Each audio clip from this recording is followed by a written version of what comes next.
Macmillan Audio presents Vanguard by Aguirre. Read for you by Emily Bauer.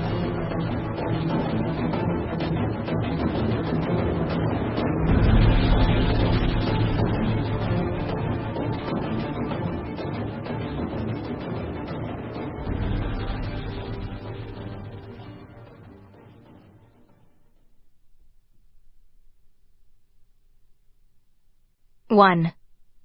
Shadows deep. When you are old and gray and full of sleep and nodding by the fire, take down this book and slowly read and dream of the soft look your eyes had once and of their shadows deep. William Butler Yeats, When You Are Old. Ash and Bone. 10 months after the War of the River.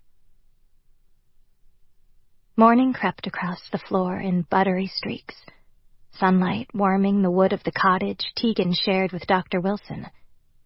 Normally he would have shouted her awake by now, loud with speculation about the latest round of tests. The silence scratched at her, so she clambered down from the loft, curious but not alarmed. When she found him pale and breathless, clammy in his bed, she touched his forehead. Cold. Too cold. His lips were tinged blue. Cyanosis.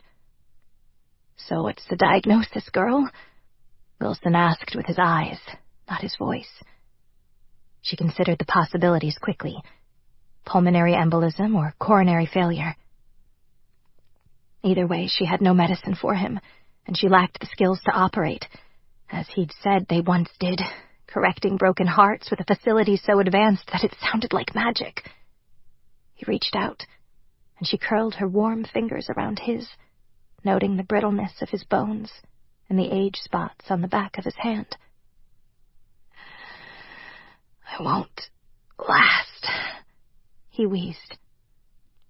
You promised to stay the winter. Can't. I'm sorry, dear. Such rare affection. It thickened her throat as she clutched his hand tighter. What can I do? Find. Who? Catalina. Go to Rosemere. Ask.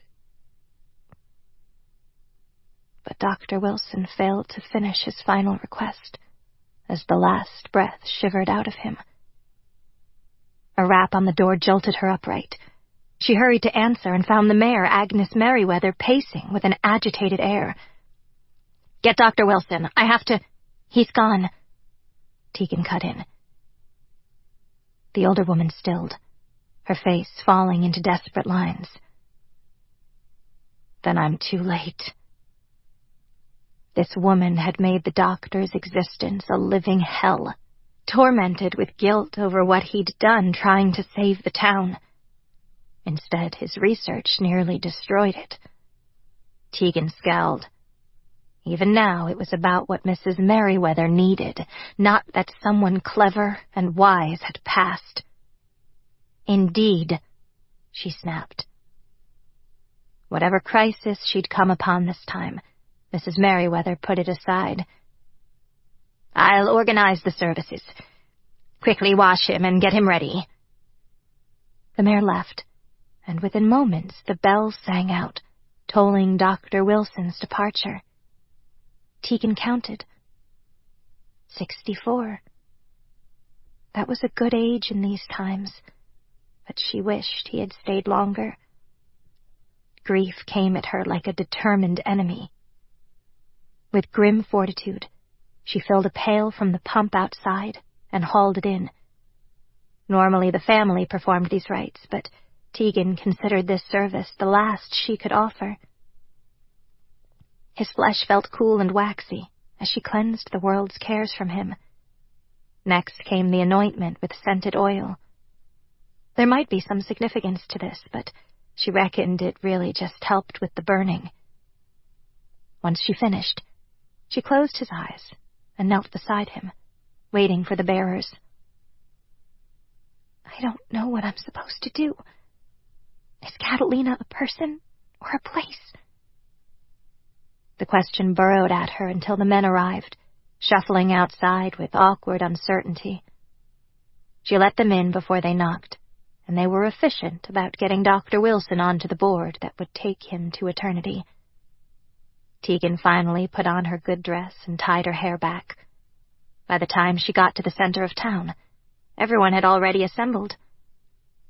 News travels fast. The holy man read from his little black book.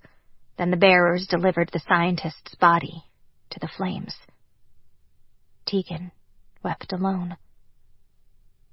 The rest of Winterville sighed over seeing Dr. Wilson reduced to ash and bone, but his service passed with no other exclamations of grief, for she left no relatives behind. Only one apprentice, who hid later in a stand of balsam fir trees, needles sere as straw beneath her feet. The crisp breeze carried the distant scent of dried herbs sparking in his pyre, as the town had stopped burying their dead after the days when they rose and ate. Now bodies went with more haste than seemed human, just in case. Tears streamed down Tegan's cheeks, and she wiped at them with an impatient hand. It was time to pack up the laboratory, as this marked the end of her studies. The knowledge that had died with Dr. Wilson left her hollowed out with a regret so ferocious it felt like sickness. I didn't learn enough, not nearly enough. When people greeted her as Dr. Tegan, the title scraped her raw. She felt more like a quack, her mentor's word for a bad physician. She cried a little longer, and then squared her shoulders. During the war, when she'd served as field medic for Company D, she'd seen her share of loss, and she'd mourned for each fallen comrade, each soldier she couldn't save.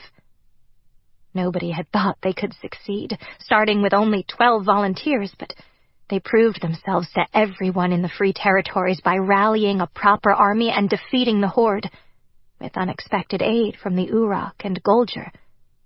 If such an unlikely alliance could thrive, well, I'll get through this too. When she headed back toward town, she met Millie in the road. Millie's family had left Otterburn some time ago, finding the honors the villagers bestowed burdensome.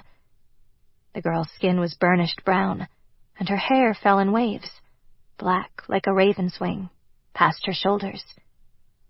In truth, Millie was pretty enough to have town boys falling over their feet, but she showed little interest in them. Most days, Tegan had to chase Millie away from the lab to get any work accomplished. Millie craved stories about what Tegan had seen and done, the places she'd gone. Sometimes Tegan felt as if she had a filigree tattooed on her forehead, with letters that read, "Does not belong," in ornate script. "Are you all right?" Millie asked. Tegan tipped her head back to study the sky. Rain, just past nightfall. Both the pattern of the clouds and the dull ache in her thigh promised as much. With a sigh, she shook her head. "There's a lot to do yet. Will you stay and do the doctoring in his place?" It was the first time anyone had asked that directly. Maybe it was what Dr. Wilson had wanted, but he'd died without saying so. Now, she had only a word. Catalina, and an oblique request. That's my answer, she realized. Once I finish at the lab, I'm going to Rosemere. "Take me with you," Millie said. She hesitated. "Can you fight?" And then she remembered her friend Deuce, known as the Huntress to the rest of the territories, handing her a weapon. Without asking, so she waved the question away. "Never mind. Have you talked to your folks about this?" "No, but they won't stop me if I choose to go. They already think I'm too good to stay in Winterville forever." A hint of pride brightened her tone. As well it might, since Millie was famous throughout the territories as being the girl whose kindness had saved the world. Tegan beckoned her on. The wind was kicking up, whirling leaves at their feet as in a game of chase. Millie fell into step with a merry skip that made it seem like she was dancing. Tegan hurried toward the laboratory, half afraid she'd find the townsfolk burning Dr. Wilson's things, too. If they try, we'll fight. Tegan's mouth flattened into an angry line. Dr. Wilson had so many important documents, reams of data and information it would take her a lifetime to unravel. Inside the lab, it was dark and still, cold as Dr. Wilson's hands had been. Millie followed close behind, nearly bumping into Tegan when she stopped, riveted by the sight of Agnes Merriweather pawing through a stack of papers. "Those don't belong to you." The mayor jerked like a criminal caught in the act. "I loaned Dr. Wilson a couple of novels last week. I only wanted them back." "He never read anything but research material." Tegan's voice rang flat and cool. "Get out. And don't let me catch you here before I've finished packing." She'd hide all the important resources at the cottage.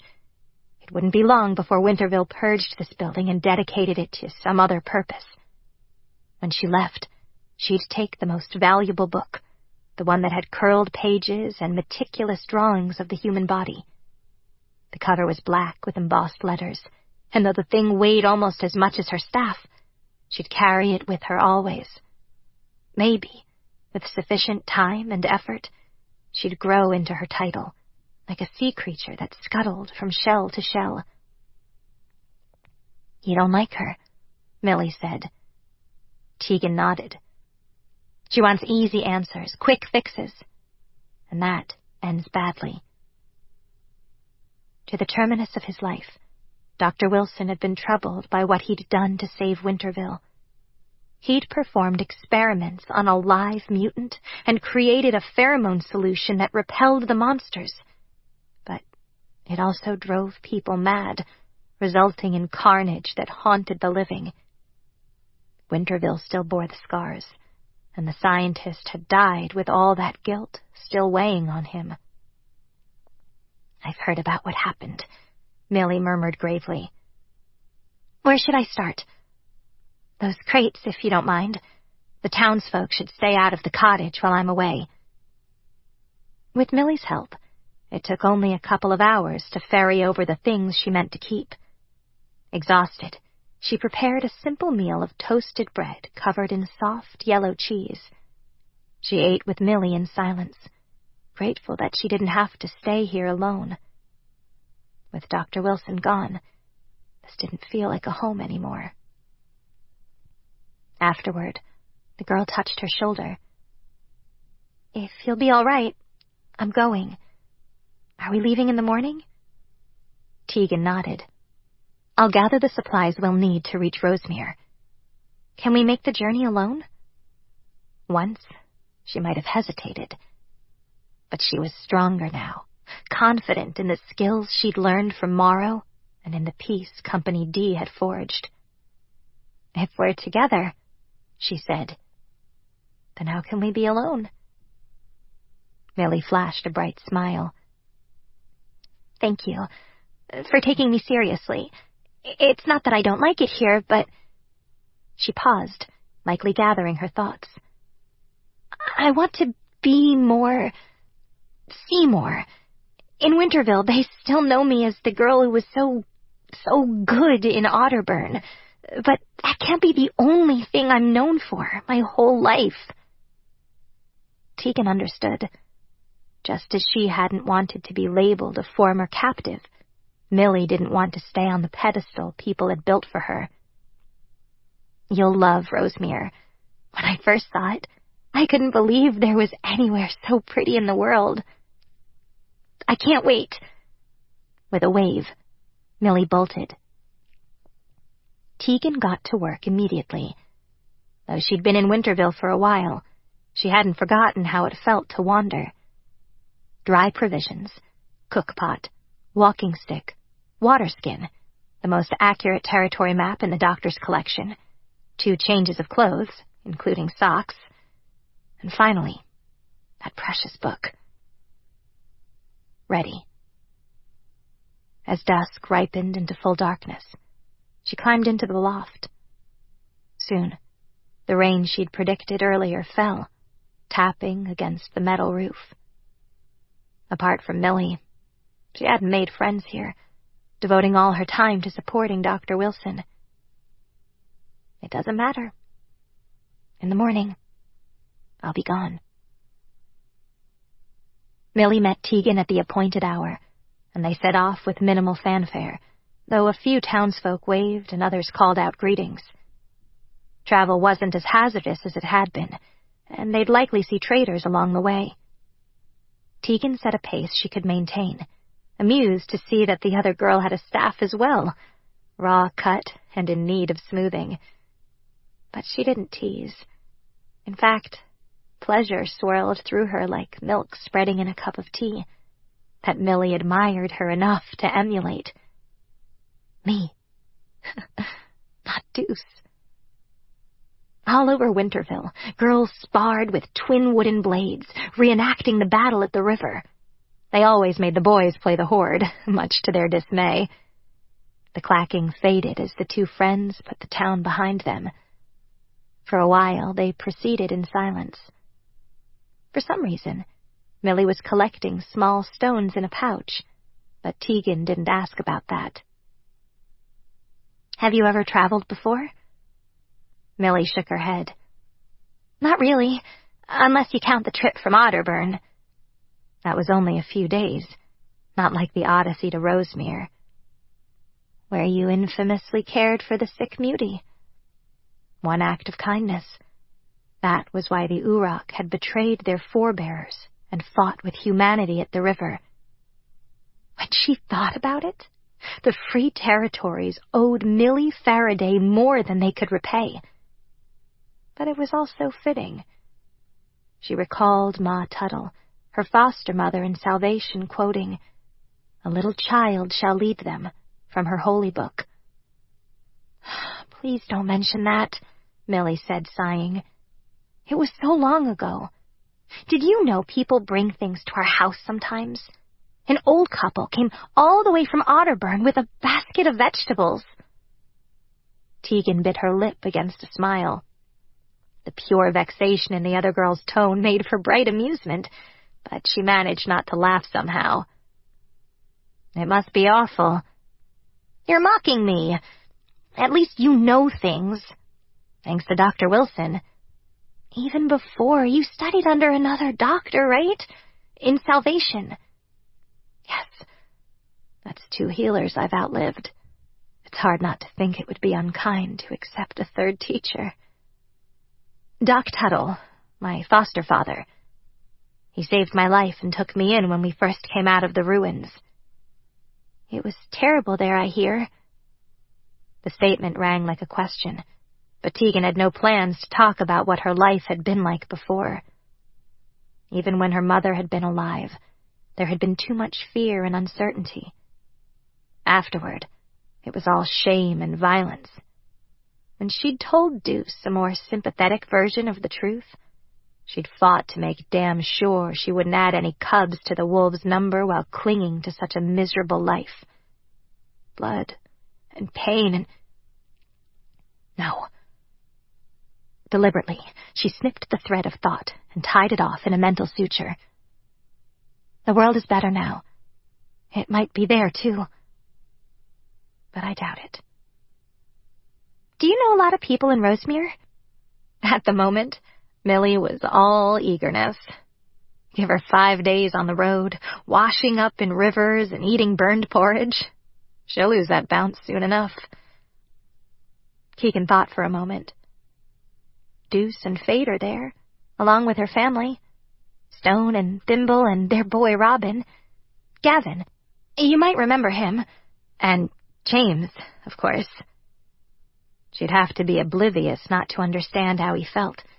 But like Millie, Tegan wanted a lot of things more than romantic attention.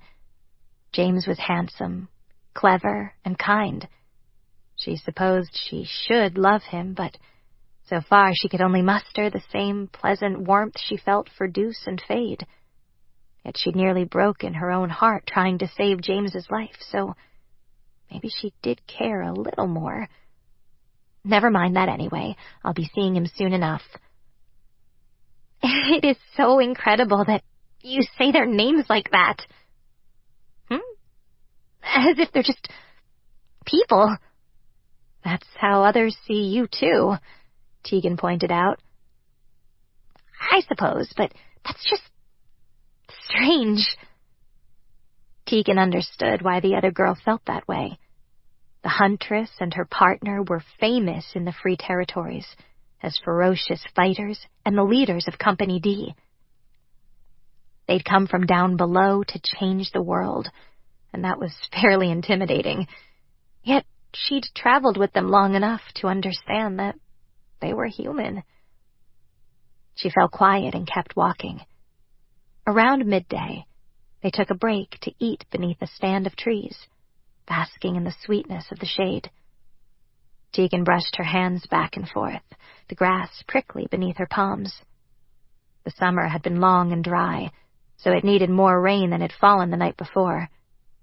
But the growing season was nearly done anyway. Soon the yellow would yield to brown, as the leaves brightened like a weaver laying out her liveliest swaths of cloth. "How long will it take?" Millie asked eventually. "It depends how fast we walk. When I was with Company D, sometimes we covered 20 miles in a day, but there's no reason to push so hard." At the other girl's disappointed expression, Tegan estimated the number of days, doubling what it would have taken on an offensive march. "Assuming we don't run into trouble."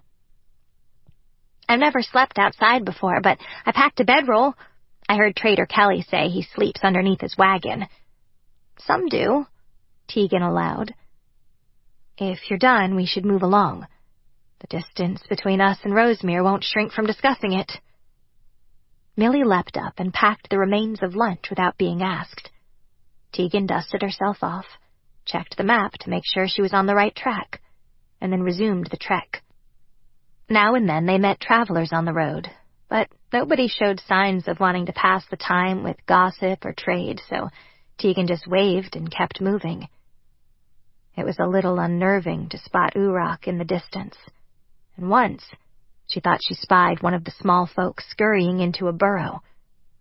But Millie didn't seem to have noticed, and Tegan didn't care to spook the girl. So she said nothing. As the shadows lengthened, she scanned for a good campsite. Perhaps a mile on down the road, she found a spot someone had used before. It even had a fire pit left from the last tenants, charred ground surrounded by a good ring of stones. The area had been cleared of small rocks and branches, so it would be fine for sleeping. "This looks perfect," Tegan said, dropping her pack with a sigh. Her thigh burned with a low ache that never quite went away. Constant pain was a small price to pay for her life, after all. With Millie's help, Tegan built a fire. Squirrels and birds complained overhead, chattering about the girl's intrusion. Ignoring this, Tegan made a simple stew from fresh vegetables and dried meat. They took turns eating from the pot, while she hoped the smell didn't draw anything dangerous from the woods nearby. The darker it got, the more alone she felt. And yet, not. Around her, the woodland creatures fell silent. Her skin prickled from the weight of unseen eyes. Scooting closer, Millie seemed to sense it too. Tegan tilted her head and froze at the unmistakable crack of feet breaking a branch nearby. Close. How close? But woodcraft wasn't her specialty, so she couldn't be sure. On a bracing breath, she jumped up and readied her staff. Into the unknown. "Who's there?" Tegan called.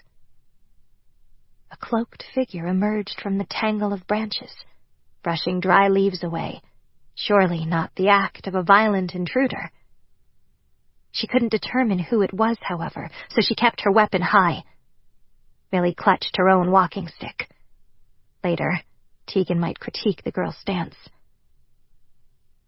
"Did I startle you?" The low rumble belonged to Szarok. He was the vanguard of the Uroch, which meant the people in their native tongue.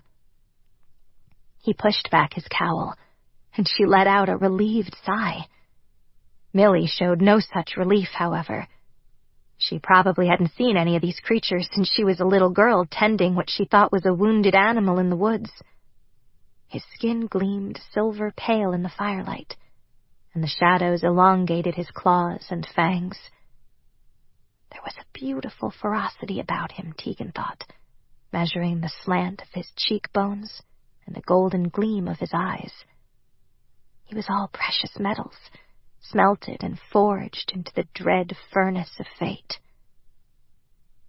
"A little," she admitted. "Where are you bound?" "Rosemere." "You know him?" Millie ventured to ask. Quietly, Tegan performed the introductions, and the other girl recovered from her nerves enough to offer her hand to shake. But Szarok bowed instead. Deuce had told Tegan that the Uroch could share memories with a touch, and that they inherited recollections from their ancestors. She had 1,000 questions, but it seemed impolite to fire them at him like a cannon of inquiry. "Are you hungry?" Millie offered Szarok the pot.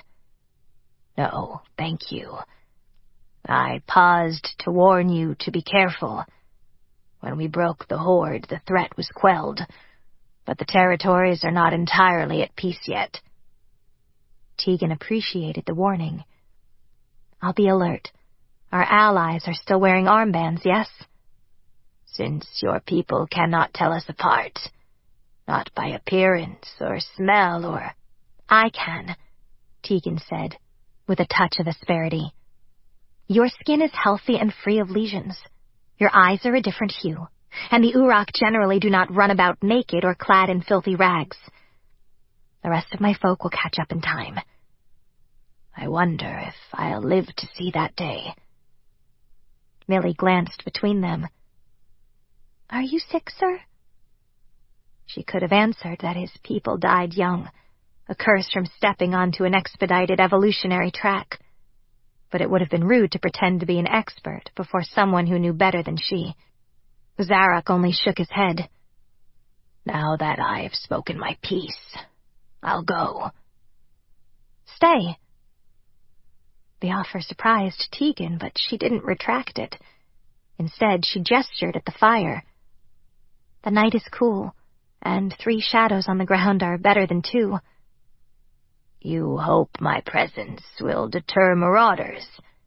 His amusement came across low, laughter like a snarl in his throat. "Is that wrong?" "No. I'll stay. As it happens, I have business in Rosemere. I carry a message for Morrow's father." Tegan wondered what it could be, but if he meant for her to know, she'd find out soon enough. "Then we may as well continue together in the morning." As Tegan spread her bedroll, Millie nudged her. "This is incredible. Is this how all your adventures begin?" She repressed a laugh. "No, there's usually a talking horse." "What?" "Never mind. Get some sleep. There's a lot of walking ahead." With minimal chatter, Millie tucked into her bedroll, and Tegan eased onto her pallet, favoring her bad leg. It hurt more than usual, so she rubbed it and hoped sleep would bring some relief. To her surprise, Szarok knelt beside her and watched her fingers with apparent fascination. "Can I help you?" Her whisper carried a faint bite. "I might ask the same of you. This old injury, it healed poorly?" "I'm lucky I kept my leg." She should probably hate and fear him, as one of his kind had inflicted the damage. Yet she couldn't see him as one of them. They were clearly different species, much as the feral humans who had risen in Winterville weren't the same as those who raised vegetables and hauled water from the well. So she didn't withdraw when he leaned closer to inspect the site she was massaging. He didn't offer treatment either, which she appreciated. "It doesn't seem to inhibit your ambitions." "Should it?" she snapped. He gestured with two spread hands, talons unfurled, which somehow read like a shrug. "Some of the people are intolerant of physical imperfection, but I think this prejudice did not originate with us. That's ours." Her sour tone indicated what she thought of that mindset. "Go to sleep," Millie begged. That was good advice, so she nodded to Szarok and rolled into her blankets. He settled on her side of the fire pit. With the embers smoldering nearby, it wasn't cold, and the sky through the dark lattice of branches shone crisp and clear, the full autumn bloom of stars like a crystalline bouquet overhead, each spark of light raying like stray petals. The Uroch was silent so long she thought he must be sleeping. Then she caught a rustle of movement. "I'll stand guard," he whispered. "Dream well." To Tegan's surprise, she did. In the morning, she and Millie split the remaining stew and cleaned the pot with a hunk of bark. Though they offered Szarok breakfast, he declined. Millie bombarded him with questions, and he was patient, keeping pace as he answered. In the sunlight, he kept his hood up, rendering him a mysterious figure. Around noon, they met Trader Kelly, who had fresh bread and ripe apples. Tegan would have bartered. She had arnica salve that was good for burns and minor injuries, but he gave them 3 rosy reds as a gift, along with a crusty golden loaf. "What news?" she asked. "Lorraine is having some kind of festival in the spring to commemorate the treaty. They're planning on sending an emissary to Appleton." Then Kelly took a second look at her hooded companion and added, "I guess I told the right person. We've already established trade agreements. I'm sure delegates will be sent when the time is right," Szarok replied. They chatted over the meal, and then Tegan signaled the break was over by getting to her feet. She wished she could ride in a wagon all the way to the Evergreen Isle, but this caravan was headed in the wrong direction. So she saluted Trader Kelly with 2 fingers, as she'd learned in Salvation, and then continued the journey. It was a hot day, and the Uroch leader must have been sweltering in that cloak, but Tegan didn't suggest he shuck it. There had to be reasons beyond vanity or camouflage for wearing it. Intuition suggested it would be impolite to pry. "At this pace, it will take 2 weeks to reach Rosemere," Szarok said that night as they made camp. "I'm aware." Tegan didn't glance up from her flint and tinder, focused until the tiny golden sparks became a little fire. "But any faster and I'll suffer. So will Millie, as she's not trained for a long trek." Already her own muscles protested, sore from her uneven gait. Though she had good boots made by Deuce's father, Edmund, they'd rubbed 2 new blisters by the end of the day. One of them felt puffy and tender, while the other had burst, leaving her stockings sticky. She needed to peel out of her clothes and cleanse her wounds, but the Uroch's presence left her shy. Still, Tegan was a doctor, or so they claimed, and it was nonsense to allow timidity to prevent her from treating herself. If another girl had come to her with such foolery, she'd have whacked her patient on the back of the head.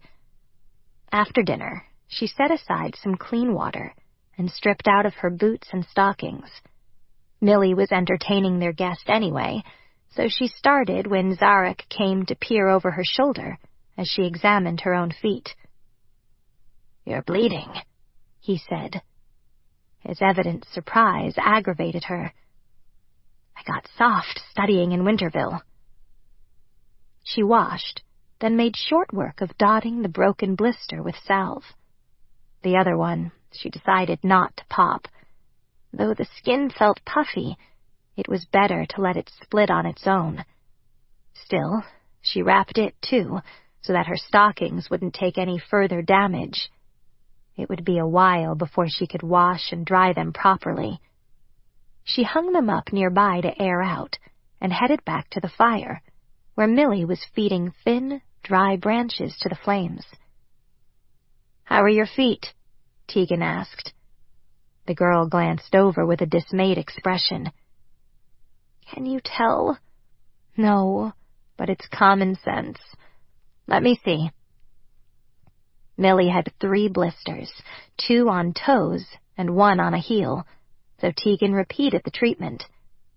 Out of habit, she glanced over at Szarok, but his feet were bare and clawed, probably tough enough that he didn't need shoes unless the weather got considerably colder.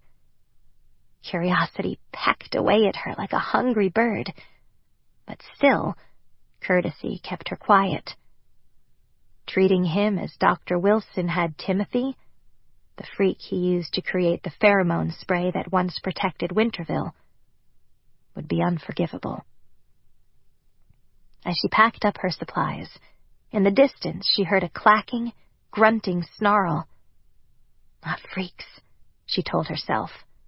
And even if it were, the old ones might veer away since they were traveling with an Uroch.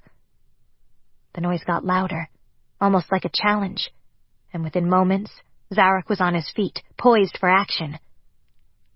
Eventually, a black bear rambled into view. It stood up on its hind legs and called out. Szarok responded with a growl. The two eyed each other for a long, tense moment. The bear sniffed the air, probably drawn by the smell of food. Tegan lifted her staff, but it was ridiculous to think of scaring the bear off that way. Yet she had no skill with a rifle, so there had been no point in hauling one. Better for her to bear the weight of supplies she could use. Szarok can't fight that thing with his bear claws. Can he? The Uroch didn't seem to know that. Without looking away, he said, "Get to safety. I'll drive it off." Tegan wrapped a length of cloth around her palm, grabbed the pot, and ran, beckoning Millie as she went. The distraction lured the creature, but now she had a wild animal chasing them through the dark woods.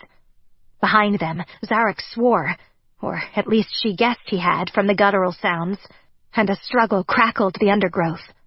Stones and branches bit at the soles of Tegan's feet as she dashed headlong. She might not be a great fighter, but she was clever. Running wouldn't save them, but a tree might. "Here," she panted out. Bears could climb, but she hoped Szarok would drive the beast off before it found them. For good measure, she left the pot at the base of the trunk.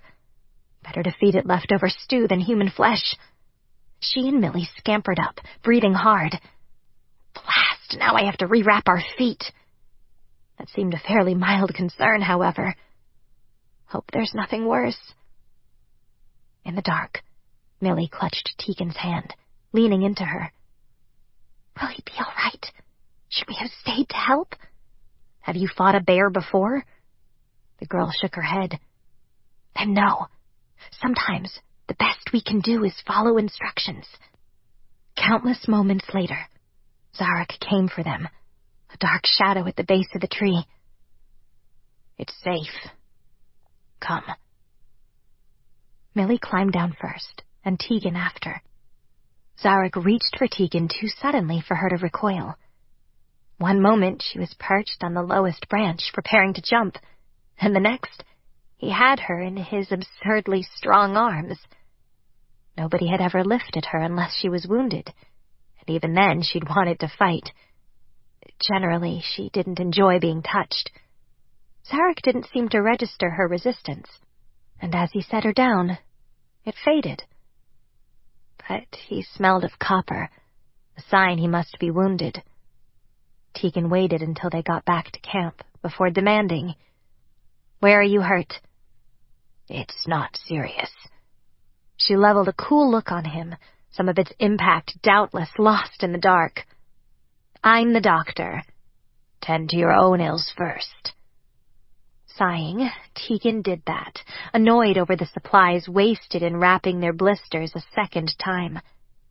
She wrestled with putting her boots on and decided it was better to air the skin overnight. Finally, she sat down beside Szarok to check the damage to his forearm.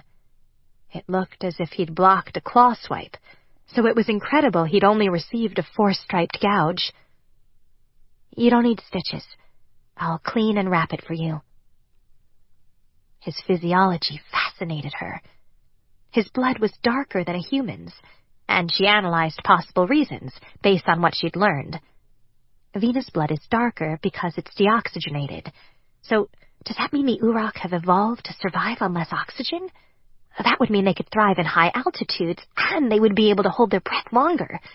Yet, they're not good in water, which probably has to do with bone and muscle density. "You're staring," he said. "Sorry, am I hurting you?" "No."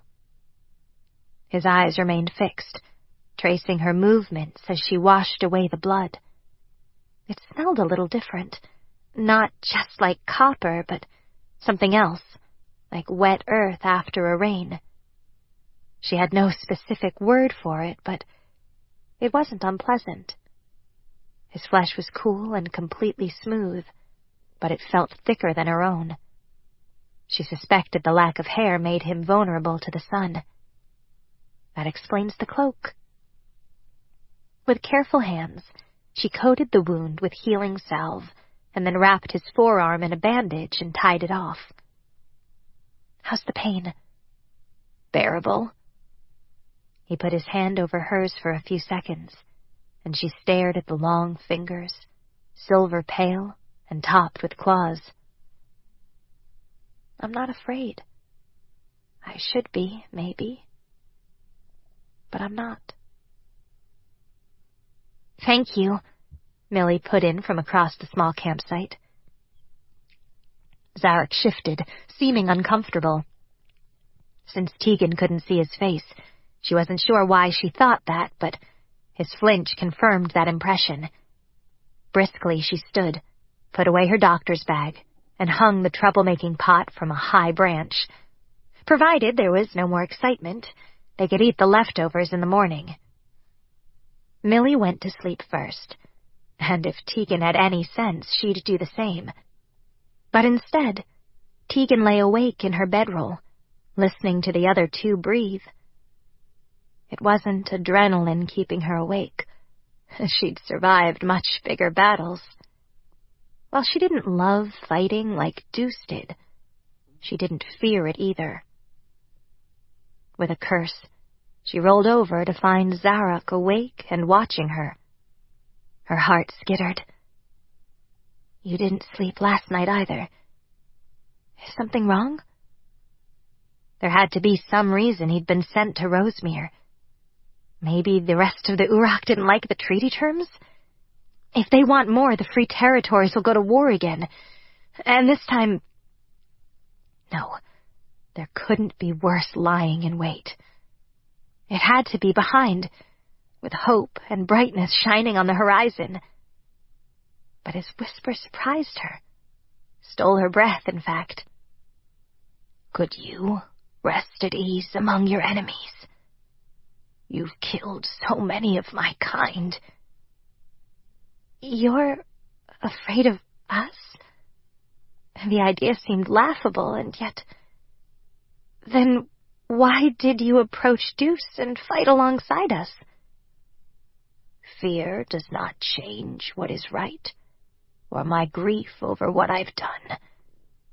Maybe this decision was for the best, or maybe I've betrayed my own people for nothing. Only time will tell." With her heart sinking like a stone, Tegan remembered the sea of carnage after the War of the River. Sometimes you don't know what's right until it's far too late to change it. You just do the best you can, moment to moment. "You are wise," he said at length. She shook her head wryly. "Hardly. But I'll tell you something else." It seemed right to whisper confidences in the dark. "What's that?" This was something she'd never shared before. "I'm afraid of my people, too." Against the grain. Why am I still here? On the 5th day, Szarok asked himself this. Moving at his regular pace, he would have reached the river in a day or two. To guard these frail, slow creatures, he'd gotten wounded and delayed his mission by over a week. Sheikah will not be pleased. The others rarely left Appleton, occupied with crafting policies that would govern their people going forward. Such work was rarely easy, as there was a wide range of intellect and outlook among them. One female rarely stopped talking. Her questions were endless, and she granted respite only when he slept, or pretended he did. As for the other, she studied more than she spoke, her amber gaze keen as a blade. They smelled different as well. Millie must have sewn dried flowers into her clothing, because her movements carried a faint sweetness, whereas Tegan radiated a medicinal tang, likely from the salves and tinctures in her doctor's bag. Both lacked the richness of layering pheromones that would make them attractive, though the longer they traveled without scrubbing away natural musk, the more tolerable they became. Neither had asked about the message she carried for the governor of the Evergreen Isle, and Szarok appreciated that discretion.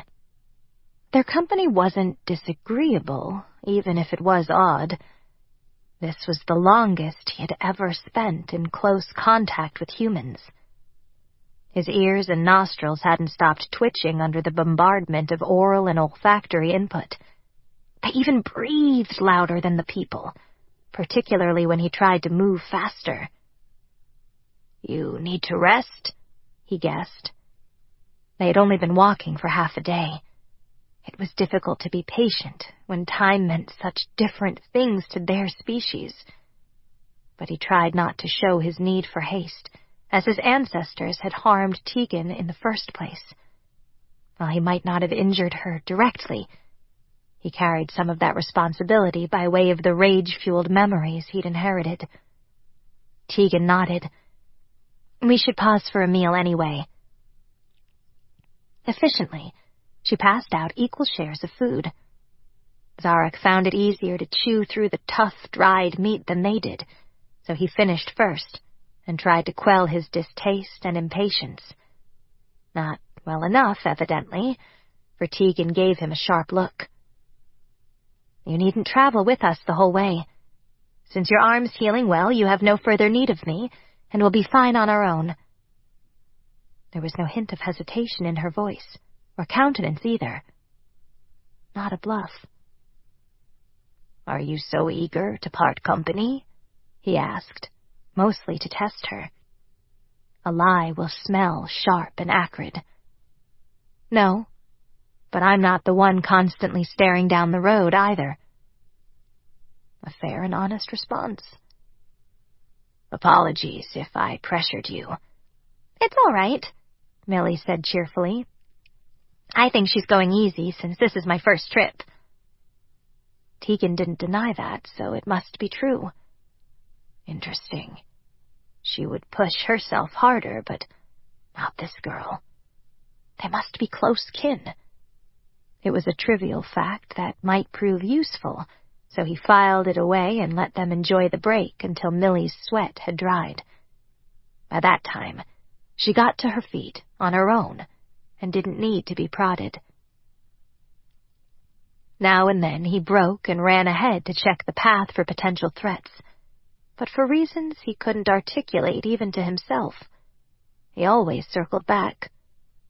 The females were steady, if not swift, and they were good at combining random ingredients to create edible meals.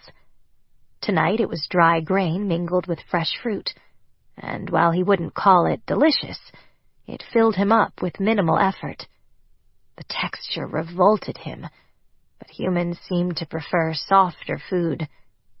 He noticed they rarely cracked bones with their teeth and sucked out the delicious marrow. Their offerings wouldn't suffice for long. Already he had to throttle the desire to hunt. "Thank you for the food," he said once they'd eaten. Millie chased away a couple of nighttime scavengers without even realizing it. Her voice carried well through the trees. He listened, wondering if the burrowers he'd smelled a mile back would approach. A few moments later, they did. Szarok spotted their eyes first, shining in the darkness, but he didn't move. Too warm a welcome and they'd be gone. The same for a show of force. The Gulger must be coaxed. He didn't expect the healer to follow his gaze and pinpoint what had commanded his attention. Though she didn't shift, she whispered, "What should we do?" "Nothing, unless you want them to run." She stilled then, and the other female followed suit, though he suspected she was reacting to cues more than comprehending what was about to happen. The girls hardly breathed for what seemed like ages, and then, at last, one Gulger stepped out of the shadows. The firelight was sufficient for his features to be visible. Strong chin, large nose, wide forehead, sparse hair. Szarok hadn't seen enough of the small folk to be sure if this one was young or old. "Harrow," he said. Tegan performed the introductions, much to Szarok's amusement. "She considers herself our leader, then." Millie sat quiet, perceptibly trying not to startle the small folk. They exchanged a few pleasantries, and the visitor made it clear why he'd emerged. "Care to trade?" Harrow asked. "Yes, please," Tegan answered. Apparently judging it safe, two female Gulger emerged from the undergrowth and opened their packs next to the fire. He'd seen only males before. The group had jewelry, old-world oddities, bits of leather, and all kinds of useless junk. He didn't need anything, but it took the humans much longer to make up their minds. Millie swapped for a leather strap, while Tegan haggled for an impossibly small pair of scissors. The Gulger accepted a pot of healing ointment, the same stuff she'd rubbed on his arm. Without meaning to, he touched the bandage and smelled the infusion of herbs, and beneath that, the sweetness of the oil and beeswax she'd used to create the salve. When the transactions were complete, Tegan offered their guests the remainder of the food. After some private discussion in a tongue Szarok didn't speak, the Gulger dug in. It surprised him that they seemed willing to share the camp, not only with two humans, but with him as well. The small folk tended to be wary and insular, rarely straying from their burrows until necessity demanded it. "What's your name?" Millie was asking the smallest Gulger. "She." Millie glanced at the other female, who had her hands in the cookpot. "And you?" "Dia." They don't speak much, but he smelled the wariness rolling off them in waves strong enough that it skirted fear. Yet he didn't think anything in the camp warranted such a reaction. He raised his head and scanned the perimeter, seeking threats, and found none. Puzzled, Szarok studied the Gulger. "It's you," Tegan whispered. Because he didn't care to admit he couldn't guess her meaning, he held silent. "You're making them nervous. You didn't look at their things or offer hospitality. All you do is watch. While I understand you don't mean any harm, the Gulger find it intimidating. You're not giving any clues that you're friendly." "Friendly is not a quality the Uroch cultivate," he said, with a chill in his tone. Exactly. And we haven't been at peace that long. It's an uneasy truce in some ways, and they don't know if they'll offend you somehow. It won't hurt to make an effort. Stung, he demanded. How? Talk with them. Don't study them. She doesn't understand.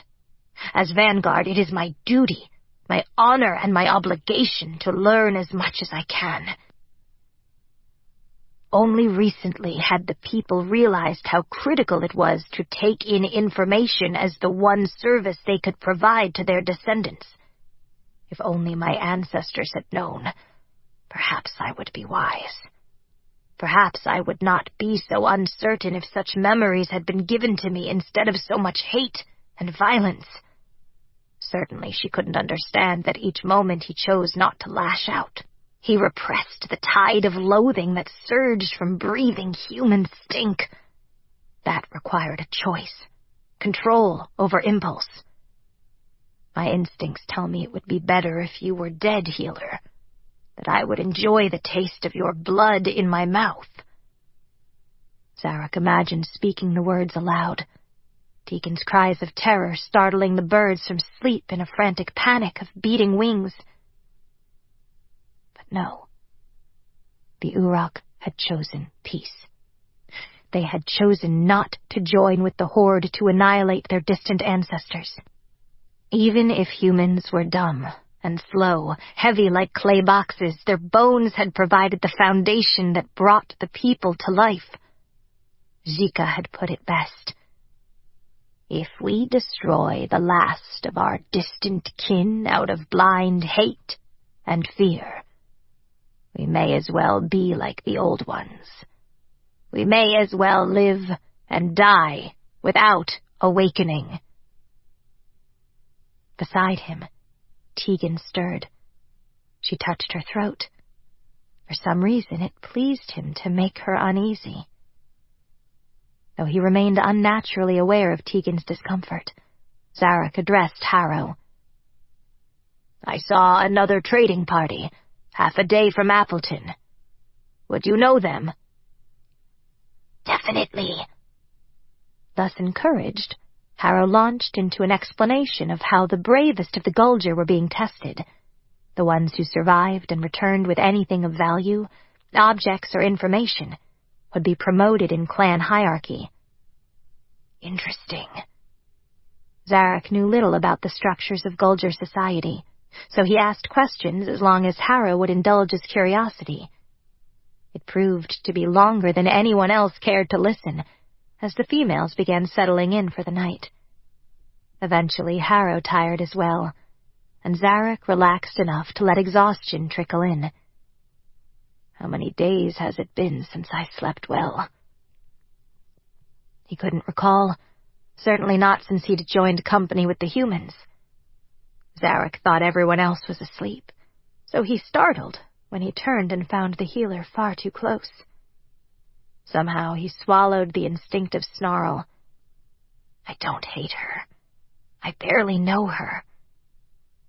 Breathing deep, striving for calm, only drove her scent deeper into his lungs, an unpleasant tangle of smoke and sweat. What? The guttural exclamation shamed him. I should be better at feigning courtesy. We got interrupted before I could change your bandage earlier. She spoke so softly he could barely make out her words. Since he could smell the fluids on the cloth, other predators probably could too. So he nodded in mute acceptance and didn't protest when she unwound the fabric. But she didn't discard it, merely folded it over and tucked it into her bag. There shouldn't be any sinister reason why she would want traces of his blood, but it troubled him. Szarok had heard how her mentor had tormented one of his people until the poor soul had died, mad with loneliness. Stung, he demanded, What will you do with that? Scrub, boil it until it's clean, dry it, and use it again, she said, as if that answer should be obvious. But Not until we get to Rosemere, so be careful. Between our feet and your arm, I'm already running low on supplies. Don't move. She rubbed her palms together briskly, so that her hands were warm when she touched him, so much that it was a shock to his cool flesh. He fought the urge to pull away. Her fingers were soft, like creeping slugs. She's helping you. Be grateful. But anger boiled up because her kindness likely carried a hidden sting in the tail. She will hunt you too. Humans can't be trusted. They shoot and stab and kill. Those, the last words his sire had snarled at him on the battlefield, on a bloody plain before the river. Szarok had taken his memories as blood surged over his claws, spattered on his skin. One day, my offspring will know everything I have done. The people were too young to consider this a crime, but he sensed the wrongness in his bones. I went against the one who gave me life. He died on my claws. The warning troubled him still, more now that there was dissent in Appleton. His sire had been speaking of the huntress, of course, not this healer. And yet, not noticing his tension, Tegan pressed up and down the scabbed wound. This looks good. It's sealed, no signs of infection. I'll put more salve on it, but it doesn't need to be wrapped. Just be careful not to break it open. Very well, he said. Holding still proved excruciating torture. First, she tugged on his arm, angling it toward the fire, and then she painted delicate stripes on each individual wound. He wondered briefly if she meant to torture him, or if this was some test sent to measure his patience. By the time she finished, he'd broken out in a cold sweat, and his jaw ached from clenching his teeth to swallow the snarls. Human hands. Ugh, human hands. You don't like me. It took him a moment to realize she'd actually spoken those words. I should be polite. I should be tactful. Somehow the truth came out instead. Not only you. You don't like any humans? She seemed surprised to hear this for some reason. At first he didn't answer, as it seemed like a stupid question. How many did she think he knew? There had been the huntress and her mate, the storyteller and his politician of a sire, and the soldiers who'd slaughtered his people like beasts. Even if the old ones were monstrous and mindless, they had no hand in their own creation. Humans only ever saw them as a threat, or monsters to be put down. If any had ever pitied the elders, other than the talkative girl they called Millie, Szarok had never heard. It was her actions, after all, that changed everything. So he tried to be patient and respectful. That might count as liking, he supposed. Millie, he said finally. She's flowers and sunlight. Tegan's hand stopped moving on his arm, so there was only pressure. Finally, he yielded to the urge to shake her off, and then he scratched at his skin, trying to dislodge the sensation of insects crawling. A good rake of his claws made it better. Scowling, Tegan bristled. So you did this for one girl. That makes no sense. You helped us, you sided with us, yet not only do you fear us, as you said before, you also actively dislike us. Except for Millie. So, why not destroy us then? Szarok wondered if it would do any good to have this conversation, yet he didn't turn away. Have you destroyed everything you hate and fear? A shudder rolled through her, so hard that she doubled over, and for a moment he thought she might be sick. The sour stink of her sweat sharpened, and he hesitated, unsure what he was supposed to do. But whatever had triggered such an extreme reaction, she controlled it, as he so often did. Eventually she straightened and lifted her chin, daring him to comment on that momentary weakness. She may be a healer, but she is a warrior too. I would do well to remember. Reluctant respect lanced through him, bright as a blade. Tegan breathed audibly through her nose. No, but I wanted to. Then you understand my feelings precisely. Do I? How intriguing. She let out a mirthless laugh that sent a chill down his spine. But now I wonder whether I should be afraid of you. Possibly, he said. I'm too tired for that. I only have the energy for certain threats. With that, she rolled into her blankets and gave him her back, impressively unconcerned. Unwillingly, his ire melted into amusement. Even with all the old ones who ever lived and died shouting in my head, I will not hurt you. He didn't mean that stray thought like a promise, but it sank into the center of him like a vow. Some of the contention slid away too. For tonight, he would set aside all his questions and the issues of right and wrong. Szarok listened to her breathing even out, the snorts and snuffles from the Gulger huddled together across the fire. This is a good moment, a memory worth passing down. When dreams come true. James Morrow had been watching the horizon for months. That longing stare had become part of his routine, in fact, and it didn't matter how many teasing remarks it mustered. Every day, without fail, rain or shine, he had his breakfast and then went to the dock to stare out over the water. If he waited long enough, Tegan would return to Rosemere. He had good reasons for believing, because she had friends so close here that they might as well be called family. He didn't waste more than 5 minutes this way, but each time, it felt like a promise in good faith. That morning, his patience bore fruit, as instead of empty river, he glimpsed the blossoming white sails of a boatman heading for the Evergreen Isle. At the hour, it could only mean he'd spotted hopeful travelers on the shore. Nearby, a fisherman checked his net with careful eyes, while sparing him a smile. Think this is your lucky day, lad? Could be. If it is, buy me a drink.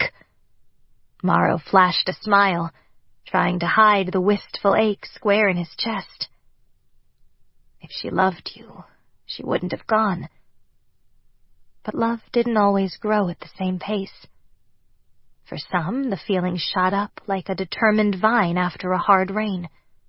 For others, it sprouted by increments so tiny you wouldn't notice at all until the minuscule green shoots finally broke through into the light. He hoped Tegan was the latter, and when she caught up, he'd be waiting. The graceful boat surged closer until it tapped up against the dock, and its owner leapt lightly onto the boards to tie it up. Eagerly, Morrow skimmed the passengers for Tegan's face, and found it. She was sunburnt and weary, but her eyes held the same bright, beautiful gleam. She had always been beyond clever, seeking patterns, striving to understand the inexplicable. Her craving for knowledge matched his thirst for stories, so he'd always thought they would make perfect partners. More than once, he'd imagined continuing his quest to replenish Rosemere's library, Tegan beside him, but she'd left to study in Winterville before he could ask. Now, she's back. You couldn't stay away, he said, smiling. Her head came up, and she grinned. Have you been waiting here all that time? Wiley the fisherman decided to weigh in. It's powerful sad, miss. He doesn't even go home. We have to bring him a bit of bread and fish now and then to keep him from dying. I think his feet have rooted to those planks. Wily, Morrow scolded. But in truth, he didn't mind her thinking he had waited with such single-minded devotion. He'd never made any secret of his courtship. Silly to complain now. But Tegan only laughed and accepted a hand from the boatman. Despite her slight limp, she was sure and graceful. The girl Morrow didn't recognize came after her, and a cloaked figure who could only be Szarok. A chill ran through him as he considered what this visit portended. You must be James Morrow. The girl had a pretty face, brown skin, and thick black hair, tied back with a simple leather strap. Her eyes rounded as she peered up at him, and he almost took a step back at the delight that flared bright as a signal fire in her expression. You are. You're him. Yes, he said. She seized his hand and shook it with great enthusiasm. I'm Millie Faraday. I was born in Otterburn, but I moved to Winterville last fall. Nice to meet you. Somehow, Tegan slipped past while he was greeting the rest of the party. This reunion wasn't going at all as he'd hoped. Millie stuck close, asking about the island, and soon he lost sight of Tegan altogether. But based on the way she was headed, she must be visiting Deuce and Fade. Millie spun in a slow circle, taking in the bright houses and the cheerful chatter in the distant marketplace. It's remarkable, she breathed. I mean, Tegan told me this was the prettiest place she'd ever seen, but I couldn't picture it. I don't know what to do first. With every fiber of his being, he wanted to chase Tegan, but that would be beyond rude to a first-time guest. If you'll give me a moment, I can show you around. He turned and bowed to Szarok, for he'd noticed that the Uroch didn't make casual contact even among themselves, let alone with humans. It's good to see you again. That was a courtesy, not strictly truth, but he'd been raised too well to greet anyone with a blunt inquiry into their business. The Uroch leader returned the bow, matching his manners. Is your father at home?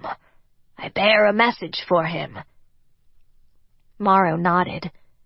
Do you remember the way? Don't trouble yourself. I can find it. That was easy to believe, since James and his father lived in the largest house on the island, 3 bedrooms instead of a cottage with a loft. In a moment, more of the Uroch headed away from the dock, threading behind the storage sheds on the shore. His chosen path would keep him away from the townsfolk, probably for the best. There was nothing to gain in rousing anxiety, which left him with an excited girl currently bouncing on the balls of her feet. But she wasn't oblivious to the nuances of his mood, apparently. Are you positive you want to guide me around? It's all right if you have other things to do. I'm sure, he said, with a persuasive smile. Who knows the best stories better than me? And so, the first 4 hours of Tegan's return, Morrow spent with Millie Faraday. They covered every inch of the market, pausing every 5 feet for her to exclaim or admire. She couldn't be that much younger than Tegan, but her enthusiasm felt childlike, possibly because she'd seen so little of the world. He bought her some fresh fried fish and vegetables for the midday meal, and she got tipsy on a mug of hard cider. Finally, she stumbled a little, ready to rest. Do you have any idea where Tegan went? I have a guess, he said. Sure enough, he found her ensconced in the stone cottage at a rise at the far end of the village. Voices came from inside, jokes and laughter, and he followed the sound all the way in. Millie seemed less sure of her welcome, but Morrow had supper here at least once a week, and sometimes he spent the night in their loft, so he had no doubts about his reception, no matter who else they might be entertaining. It took you longer than I thought, Deuce said. I figured you'd be your shadow, Fade added, tilting his head at Tegan. With his eyes, he pleaded for them to shut up. His affection wasn't a secret, but did they have to be so obvious? Tegan only laughed. Unless I've underestimated our James, he's been playing host with Millie, demonstrating Rosmere's charm. That's true. Millie bobbed a curtsy to Deuce and Fade in succession. Though Morrow doubted she realized, the girl shrank back against him, trembling in the presence of such great heroes. Lord, that must be tiring. He set a steadying hand beneath her elbow, and she threw a look over one shoulder, such melting gratitude that it astounded him. But he supposed their legends had grown larger than life, so maybe it was hard being confronted with the reality. He tried to imagine how the scene looked to Millie and couldn't superimpose her perception over his own. The stone cottage, with its hand-sewn cushions and simple furniture, was basically his second home. From the herbs drying on hooks in the kitchen, to the pans and dishes stacked on the shelves, everything about this place was familiar and dear. The rafters had been polished recently, so the house smelled clean. There was a pot of something bubbling in the hearth, adding to that air of warmth. "Come on," Deuce said. "It's not that cold yet, but we shouldn't leave the door open." Fade grinned. "You say that like you'll be the one chopping wood." "She can't cook either," Tegan added. "Do you smell that? Ugh, it's awful." Deuce shook a fist. "That's your laundry." At first, Morrow suspected she was joking, but when he peered into the pot, there were definitely simmering strips of pale cloth. Millie let out a nervous laugh and settled on a pile of cushions near the fire. Since there weren't enough chairs for everyone, he guessed she was showing respect with that gesture. And he did the same, not wanting her to feel less than everyone else. Fade poured mugs of spiced ale and sat down in a chair big enough to hold him and Deuce. It helped that she curled into him the moment he nudged in, and Morrow glanced away from the sweetness of their comfortable intimacy. By contrast, Tegan had a seat to herself across the way, and he only wished she wanted him close. Millie swirled the liquid in her mug, watching the foam boil up. "Do you want something else?" he whispered. "No, it's all right. I've had cider and ale before." But she didn't seem enthusiastic. "Not my concern." "How are you really?" Deuce was asking. "It's hard to imagine that Dr. Wilson's gone," Fade added. "Oh, that's why she came. It shouldn't hurt. Why did it? But of course it made sense. If her mentor were alive and well, Tegan would still be in Winterville." He didn't realize he was leaving until he unfolded to his feet.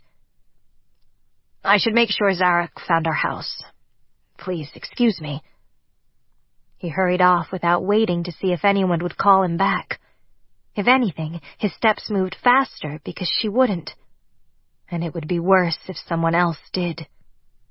Running, it took him only 15 minutes to race through the village and up the winding path that led to the spacious house he'd grown up in. Funny, a girl who didn't love him had driven him away from Rosemere, and on his travels he'd met Tegan. Now when he saw Clara, happily married to the townsmith, his heart no longer clenched. Morrow let himself in quietly, breathing in the familiar sense of home. Oil and beeswax, dried lavender, and a sachet of sweet herbs, given as a gift by one of the widows who hadn't given up on tempting his father to remarry. With quiet steps, he headed for the governor's office, but loud voices halted him in his tracks. I thought Szarok would have already been and gone. "You've done nothing but hint at a second war for the past hour," his father shouted. "How am I supposed to react? I have no authority to—" But you permitted my people to camp at the other end of the isle. Why is a permanent settlement too much to ask? A long, fraught pause followed. Finally, his father sighed. It's too soon. Give us time to acclimate, and then we'll talk again. My people already question your rights to decide what ground we hold, where we rest, and where we're allowed to live. I came to you because I judged you a man of reason once. I'm trying to prevent further bloodshed. From the Uroch's impassioned tone, Morrow guessed all of this must be true. But it's alarming.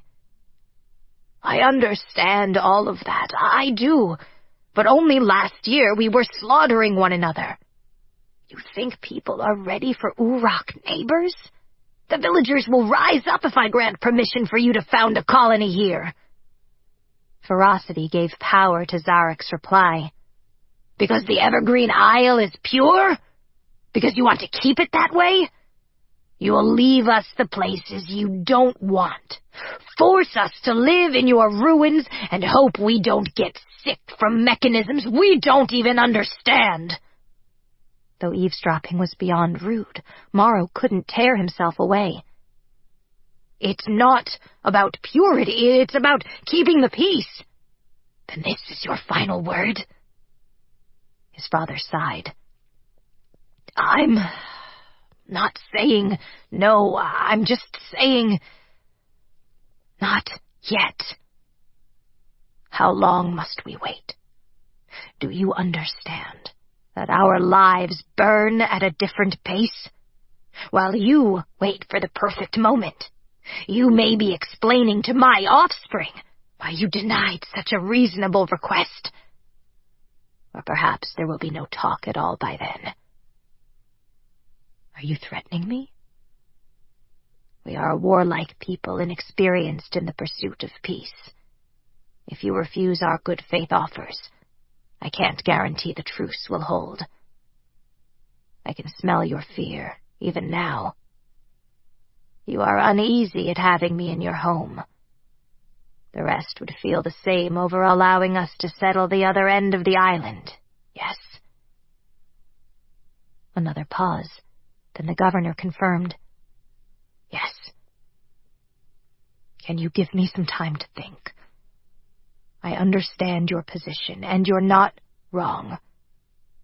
I don't like myself for being so afraid.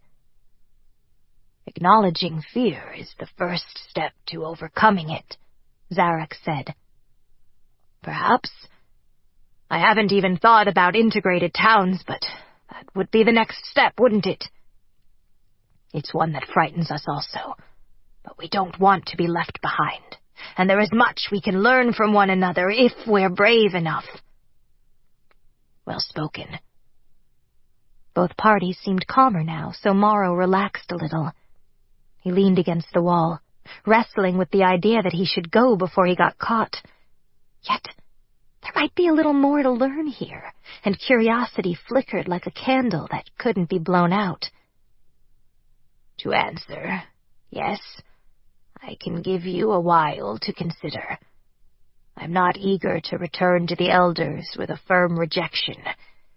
The situation was volatile when I left. They're not content with Appleton? The governor asked. It is a ruin. We don't have the resources to rebuild, and we squat in filthy houses that are falling down around us. Morrow imagined the conditions must be awful. The horde might not care about corpses or hygiene, but the young ones, the Uroch, were doubtless overwhelmed by the squalor they had inherited. Cleaning and rebuilding an old-world city? No. It was too big an undertaking, so no wonder they wanted better land upon which to start fresh. But his father was right. The prospect of an Uroch town on the Evergreen Isle would terrify the townsfolk. I hadn't even thought of that, his father said heavily. What is not given must be taken. Szarok sounded firm. I don't mean this as a threat, only a truth. I much prefer for you to choose generosity, but understand, this request is only a courtesy. You cannot claim all this land. True, the Evergreen Isle had a history of welcoming anyone who wanted to stay. Nobody quibbled over ownership. They just made room. But the immigrants were all human. It troubled Morrow that he made the mental distinction. He hadn't realized he nurtured such prejudice until this moment. But they were only a year or so past realizing that the Uroch weren't mindless monsters. You don't have to settle here, the governor snapped. So you prefer if we struggled elsewhere, where trade is difficult and we have no one to ask for help. I can see we've reached an impasse for today. Movement from the office alerted Morrow to the imminent exodus, and he leapt away from the wall, backtracking until he could dart around a corner. Shamefaced, he felt about 5 years old as they passed his hiding spot. His father watched until Szarok left the house. Afterward, his shoulders slumped and he retraced his steps. Without thinking, he went after the Uroch leader, who was unaccountably waiting just outside the front door. He raised a brow. You were expecting me? Yes. I smelled you as soon as you stepped inside. Why didn't you say anything? It seemed impolite. You must have had your reasons for skulking about. He clenched his jaw, ignoring the heat that washed his cheeks. I'll speak to my father for you. You made good, sound arguments. Szarok sighed.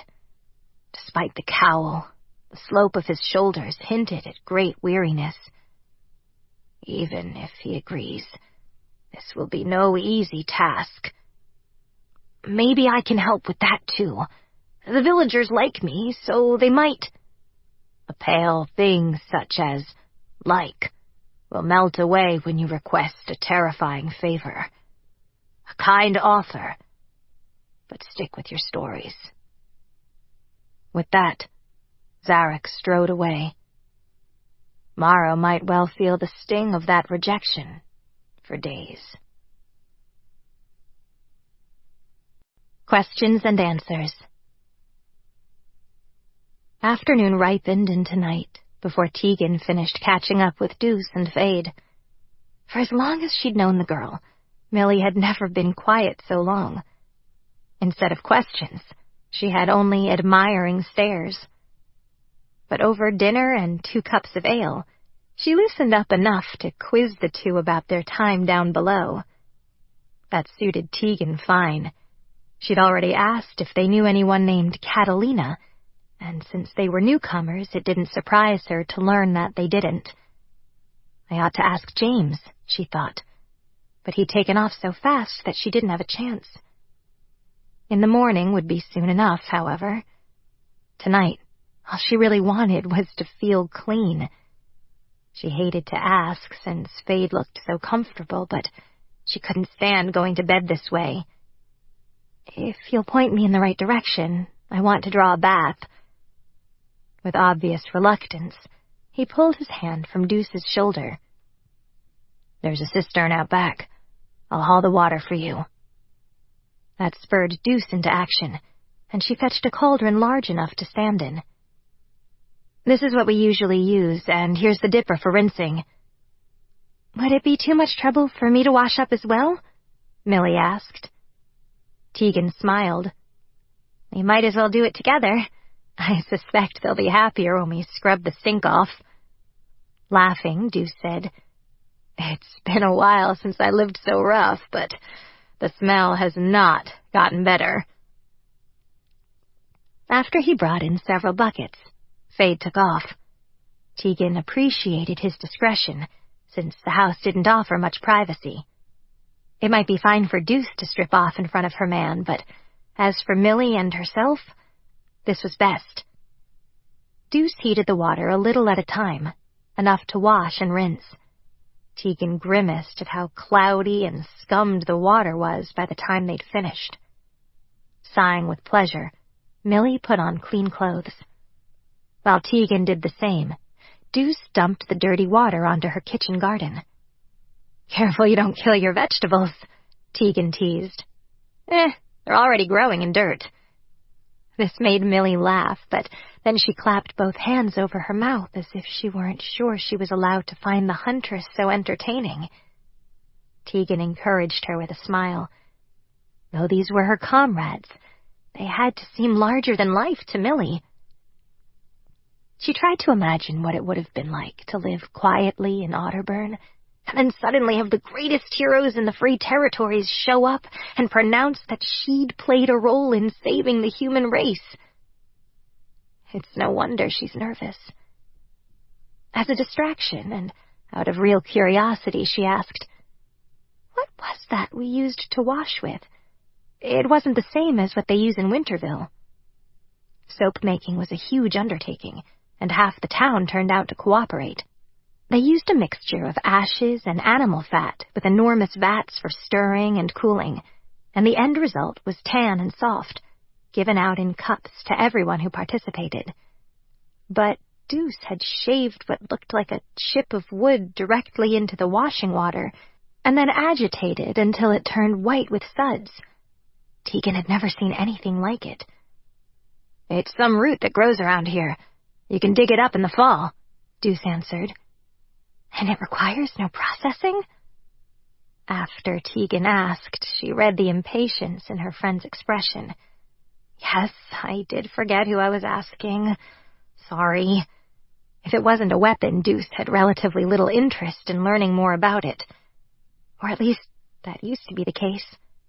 But she answered anyway, indulging Tegan's spectrum of curiosity. "No. It's not easy to find, though, and it grows deep. There's a man in town who makes his living on searching for it." "They had so many things at the market," Millie put in. "Life must be easier here. In Otterburn, we didn't make anything that wasn't useful, and it was like that in Winterville, too." She must be talking about the jewelry in Scrimshaw.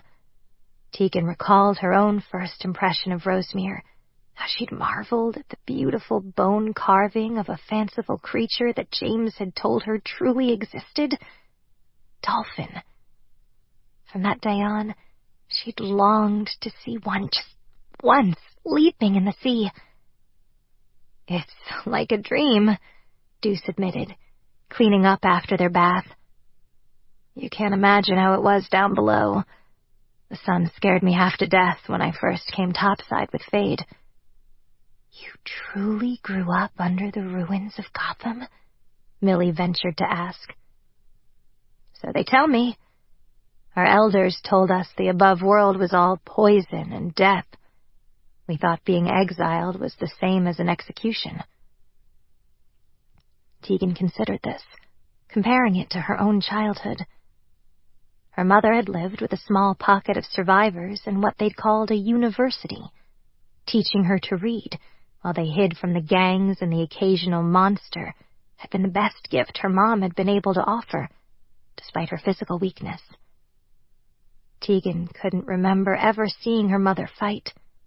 She was all bones and eyes and fear. Once she'd asked about her father, and received only sobbing in response, and such a look of heart-rendering grief that she never dared again. She remembered uncles, one so old that he looked like a statue, and aunties as well, but dying came so easy. By 13, she was alone, and at 14, the wolves found her. She clenched her teeth against a wave of rage. When Tegan lifted her gaze, she found Deuce watching her with a worried expression, but she couldn't bring herself to force a smile. Some things were beyond forgiveness, and some evils left only poison at the bottom of the well. She glanced at Millie, relaxed now before the fire. "I hear you came with Szarok," Fade said some while later. He smelled of cedar smoke and liquor, but he wasn't drunk. "He's here?" Deuce asked, perking up. She clearly liked the Uroch leader, but Tegan suspected she didn't know him well enough to hold that opinion. He'd done his best to make a good impression on the great and terrible huntress who had slaughtered so many of his kind. Apparently he cares less about influencing the company healer. "He said he had business with James's father, and before you ask, no, I don't know what kind." A wry grin quirked Deuce's mouth. Even when she smiled, she wasn't attractive.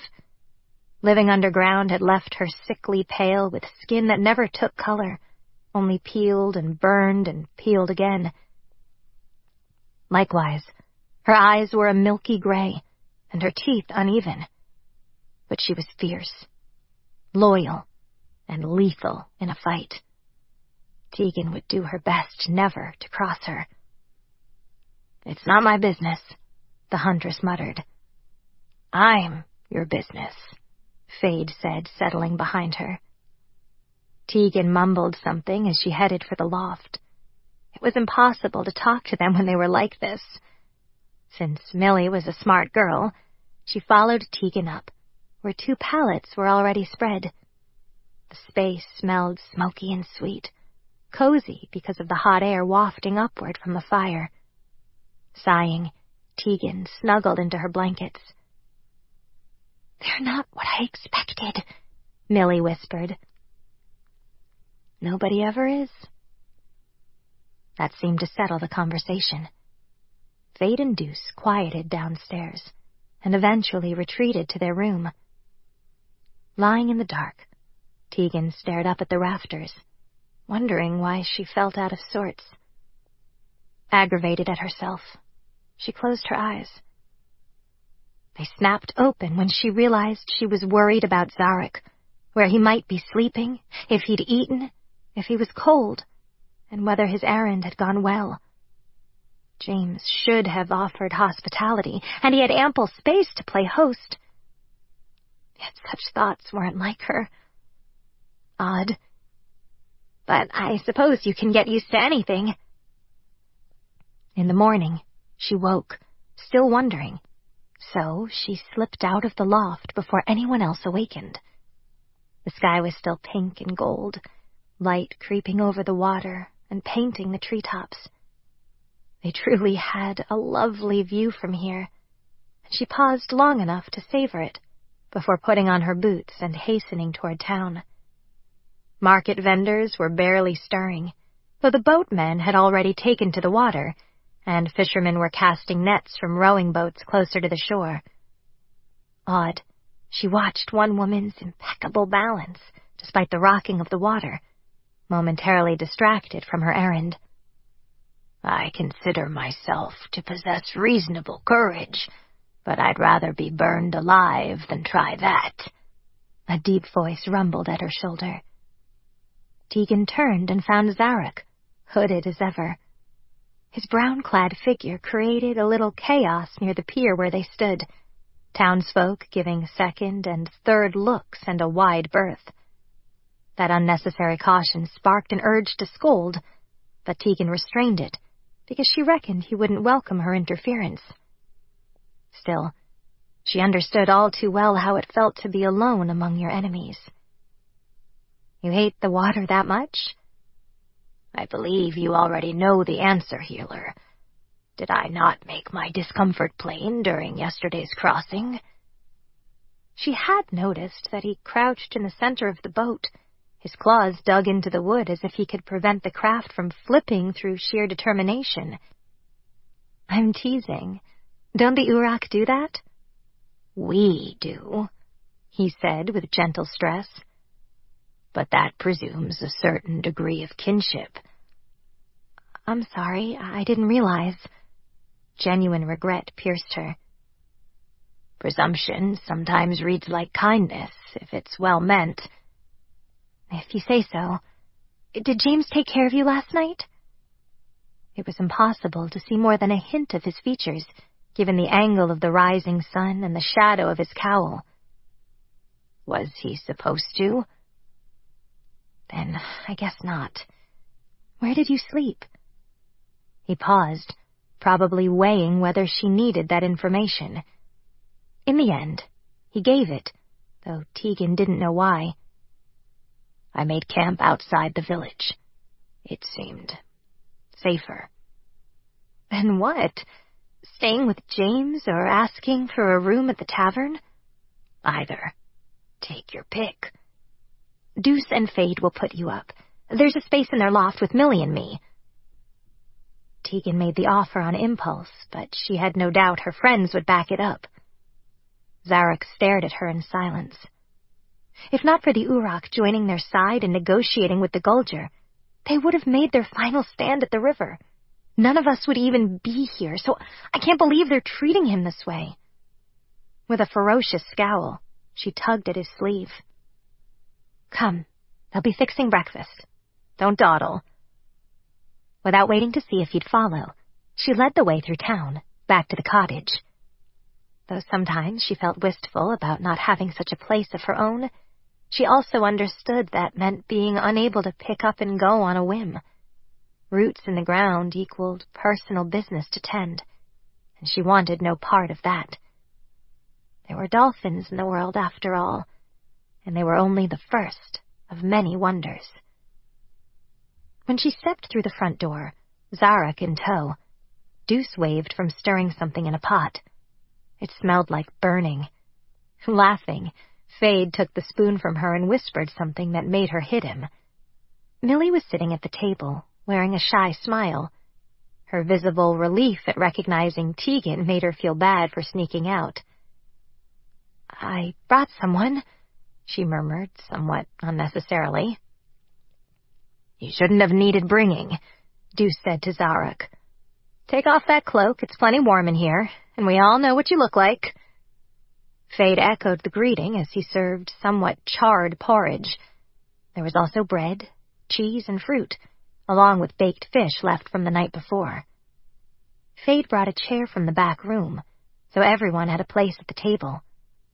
Tegan served herself a little of everything, letting the conversation wash over her. She noticed the Uroch didn't eat much. Deuce and Fade carried most of it as they offered Szarok news related to the Evergreen Isle. And eventually, Deuce asked, so Tegan didn't have to. I hear you had business with the Elder Morrow. Anything serious? It's not your worry, Fade muttered. Tegan had the sense he said that a lot. She stifled a smile. I'd rather not discuss it until I have an answer from the governor. It was a polite refusal, but Szarok definitely had no desire to involve Deuce in his affairs. That quelled the talk a little, so Tegan did her part to liven things up again. I need to speak with him myself. He might know something about Catalina. Can I go with you? Millie asked softly. Certainly. Unless I don't know him as well as I think, James should appear shortly and he'll escort us. Before the breakfast dishes were put away, Morrow proved Tegan right. Deuce laughed as she answered his knock and called, Good thing I didn't bet against you. I'm so predictable. The storyteller hung his head in mock despair. Quietly, Szarok followed Fade out to help with some household chore.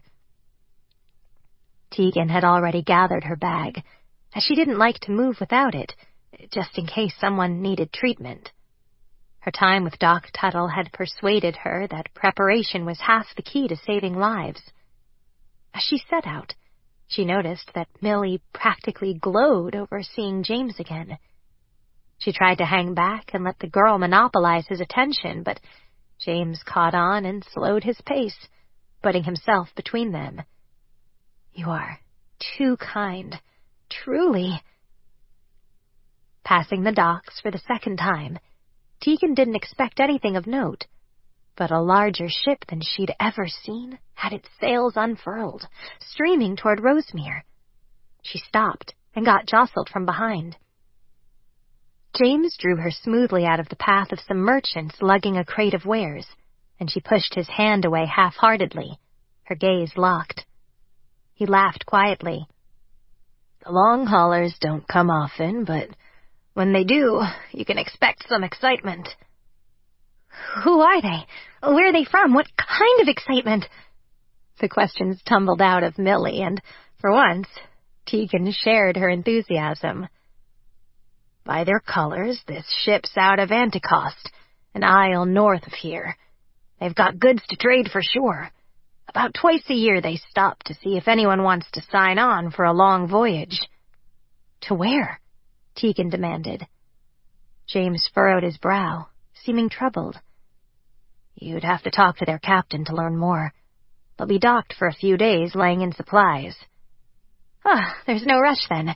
I do have a question for your father. We should take care of that first. Maybe I can help, he offered. Do you know of anyone or anything called Catalina? That's familiar. Why? Oh, I'm positive that was the name of an island in an old book. But it's across the world. I don't know of anyone who's ever traveled so far. At least if they went, they never came back. Dr. Wilson wouldn't have sent me on an impossible quest. With a final look at the impressive ship still some distance away, she turned. Millie seemed just as riveted, so Tegan tapped the girl's arm. She practically stumbled over her feet as they moved away from the docks and toward the market. The back and forth of haggling villagers contrasted sharply with the solemn atmosphere in Winterville.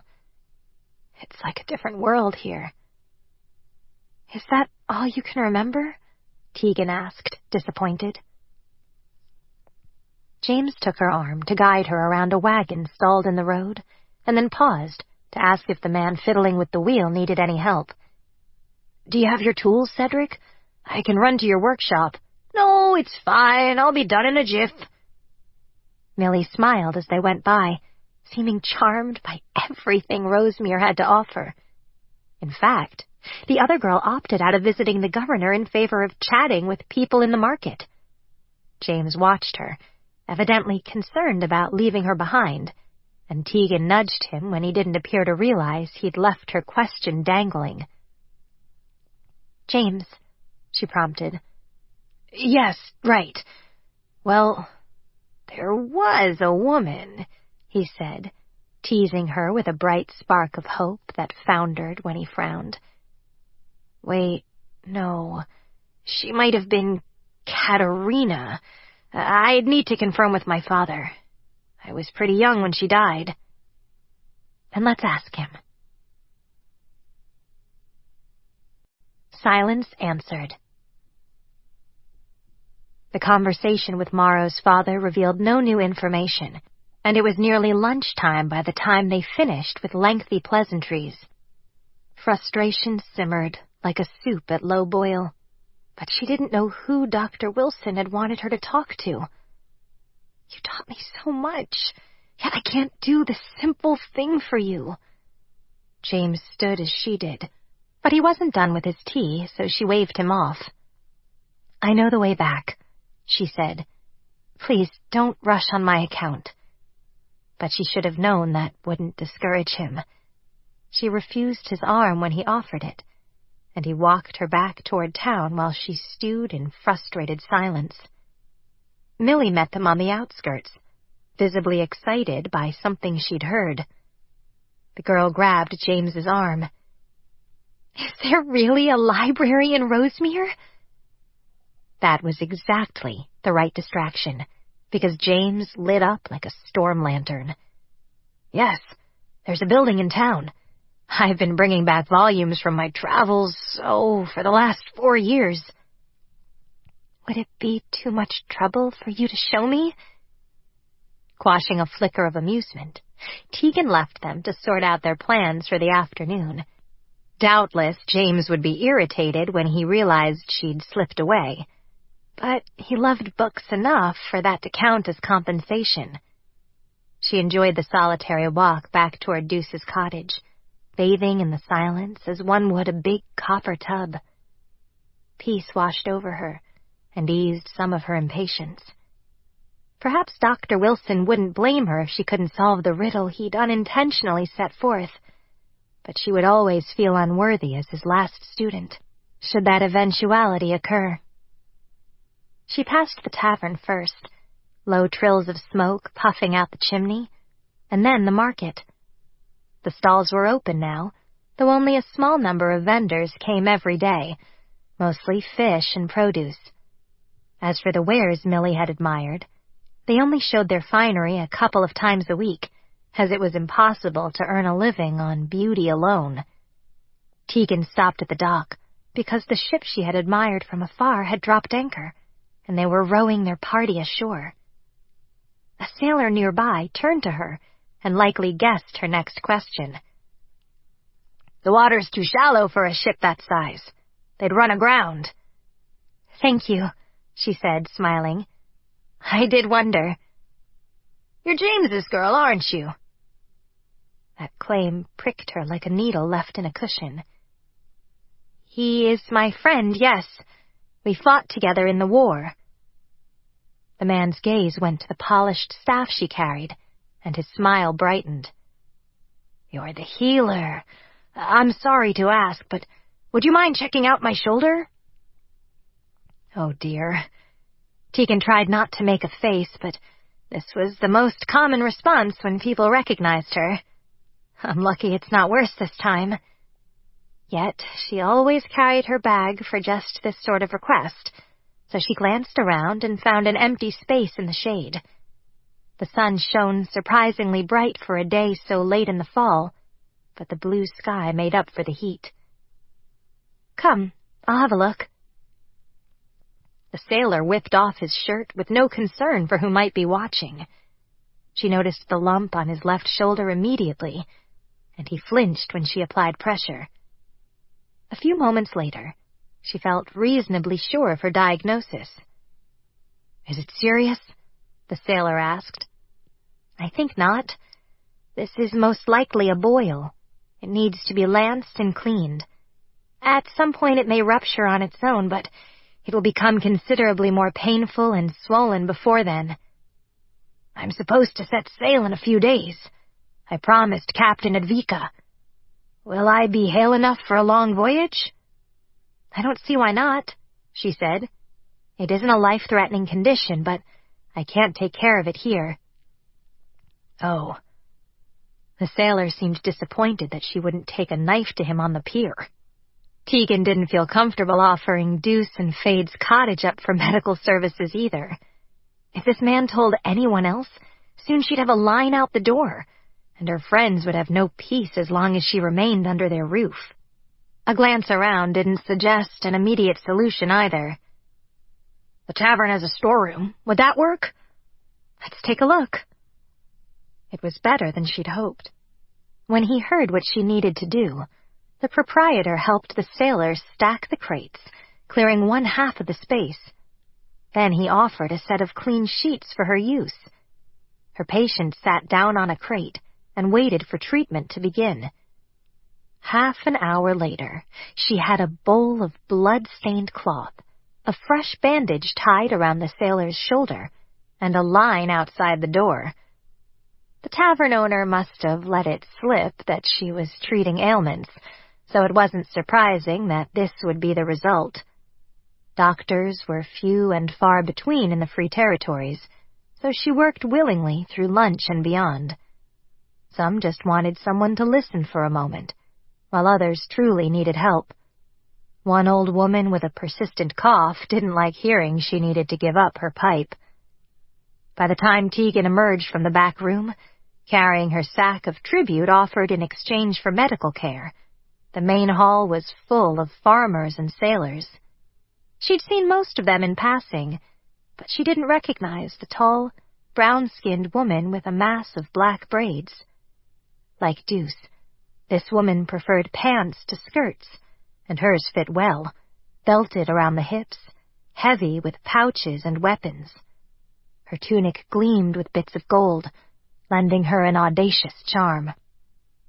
"You must be Dr. Tegan," the tall woman called with an infectious smile. She offered a cautious smile in response. "Do you know me?" "Everyone in Rosemere's singing your praises. You must have seen 20 malingerers today. Buy you a drink?" She realized she was both tired and thirsty, so she nodded. "Yes, please." "Barkeep, another mug." In response, the owner slid a cup of cider, which the woman caught neatly. Tegan accepted it and clacked it against the woman's in a casual toast. "They weren't pretending to be ill, you know. I'm just glad I didn't have to deliver any terrible news." "I imagine. Give me the open sea any day." "You're the long-haul captain?" If she hadn't been so tired, she would have already guessed as much. "Deducting points for stating the obvious," Dr. Wilson whispered. "Pleased to meet you." "I don't suppose you're interested in signing on for a voyage. I'm always looking to add a doctor to my crew, but they're hard to come by. Anyone who spends so much time learning isn't usually willing to sail off into the unknown." Tegan paused, her mug midway to her mouth. "I've always wanted to travel." "I'll be in port for 4 days. I'm staying here until then, so if you decide to take me up on it, stop by any time." "Thank you." After draining the mug, she set it on the counter and nodded a weary farewell to her new acquaintance with the intriguing offer. Belatedly, it occurred to her. "Have you ever heard of an island named Catalina?" "Of course," the captain said. "Never been. It's beyond even what I've attempted." The subtle stress implied that Advika was well known for daring trips, and that made Tegan pause. "I'd love to hear more about your travels." "I'll look for you tomorrow." She threaded through the crowd, and though a few drinkers took a second look, her staff made them reconsider. Tegan wasn't sure if it stemmed from respect for her profession or the fact that she could crack their skulls if they aggravated her. Possibly it was some combination of the two. Outside, the sun had crept across the sky, throwing shadows as the day died. The light went faster here for some reason. In a heartbeat, the colors faded and then dropped into deepest night, spangled with stars.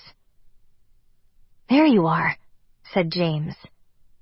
Turning, she found him approaching from the east end of the village, Millie still at his side. They must have spent the day at the library.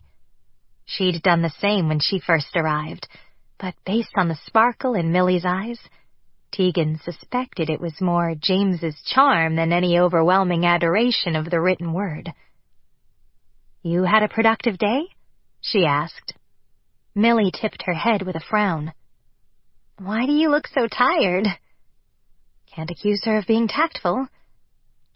"I've been seeing patients. It's rewarding, but not precisely restful." "Oh, now I feel bad," the other girl mumbled. "For playing or insulting me?" Tegan teased. Millie laughed, as Tegan had intended. "Both, I reckon. Do you think Deuce and Fate are looking for us?" "By now, probably." "I'll walk you back."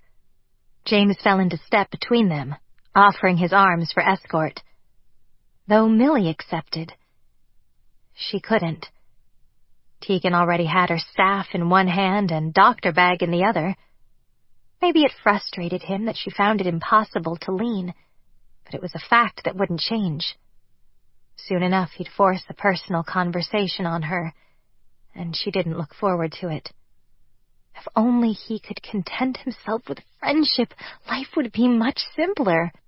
Yet he'd already decided that she was the heroine of his dreams, and in her experience, it rarely mattered what a girl wanted when a man set his mind on something.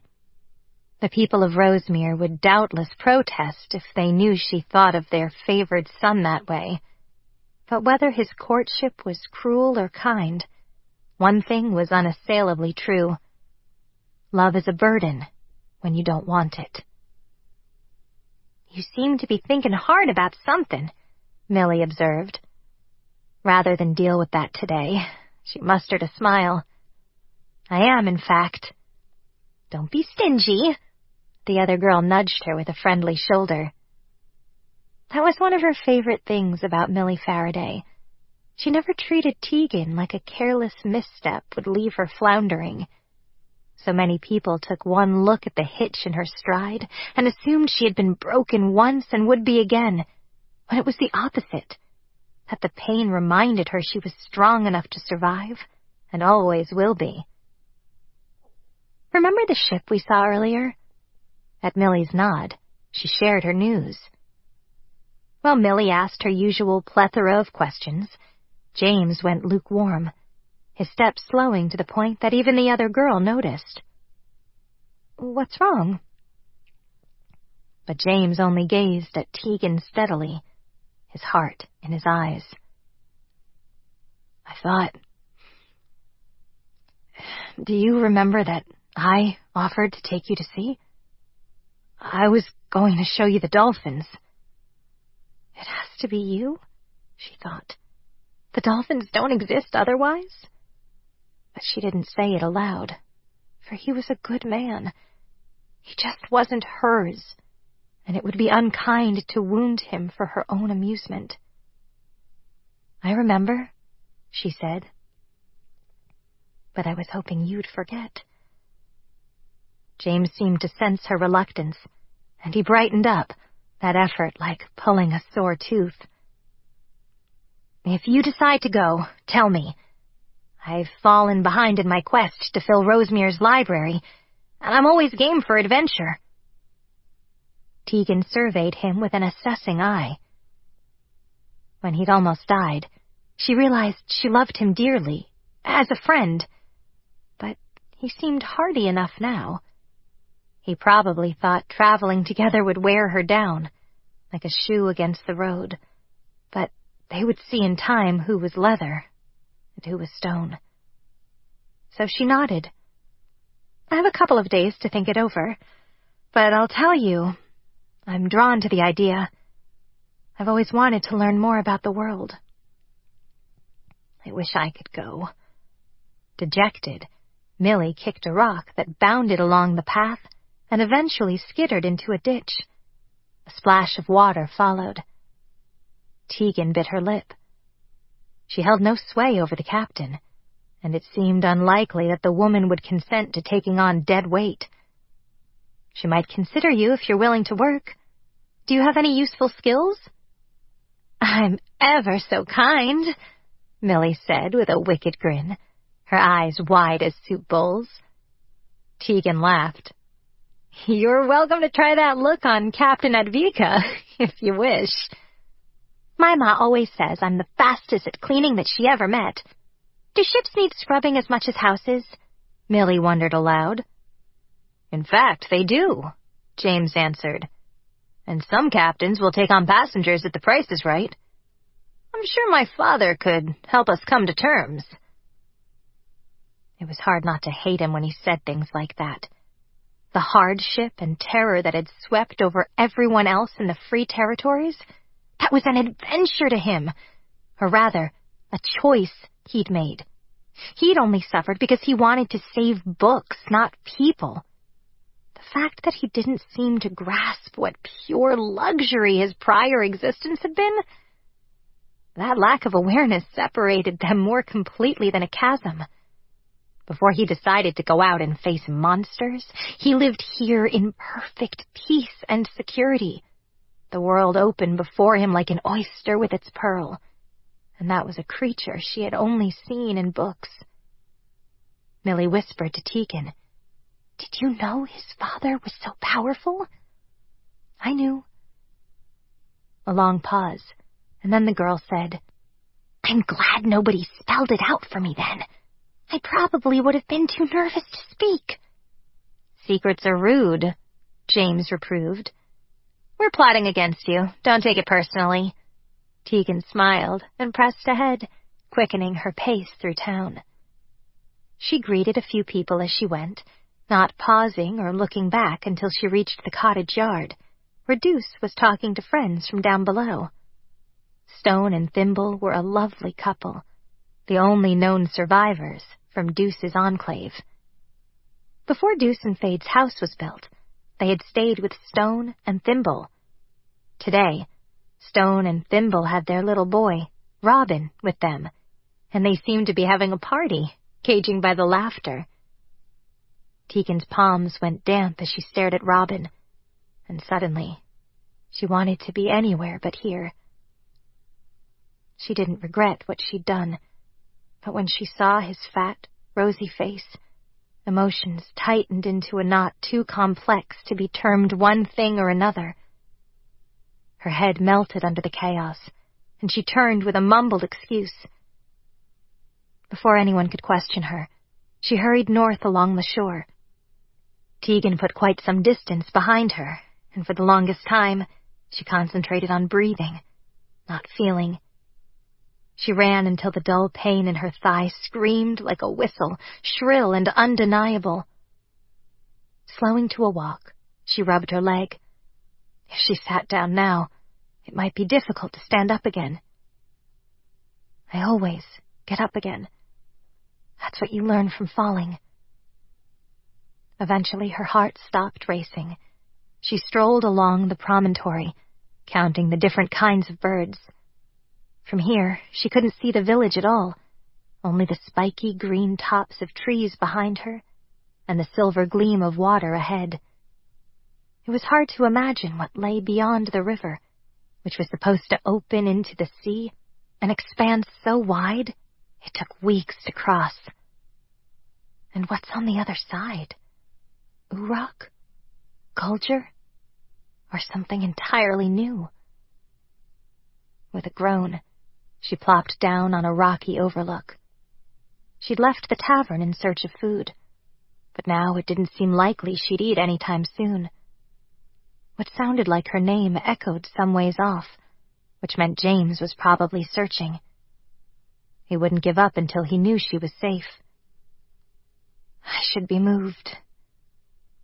Wearily, she fell back into the flax and stared up at the sky. Seabirds circled, swooped, and fought for food nearby, providing a raucous chorus for her respite. She didn't close her eyes, though. She sailed the blue, free as any gull. Tegan imagined boarding Captain Advika's ship. Maybe I won't ever come back. Maybe that would be for the best. But she had ties here. Deuce and Fade were the closest she had to family, and one day she might want to bounce their babies on her knee.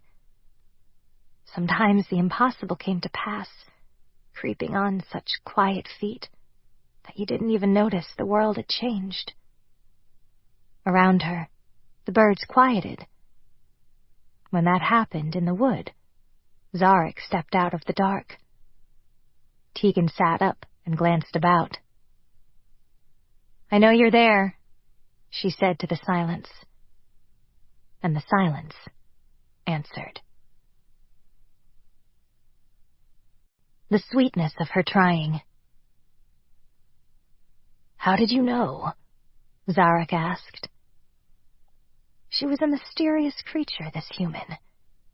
In the twilight, there were others searching and calling her name. To his eyes, it seemed that she'd fled from her own kind, only to invite his company. Yet, she didn't seem to find it odd. "I'm not inclined to share my secrets." Tegan patted the ground beside her, her gaze returning to the water that bedeviled him.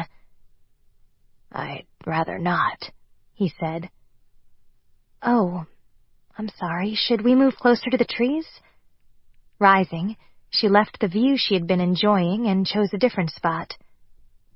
"Here?" So many words crowded his mouth. They tasted like meat and tried to come out in a jumble of sounds that would be intelligible only to his own people. He swallowed them back, breathed, and tried again. "Yes, thank you." "So polite," she teased. He ignored her words.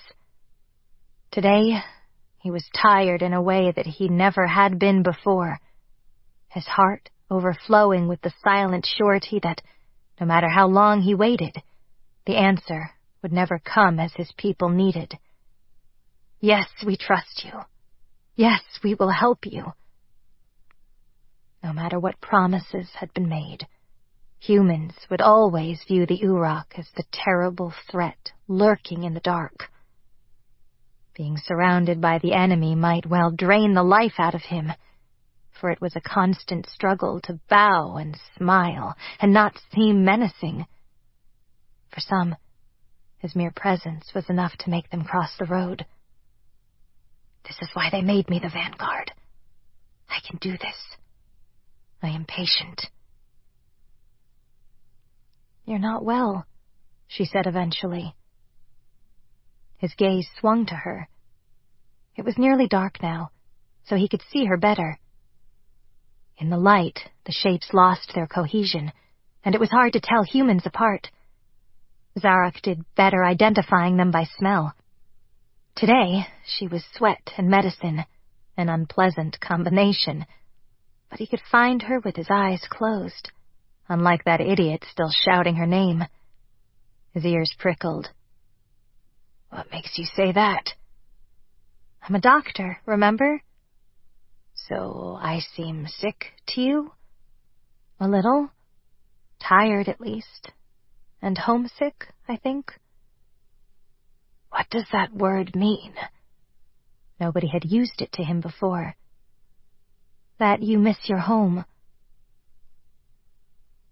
For me to miss it, he said slowly, I would need to have one first. Appleton is the place the old ones took. We Uroch had no say.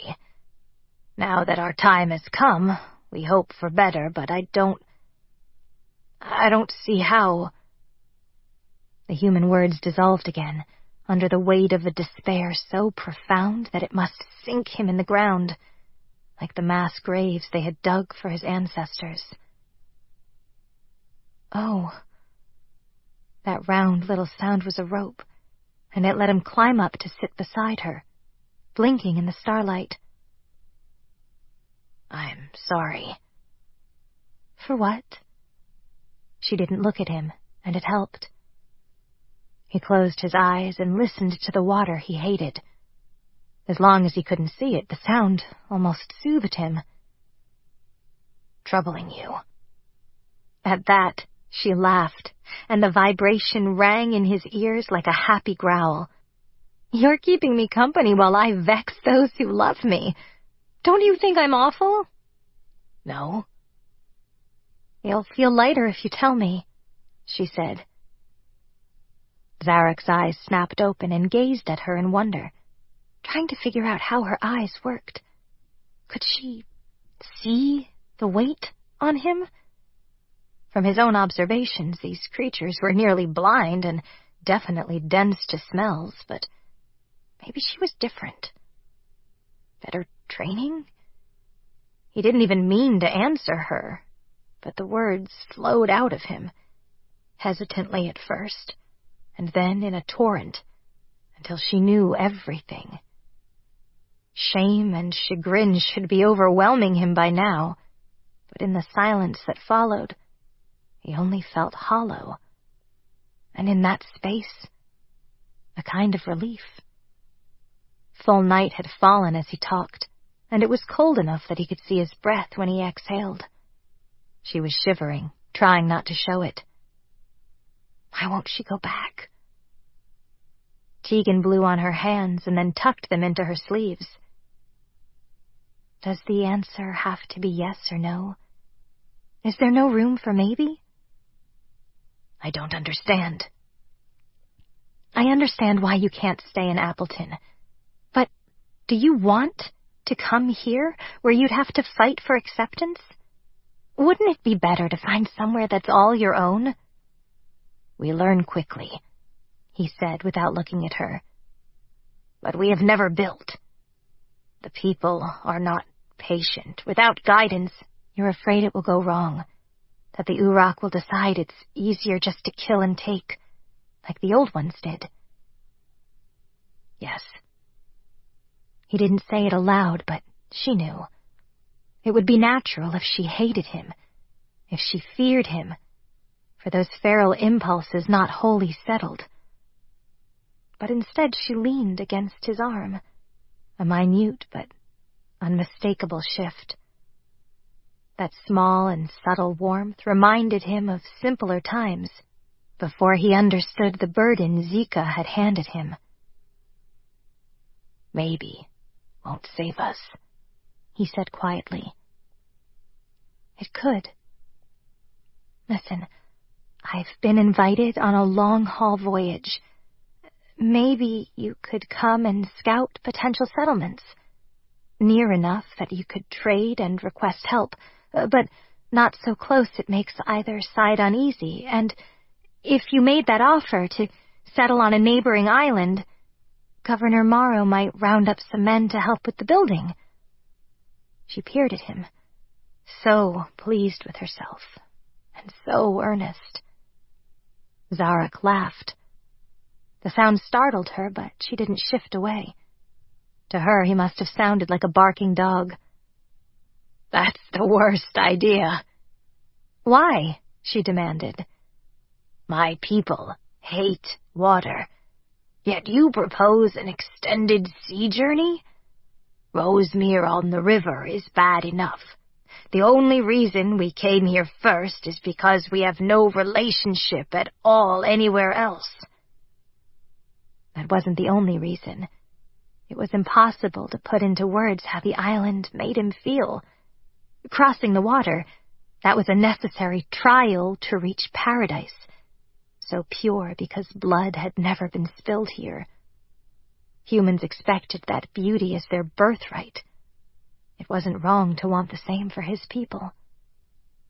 Though the other towns had reason to be grateful, Szarok had first made contact here, but possibly he had been too hopeful in his estimate of Rosemere's tolerance. "Then find your own solution." Her outrage was pleasant, somehow. "I shall," he promised. "Do you think they've given up on me yet?" "No. Your friends are the kind who will be out until dawn." She sighed. "That's what I think, too. We should go back." They stood and began to walk. "But do you feel any better?" "If I don't, will you prescribe some medicine?" "Talking was the cure," Tegan said. "If it didn't work, I have more words." "Oh?" The moment she smiled, the moon came out from behind a cloud, so it turned her face into a blob, all strange eyes and open horse mouth, and she was so awful he couldn't look directly at her. Szarok narrowed his eyes until it was tolerable. Then she spoke, slow and measured. "You're my friend, and I'm here for you." A low breath seeped out of him in an aching rush. Szarok growled a reply in his native tongue, but when she pressed him to translate, he only laughed and shook his head. Her voice went shrill, for it appeared the quickest way to aggravate this girl was to deny her knowledge. Tegan quickened her pace, demanding answers, and he increased the length of his stride, doing his best to outpace her. It seemed like a poor idea for them to return together, but she ignored his unsubtle hints and practically ran alongside him. "Tell me," she panted. Only when she stumbled and fell did he pause. She landed on her hands and knees, muttering words he recognized as curses. The human captives in the pens had taught him a wide variety of these words. Szarok took a step toward her, but she stopped him with a snarl worthy of an Uroch. "I can do it. Don't help me. Don't ever help me." So he stood by as she struggled to her feet and dusted her palms off. He caught the coppery tang of her blood, but since she said nothing, he found it best not to ask if she was hurt. This one should have been born with claws and fangs. She had the anger hidden, same as he. After that, he stopped trying to shake her, matching his stride to hers. The other guests had long since departed, Szarok supposed. Near the path that led to the cottage, the governor's son paced alone, reeking of anxiety. When he saw Tegan, he melted a little and lost both height and dignity. Hands outstretched, he came toward her, and she backed up a pace so that her shoulders brushed Szarok's chest. "Do you have any notion how worried we were?" The storyteller tried for a light tone and failed, a stern measure of scolding beneath.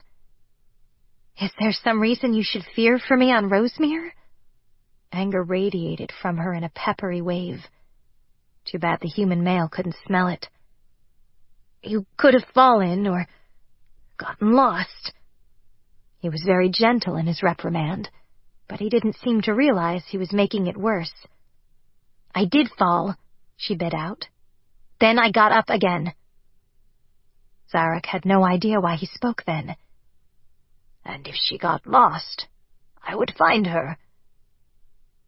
The words provoked more of a reaction than he expected, as the human male fixed him with a sudden, sharp look, and the intensity felt like a challenge. "Why?" Puzzled, he cocked his head. "Because I'm good at it." "It's true," Tegan said, not reading the nuances, or not caring. With her it was hard to be sure. "Come, let's find some food and go to bed." With that, she dragged Szarok by his arm into the cottage, the first time such a thing had ever happened to him. Her fingers bothered him, and once they got inside, he swatted her away. She frowned and rubbed her hand. "Don't do that," he said. "What?" "Handle me. I don't like it." "I'm not allowed to tease you, or to touch. I'm sorry." Though her voice was soft, she seemed sincere, so he tried to understand her. "You just... He was making you impatient?" "Yes. I'm tired and hungry, and I wanted him to go." The cottage was dimly lit, with just the flicker from the dying hearth fire. The others must not be worried about Tegan, and the storyteller was overprotective. But they had left crocks of soup and half a loaf of bread on the table. Since the stew was still warm, they must not have retired too long ago. He heard Millie's even breathing up in the loft. "This is so good," Tegan mumbled, raking the vegetable mash into her mouth with a spoon. "Meat. I miss meat." In truth, he preferred it raw, directly off the bone, and sometimes his people enjoyed downing prey while it was still squirming. But humans would find that as revolting as he did this stuff. Eating this way for long periods seemed like it might kill him. He tore at the bread and pressed it with his fingers. His stomach gurgled. She paused. "Sorry," he whispered. But to his surprise, her expression softened. "I treated a fisherman today who promised my pick of tomorrow's catch. If you go with me in the morning, you might find it's exactly what you need." "That food you earned with your work." "And you are my friend." In all honesty, though he'd heard the word, he didn't truly grasp what it meant. But now she'd used it twice, and apparently it included listening to his troubles and feeding him when he hungered. She'd also come searching when he had nowhere but the woods to sleep.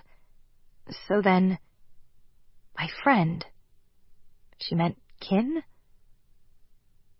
"I understand now how precious that is," he said. She ducked her head. "Don't be silly. They're only fish." As she ate, it was the most peculiar thing. Though he had no taste for smashed plants or dough, her pleasure filled him up. When she finished her meal, his stomach wasn't rumbling anymore, Perhaps we are kin. In a place where nobody spoke his tongue, where there were enemies all around, that possibility wrapped him in comfort. I should sleep here. Millie might be frightened if she woke and found me there in the middle of the night. Tegan seemed unconcerned by this as she went up the ladder to the loft. As you like. The blanket he had carried with him didn't smell like his people any longer, and it was ragged and badly in need of washing. He didn't want to take it out of his pack in this human house. In the morning, they would see it and judge all the Uroch on what he lacked. But as he lay down in front of the fire, Tegan crept back down with a sweet-smelling quilt and a pillow. Here, it's a bit colder since you're on the floor. Sleep well. A human wouldn't have known, but this was what she'd used the night before. He smelled her skin on the fabric, the remnants of her breath where she had rested her cheek. Even the smoke from her hair left scented wisps as he nestled in. She's given me the warmth of her own bed. Szarok growled his answer. If we're kin, let her learn the language of the people. This time, she didn't press him for a translation. Her footsteps crept away, and soon he heard her moving about overhead. Due to her measured breathing, he'd thought the other girl must be asleep, but her whisper proved otherwise. Where did you go? Millie asked. For a long walk, Tegan answered with a faint sigh. James was frantic. Millie shifted, possibly adjusting her covers. A sigh. I know. He wished he could close his ears, but it was impossible. Rolling away from the loft didn't help. The conversation continued, including him as an unwilling audience.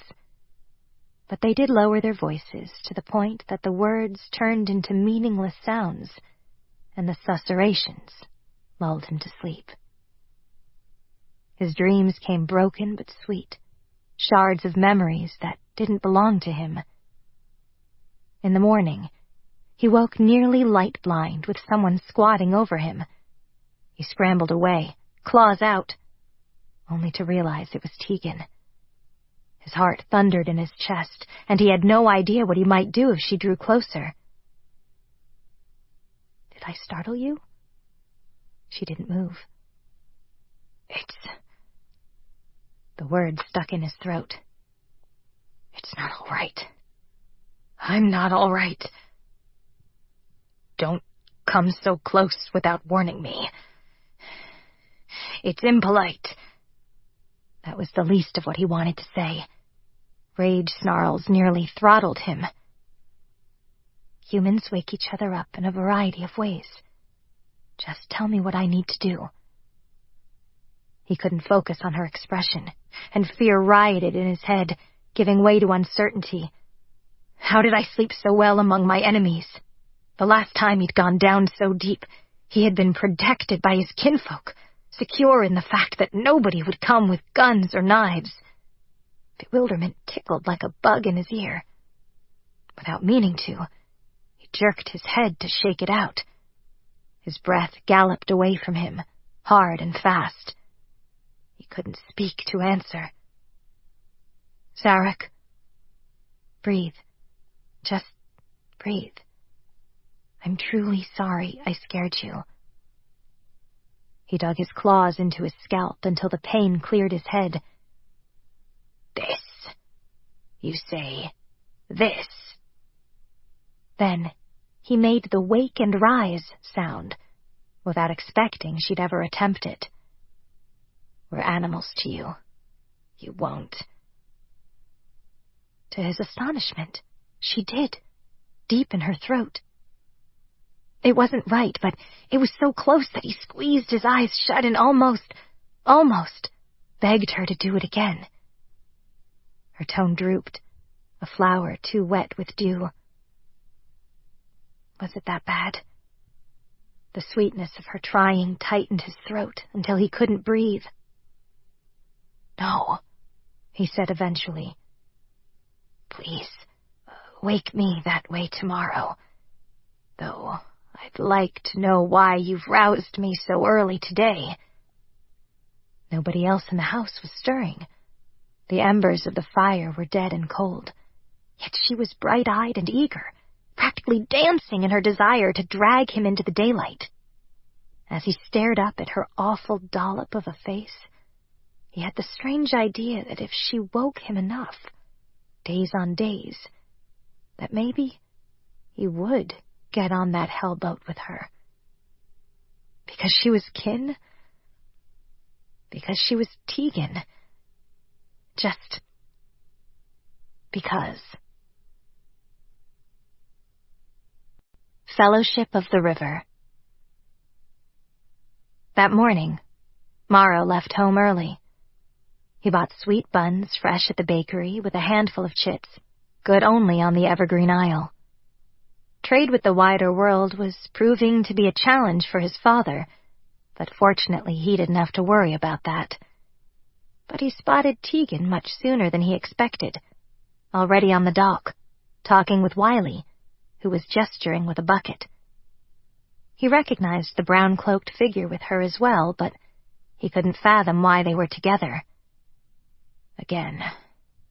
Possibly it was arrogance that made him think she'd miss him once she went away. But now that she was back, he felt like a glove made of thumbs, badly sewn and no use at all. Still, he pinned on a smile and hurried toward them with his paper-wrapped present. Tegan smiled when she saw him, but she also beamed at bone carvings, sunsets, and unexpectedly gruesome stories. "Good morrow, James." At least she still made a joke of his name. "I come bearing gifts. Are you hungry?" "That's exactly why we're here," she said. "I didn't think you were especially fond of fish." Shaking her head, she accepted the pail of water from Wiley, and then handed it to the Vanguard. "These are quite small, but you might be able to eat them whole. I'm not sure if you'd have problems with the bones." "Thank you for breakfast," Szarok muttered. The Uroch took the offering from Tegan and rushed away, his head bowed. Morrow found the entire exchange odd, and he said so. "You embarrassed him," she said. "Me?" That seemed unfair, no matter how he waited. "You were the one quizzing him about bones." "He wouldn't have minded, except that you were listening." Her statement stung like a slap. Morrow had the sense that she had drawn a line upon which she meant to build a wall, and when she finished, he would be standing alone on the other side of it. Truly, he had no notion what to say. The fisherman cleared his throat, and Morrow realized belatedly that they had an audience. "Can I take it that we're square now, Doctor?" Tegan nodded. "But, if you don't mind, could you keep the little ones like that, just in case he enjoys them?" "Done. Normally I throw them back, but I don't imagine one person's appetite will ruin my fishing," Wiley said, cheerful as a sunrise. "Have you eaten?" Morrow asked. "Not yet." Trying to recover lost ground, he teased her with the sweet rolls. "Still warm, gooey, delicious. Would you like one?" "Please," she said. She still has a sweet tooth. He got out a bun and broke it in half, his fingers honey-sweet with sharing. The sun felt warmer on his head as she took the first bite, eyes closing in pleasure. Her strength was the first thing he had noticed about her. Second, her cinnamon-brown eyes. Next, her determination. And afterward, the smooth curve of her cheek, until her beauty and her resilience plaited around his heart with skeins. Now, it was a joy merely to stand beside her. She crammed the rest of the pastry into her mouth with such delight that he had to laugh. "What shall we do today? And Please don't make me entertain young Millie again. That would be exceedingly unkind." "She's a sweet girl," Tegan protested. "With boundless curiosity. I deserve a rest." "I suppose that's true, but don't hurt her feelings. She already thinks we're all members of some private club that she could never join." "The Fellowship of the River?" he suggested. It disappointed him a little that she didn't seem to understand the joke, pale as it was. But she had spent much more time learning anatomy than reading old stories. When he thought about it, nobody in the world cared as much as he did about preserving old-world legends. Still, he wanted her to love what he did. Not necessarily as much, just to love it. Even a sliver of your heart would be enough, he thought. A corner, a crack where the light can shine in. "We're not a secret club." Her stern look did yield to a twinkle, however. "But if we were, I'm sure we'd have a better name." "Company D?" he offered. "It has a certain ring to it." They all had the patches Mrs. Oakes had sewn. He'd had his stitched onto his best jacket, although he didn't wear it around town. It seemed wrong to boast of his involvement, when it was only a trick of timing that he had been at the right place at the right time. And, too, he carried some misgivings, because it wasn't that he'd fought because he was strong, or it was right. His reasons seemed small, now that he examined them in depth. I was curious. Curiosity didn't make him stay, of course, when things were at their worst. But it wasn't a very heroic reason. Some people are not heroes. We only write about them. That, too, was a little embarrassing, the way others had taken his words and copied and recopied. So now what had been meant as a private gift for Deuce was making its way all over the Free Territories, mostly in the hands of traders, who were peacock-proud to have their names in print. "I'm in your hands," he told Tegan then. "What would you like to do?" "Go see Captain Advika." She really might go then. He'd thought that when she came to Rosemere it would be to stay. But it was also impossible to imagine Tegan keeping house as Deuce was learning to do. The huntress didn't seem to regret turning her knives to chopping and slicing instead, but Tegan, even if she stayed, she would be a healer first. "At this hour, I'm sure she's still sleeping. I hear there was a fight at the tavern last night, and she was in the center of it." Tegan grinned. "That sounds wonderful. She doesn't strike me as the sort of woman who starts what she can't finish." "Truly spoken." Instead of the tavern, they went first to the potter's house, mostly because Morrow thought she would be interested to see the work, and to learn.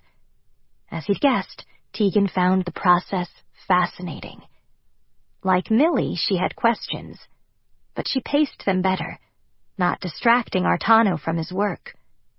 He wished he could be the one to reach around and shape the clay with his hand over hers, but he had no such skill.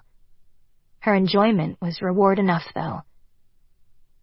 When it came off the wheel, her bowl was imperfect, but the potter put it in the oven anyway. "Come back tomorrow. You can take it as a memento." Tegan's eyes widened. "Really? That's incredible." They talked a little longer, and when they left, it was past noon, late enough for it to be feasible to talk with Captain Advika. "To the tavern, then?" "Unless you're busy, I can go alone." That offer pleased him as much as a kick to the shins. "No, I set aside the whole day. I missed you." "You're sweet," she said, but her tone was more like, "Oh dear." Morrow swallowed a sigh and led the way to the tavern. When they arrived, Miwan, the fellow who owned it, was still cleaning up from the night before, fishing shards of crockery out of the floorboards. Morrow waved and glanced around, quietly hoping that the long-haul captain might have changed her mind. He found her in a dark corner with a mug of something. The tall woman perked up when she saw Tegan. "Ahoy, Doctor! Did you come to sign on? I have a slice on my thigh that might need stitching." "We should tend to that first, then talk," Tegan said. Without further discourse, the two women adjourned to the back room. Miwan followed their exit with his gaze, and then shook his head. That woman is trouble in breeches." "What happened exactly?" "You know how it is with fishermen and sailors. Get a pint in them and they start telling tall tales. That Vika claims she's been across the big drink 60 days at sea, and nearly been pulled down to the depths by something as big as a house with 8 arms and—" "A monster?" Morrow cut in. His enthusiasm for a long voyage kindled. "This time, I can pen a true-life sea epic." To his mind, sharing a second adventure with Tegan culled all the disadvantages and dangers down to nothing. His father would probably squawk, but if he was so worried about his only son dying in a horrific and interesting way, he should probably marry again. "That's what she said." The barkeep swiped at the counter.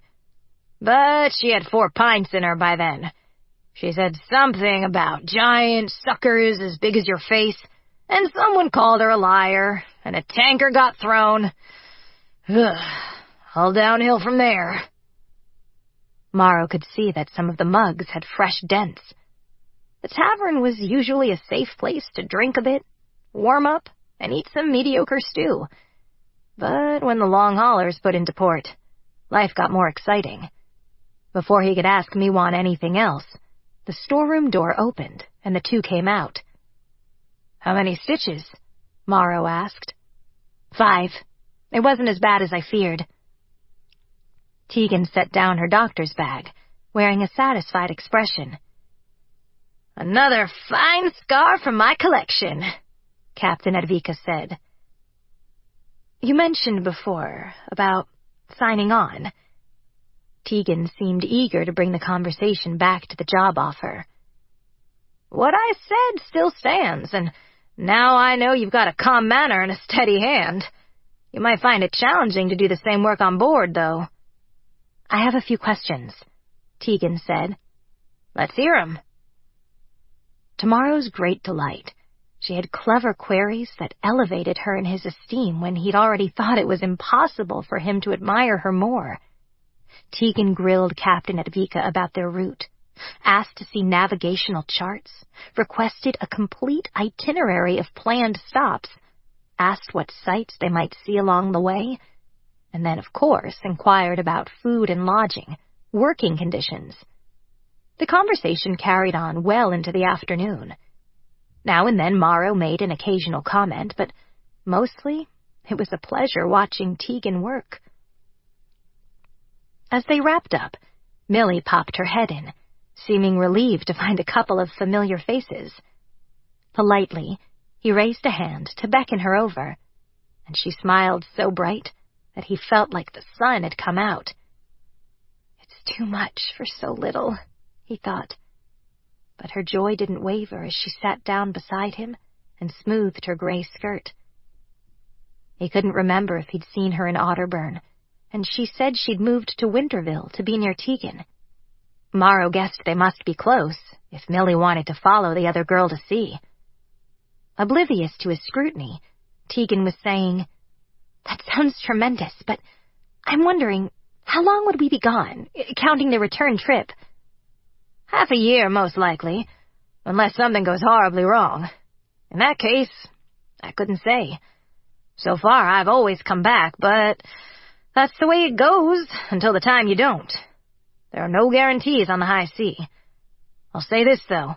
Having a good doctor can make all the difference in a bad situation." "Then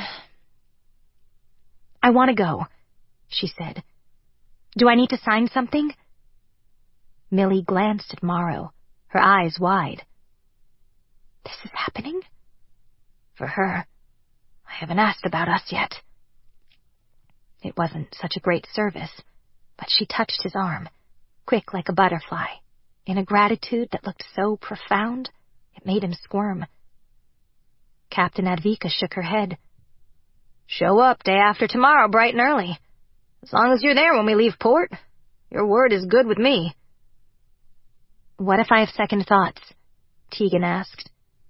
"Then I'll send my boys to bring you aboard in chains," the tall woman said, grinning. Millie leaned close to whisper, "I'm not sure if she's joking." Morrow grinned. "Neither am I. That's the best part." "Something funny?" the captain demanded, fixing dark eyes on them. "Not a bit. But, I am wondering if you'd consider taking on a couple of unskilled hands. Millie's willing to clean, and I'm largely useless except in a fight, but I'm sure my father would give aid in the cost of provisioning the ship." "Are you trying to bribe me?" Morrow tried for a charming expression. "A little?" "Lucky for you. I love free trade. Emphasis on free.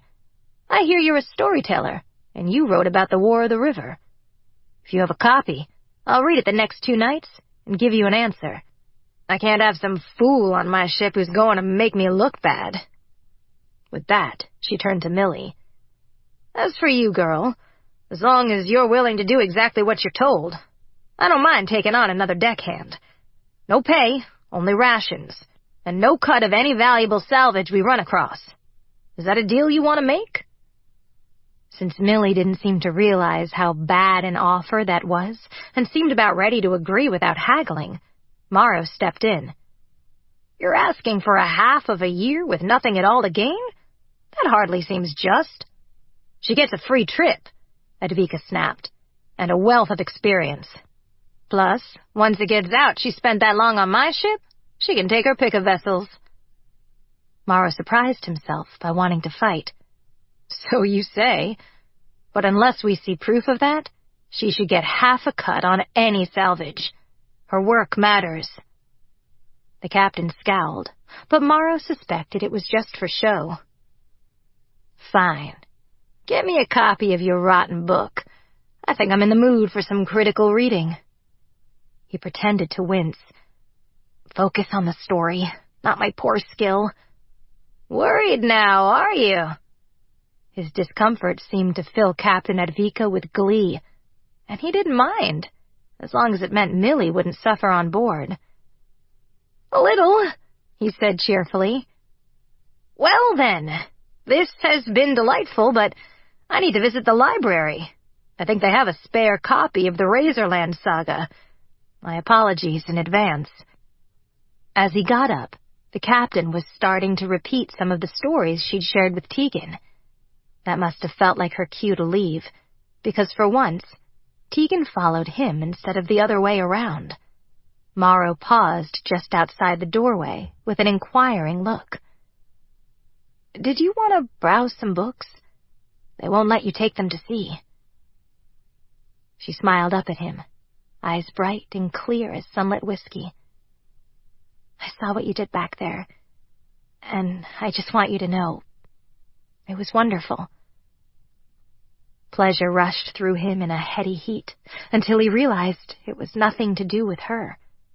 She was just praising his simple decency in looking out for Millie. He tried not to show that it hurt, but damn and blast, sometimes even her praise stung like nettles, because she only liked it when he turned to someone else. "It was nothing," he said, with an empty smile. Madness and drowning. "You can't go," Deuce protested. "There are 1,000 reasons for you to stay." "I know." Smiling, Tegan hugged her, wishing she didn't feel conflicted about doing so. She didn't like long goodbyes, as that seemed like asking for trouble. Her bags were already packed, and Millie was pacing outside with nervous excitement. Amused, Tegan watched the girl's agitated stride carry her back and forth in front of the door. Quietly, Fade picked up Tegan's things and carried them out. If she didn't miss her guess, he wouldn't be heartbroken to have an empty house again. Not that he'd ever been anything but polite. Still, there was a shadow in him that had never gone away. Not after he was taken. Deuce had risked her life to rescue him after the old ones snatched him as prey and held him in their food pens as human livestock. What he'd seen and survived, it must have been monstrous. Tegan understood better than anyone how some things changed you. "I'll be back. Look for me in 6 months or so." "Always," Deuce said, with an angry sort of warmth. "Take care of each other." With those words, she joined Millie, hoisted her belongings, and refused to turn around to acknowledge Deuce's frantic waving. Walking quickly, they made it to the pier at the appointed time and found James already waiting. "Good morrow," she called. "At your service." He swept a bow, and she wished, slightly, that she found him as dashing as Millie did. "You're just in time." Captain Advika wove through the crowd to clasp Tegan on the shoulder. "The oarsmen will be making a few more trips yet, so feel free to head out." "Thank you," she said. Excited didn't seem quite the right word. Overwhelmed yet delighted seemed like the best match. But the captain had already lost interest, stomping down the pier to shout directions at dock workers who were failing to load crates to her satisfaction. Bemused, Tegan traded a look with Millie and James. Then the three of them set out to secure spots on the next little boat being rowed out to the larger ship. The heady scent of the river swept over her, and she breathed it in, trying to identify the separate smells. Damp earth. Peat. Something green. A hint of salt or fish. She wished she had James's affinity for words, because he could probably make it sound lovely. Poetic, even. Tegan gave up as an oarsman raised his hand, beckoning from the end of the pier. He caught the bag that held her clothes and personal items, but she held on to her doctor's bag. She carried it away from the ruins of salvation, and they'd pry it from her cold, dead hands. "Mind your step," the sailor said. Tegan accepted his help in stepping onto the tipsy little rowboat. Then, Millie and James climbed in after her. Tegan settled in the center, gazing toward Captain Advika's ship. "Does it have a name?" she asked. "The Catalina." Stunned, Tegan stared at the man as he began to row. "Truly?" "Why would I make it up? You'll see, it's etched on the prow." Sure enough, he was right. She made out faded letters spelling the name as they approached. It has to be a sign. In passing, Tegan wondered why the captain hadn't mentioned the name of her ship when she asked about the island, but I did ask specifically. She made a note to ask the woman if she knew Dr. Wilson the first chance she got. "Be careful going up." A little shiver ran through her when she realized the sailor expected her to scale a rope ladder dangling down the side of the ship. Her bad leg shouldn't slow her down too much, but she had no idea how she'd make it with medical supplies in one hand. The mate solved that problem, at least, by tossing her bags like they were made of feathers. Another sailor at the top caught each neatly and set them on deck. "Come on up, Doctor." She didn't hesitate further. On a deep, bracing breath, she lunged for the ladder with both hands and got her feet tangled. Another moment sorted her out. Then, Tegan started climbing. Going slow like this, she wouldn't set any records, but she didn't fall into the water either. Once she reached the top, a couple of hands drew her over the side and set her on her feet. "Thank you." Millie came up next, faster than Tegan, and then James swaggered onto the deck. He seemed more at home on a ship. He'd mentioned traveling to sea once, but it was hard to know what he'd actually done and what might be an exaggeration for the sake of spinning a good yarn. Still, he wasn't the sort to craft outright lies, so she guessed he'd taken a short journey anyhow. "We need to learn the names for everything," Millie said. "Definitely. But I wonder who made such a beautiful thing." Tegan touched the smooth railing, awed by how the wood shone. "There's a shipyard on Anticost," Morrow informed her. "In my experience, the mainland is bad. Ruined cities are worst. Overall, the Isles fared better during the dark times." "Probably because the Uroch don't swim." There were probably islands where the violence and madness had spread, but not these little havens. Enough people kept their wits and stayed alive that it was possible to start over. "They called them the Pride Plagues in Salvation," Tegan murmured. Since both James and Millie looked blank, Tegan guessed that wasn't the official name.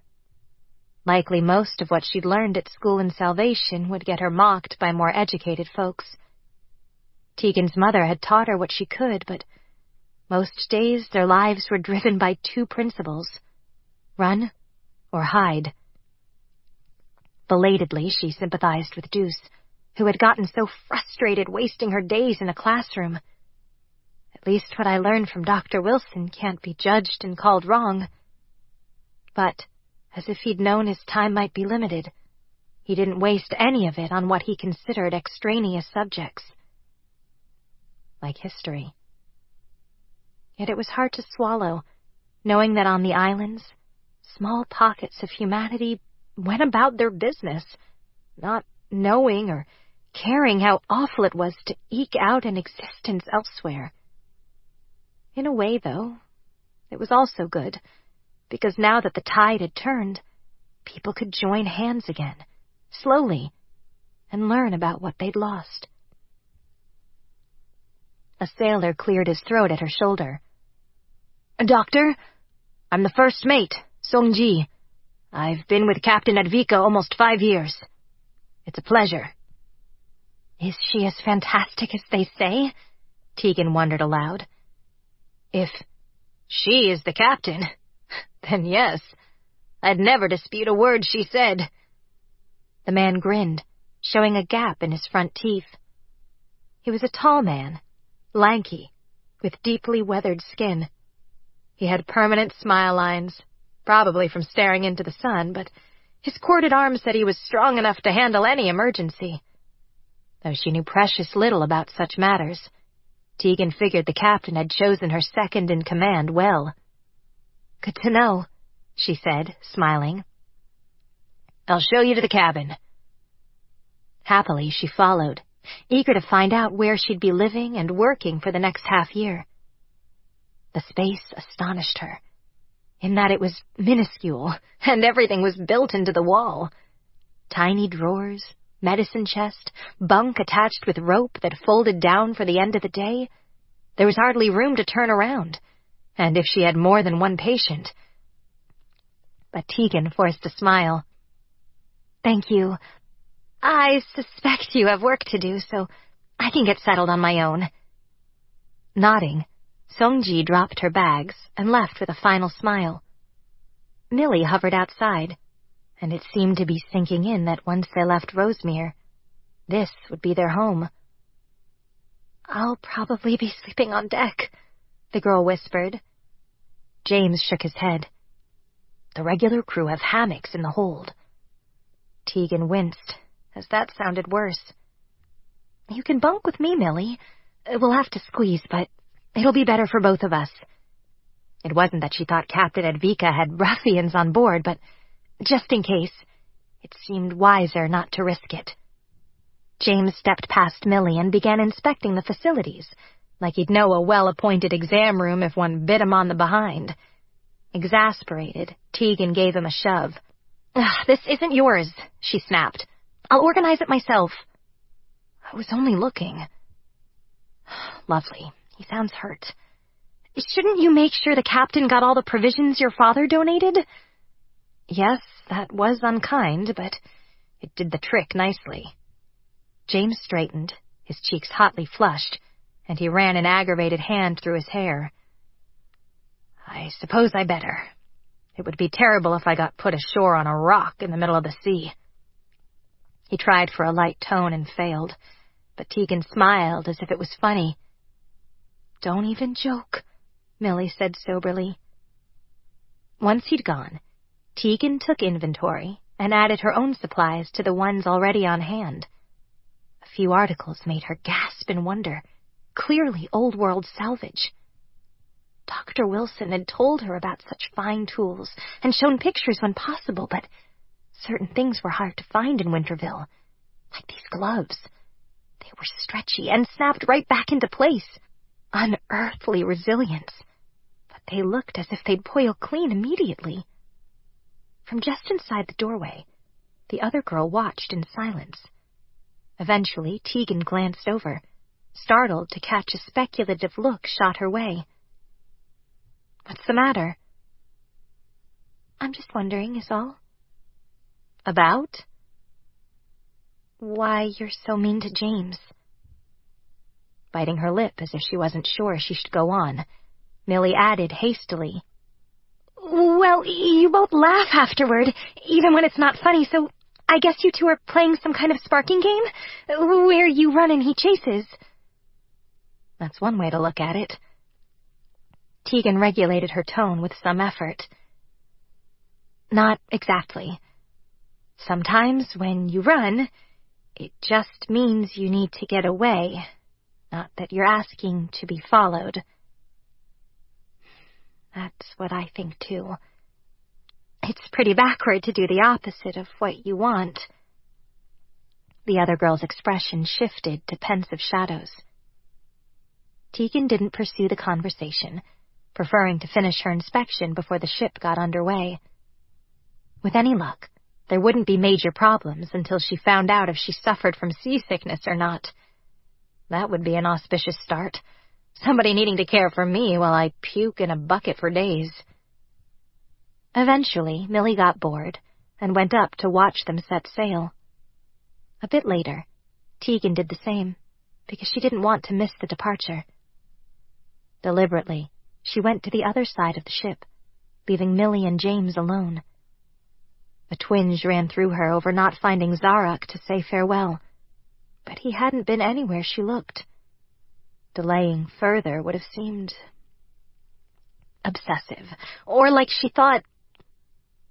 She didn't know what, but as she stood at the railing, gazing back at the evergreen aisle, she searched for him among the faces in the distant crowd. They all blurred together sadly, and she couldn't find his familiar figure. Overhead, it was all a tangle of ropes or wires and billowing fabric. Sailors climbed up like it was nothing to tighten and adjust. Staring up at them made her dizzy. She tried her best to stay out of the way as deckhands ran to and fro, doing things expertly. They snapped orders to one another that didn't even sound like words she'd heard before. But Dr. Wilson had told her more than once she caught on quickly, so Tegan figured she would pick up mariner vocabulary soon enough. As the aisle receded, she waved until her arm felt like it might fall off. The wind whipped her hair against her cheek, colder than she'd expected, and the rock of the river made it hard to stand without gripping the rail for dear life. Her shoulders burned with the effort, so she loosened her hands, hoping she'd learn to cope soon. So far, her stomach felt all right at least. The first mate paused to pat her shoulder. "Don't fret. You'll find your sea legs." She smiled and let go of the railing. "I'll put my faith in your word." Cautiously, she picked a path back to the steep steps that led down to the lower deck. With only one wrong door, she made it back to the tiny clinic where she would live and work. But, to Tegan's surprise, someone was waiting. My first patient? But no. Though it seemed impossible, she recognized that brown cloak. In conjunction with those tense, hunched shoulders, it could only be... Szarok? He jerked but didn't face her, curled into the smallest possible space. Even from here, she saw the shivers that worked through him in uncontrollable waves. Tegan flipped the sign so that it read "Consultation in Progress," then shut the door behind her. He seemed worse now than he had the morning she'd woken him. Controlling the urge to ask a slew of unproductive questions, she focused on treating him like a patient. Mental issues weren't her specialty, but there's no one else. He has no one. Only me. It's the water, she guessed. He shuddered, emitting a sound so miserable that she didn't need words to understand that he was suffering. Carefully, Tegan sat down beside him on the floor. You might feel better if you talk. It helped before. What? He struggled in shaping the sounds. What should I say? Well, I'm curious. You said this was a terrible idea, remember? Szarok leaned his head against the cabinet and the current jostled them so his skull rattled, but he didn't react to the pain. It is. But I don't have a choice. The Uroch sent a messenger. It's getting worse in Appleton, and Governor Morrow said he'll help, but only if I choose a site to build somewhere else, she finished. I'm the patient one. I promised I would do this. So I sent the envoy back, and I got on this hell boat. Poor Uroch, she thought. Explanations did seem to be calming him, so she pressed for more, teasing a little, though he might be too terrified to notice. That doesn't clarify why you've come to see the doctor. You're not sick. I didn't come for the doctor, he said. I came searching for my friend. Oh. Well then, you found me. Am I helping? Yes.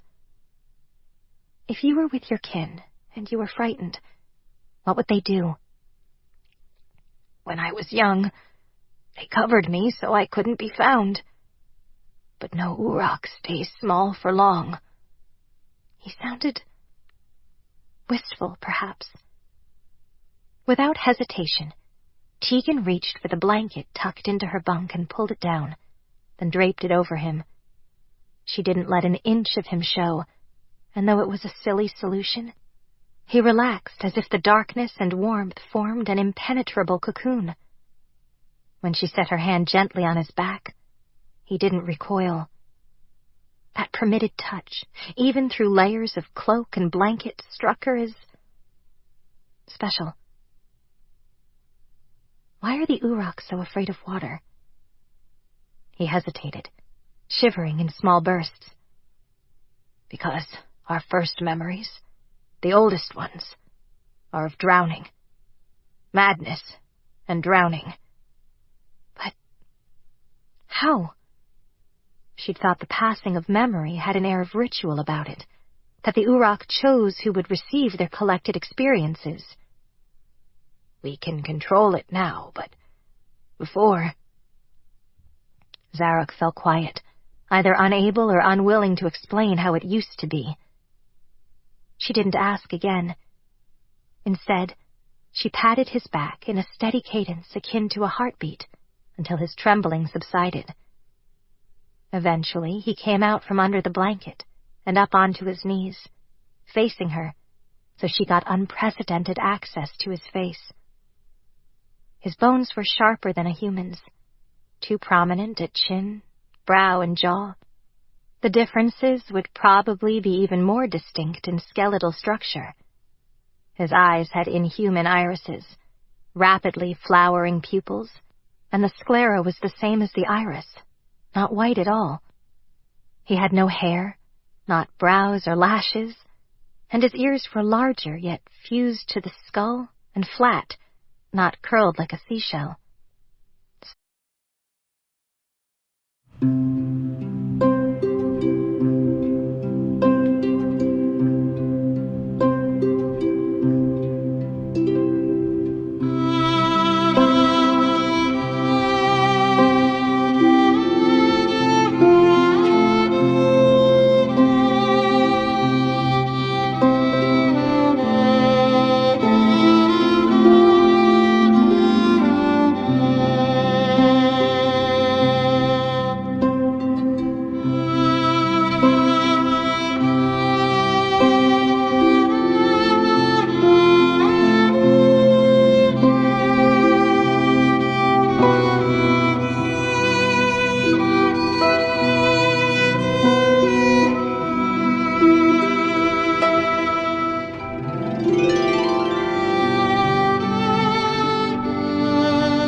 sounds might even cause him pain.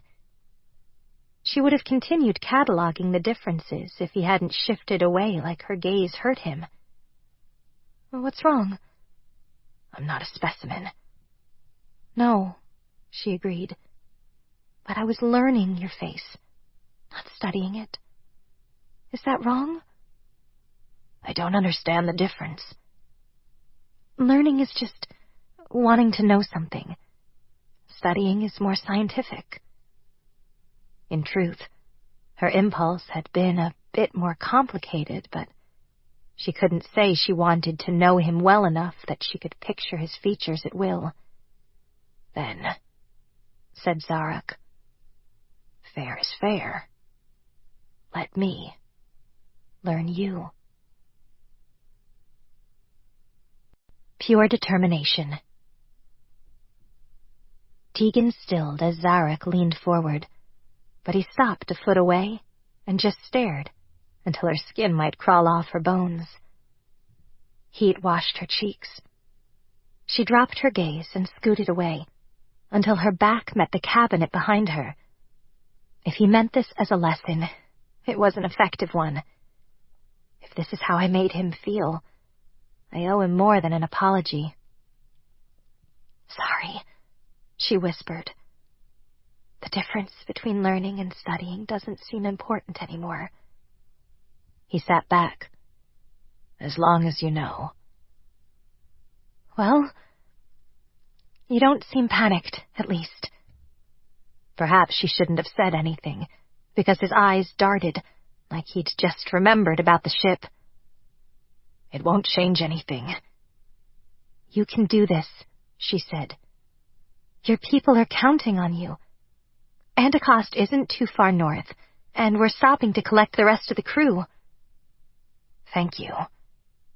Just then, the ship lurched.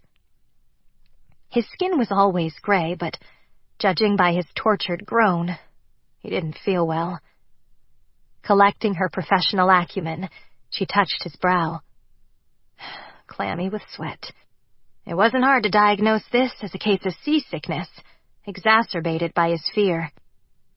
The passage didn't even feel that rough to her, though she had to steady herself occasionally as she opened her bag and rummaged for the right medicine. With a triumphant smile, she opened the pack of ginger restorative and added the powder to a cup of water. "Take it. This will help." He sniffed once and regarded the medicine with a dubious air. "How do I know your treatments won't poison me? You're a human doctor." "Smell it. I'm sure you've had this before." For a moment he stared. Then he snatched the cup and downed the contents in a grimacing swallow. Gratified by his trust, she leaned over and let the bunk down from its vertical placement on the wall. The ropes bounced, but the bed seemed stable. She wasn't sure if she was supposed to let patients rest here or not, but since this was Szarok, she decided the answer was yes. "Come and lie down." He didn't argue, which spoke volumes on how awful he must be feeling. Once he did, she covered him again. Then she wet a damp cloth, folded it, and rested it on his forehead. Tegan wanted to do more, but as a doctor, there was no further treatment to offer. She hated the fact that she wanted to put her hand on him, as if she had some healing touch. Instead, she busied herself with putting away her supplies. As she worked, she hummed, and at some point, his breathing evened out. It might be polite to leave him in peace, but she feared it might send the wrong message, one of indifference rather than good intentions. At one point she heard footsteps outside the door, but they only slowed in passing by, so it must not have been urgent. Possibly James or Millie wondering where I've gone. When the dinner bell rang, she decided she couldn't let him sleep any longer, at least not here. With some regret, she made the sound he'd taught her, feeling self-conscious. Yet his eyes snapped open immediately, so she must not have gotten it wrong. "Do you feel better?" she asked. It no longer feels like my stomach will twist inside out. Good. I don't know what you should eat, if anything. You don't like bread or vegetables, so maybe some broth if it's available. Szarok sat up slowly, his expression sharpening into one she didn't recognize. At least, it was a look she hadn't seen on him before. The fish. They were delicious. I'm glad. With that, he went, and Tegan opened the office door to search for supper. She didn't see him again before they made port, but she heard quiet complaints among the sailors that a monster had been given free run of the ship. As she stood watching the approach to Anticost, a rigger with a scarred cheek spat on the deck and muttered, "They ought to keep him caged. Safer for normal folk." Thus goaded, she couldn't keep quiet. "The Uroch saved us in the war, unless you've already forgotten. They are our allies." The sailor inspected her with eyes that left her feeling as filthy as his teeth. "It's nothing to us what you mainlanders do. We were safe enough." "Then you're the monster," she said fiercely. "If it's fine with you that the rest of the world dies, as long as you're not bothered." Before the situation could escalate, suddenly James was at her side. She didn't want to be grateful, hated that she was, but the look in this sailor's eyes was dreadful and familiar. Tegan took a step back, hands curling into fists. Smoothly, he set a hand beneath her elbow and guided her away from the brewing conflict. While she didn't want to be rescued, she couldn't physically fight every imbecile on the ship. If there's one, he's bound to have friends. "I see you're getting to know your colleagues," James said. She shot him a baleful look. "Enough of that. Admire the scenery." While she was in no mood to appreciate natural beauty, when she focused, Anticost took her breath away. They were sailing toward the gentle side of the isle, but she could see that there were sheer cliffs topped with green forest. On the far end, a village sat like a bouquet of flowers and painted just as bright. She'd never seen houses that reminded her of butterflies before.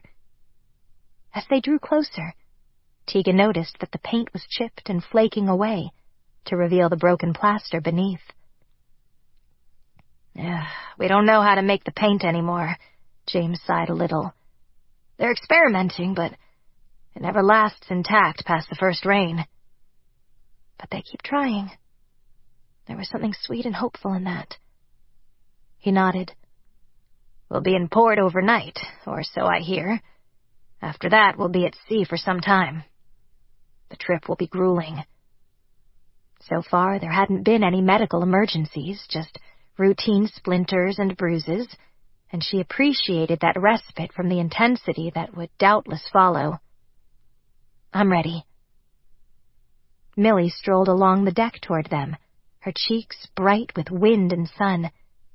She'd braided her hair so only dark wisps escaped to frame her face, and Tegan thought she looked uncommonly pretty. "Can you believe it? We're almost there." "It's only the first stop," James teased. "You'd better pace yourself or you won't be able to handle the rest of the world."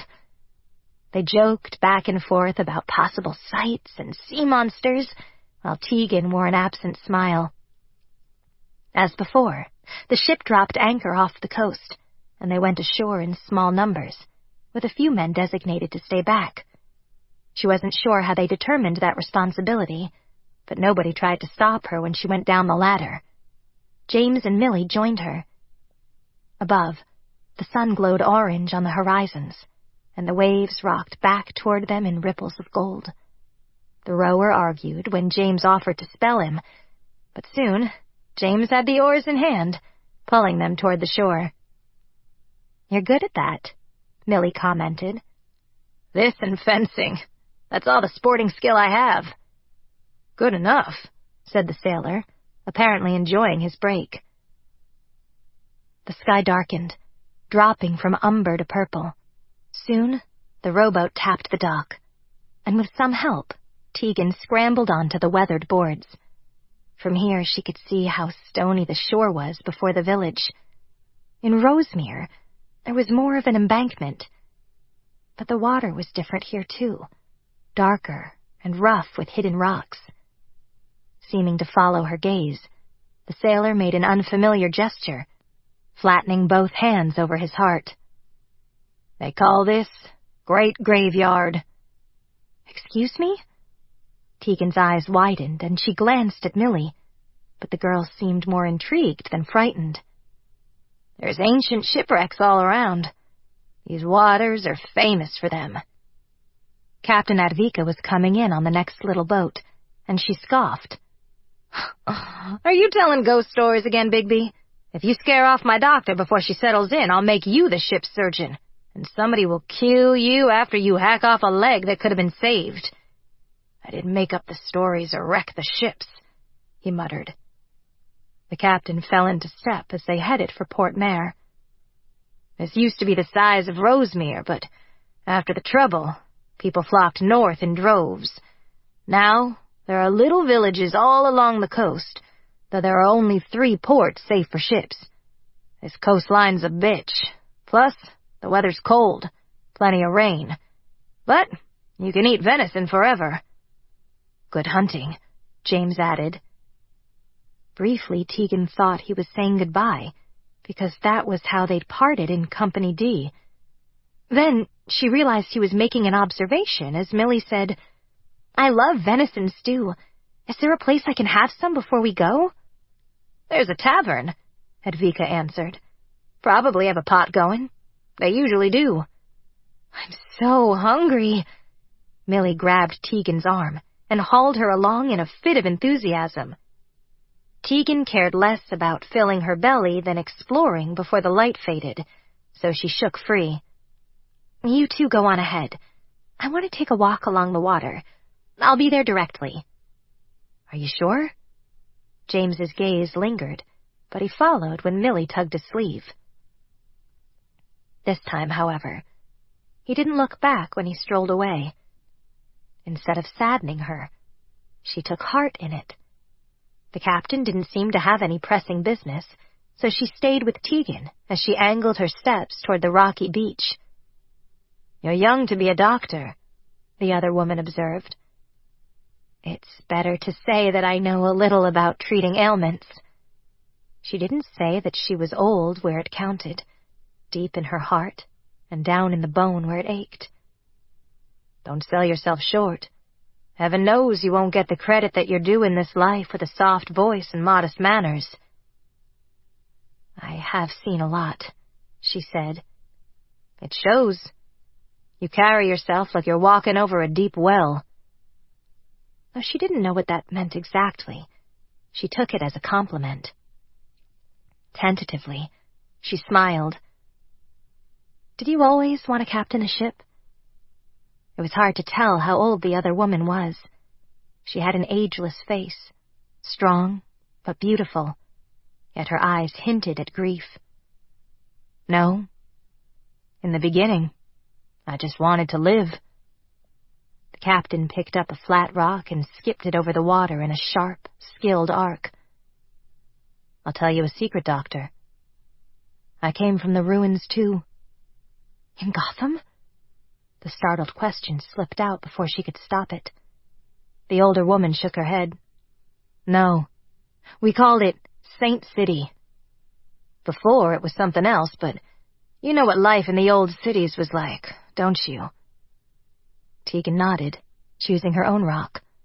She mumbled a curse when it sank instead of hopping. "Why did you call it that?" "Where I lived, it was a city of the dead. Just graves as far as the eye could see. There were stone houses and carven statues and huge monuments. It must have taken centuries to build. But it was also safer than the rest of the ruins because there were so many places to hide, and it wasn't far from the river. I pinned all my dreams on that, because sometimes when the weather was fair, I could see boatmen passing by." "Someone stopped?" she guessed. That was what happened with Thimble and Stone, how they made their way from the ruins to Rosemere. But Captain Advika gave a wry smile. Not the first time I shouted, or even the 20th. It's funny when I think back on it, that my life depended on pure determination, and that in the end, my fate still hinged on somebody else's whim. Her expression lost that misty, faraway quality. And so does yours. My crew, some I only took on because they're smart or strong, but not good. Remember that. I will. Tegan wondered if the captain had heard something about her confrontation with the sailors complaining about Szarok, but she decided to accept the warning at face value. You coming to sample that venison stew? I probably should. The food on the ship hasn't impressed me. Captain Advika laughed. Yeah, cook's grub all tastes about the same, which is kind of an achievement when you think about it. In companionable silence, they walked back from the pebbled beach to the packed dirt road that led to town. Here and there, Tegan saw signs that this was an old settlement. Broken stone roads, layered over with newer attempts at paving. This patchwork process left the path uneven. Along the way, someone had lit lanterns for isolated circles of brightness, echoed by the silver moon hanging nearly full overhead. The businesses were closed for the night, apart from the tavern, where almost the whole ship had gathered. James rose and beckoned. He and Millie had a table full of company, and Tegan sighed a little. His gregarious spirit exhausted her sometimes. She preferred to join a group quietly and just listen, but James always wanted to haul her to his side, at the center of attention. I'll get a picture of something, Advika said. When she got to the table, James kicked a chair toward her. It wasn't discourtesy, since he was in the middle of a story. Everywhere he went, people asked him for words in lieu of payment. His ability to spin a yarn on demand was one of his most admirable qualities. This was one about a girl who thought she was a witch, and half the tavern quieted to listen. Grateful she didn't have to speak, Tegan ate her stew, pleased with the captain's recommendation. Only half attending to the tale's climax, she peered around. There were unfamiliar faces in here, probably locals, packed tight and talking over one another. In quick succession, someone started shoving, and darts went sailing around, slamming into the wall. Keeping low, Tegan hurried toward the door. Millie was shouting something, but she kept moving. Outside, the air smelled crisp and clean, if cold enough to show her breath.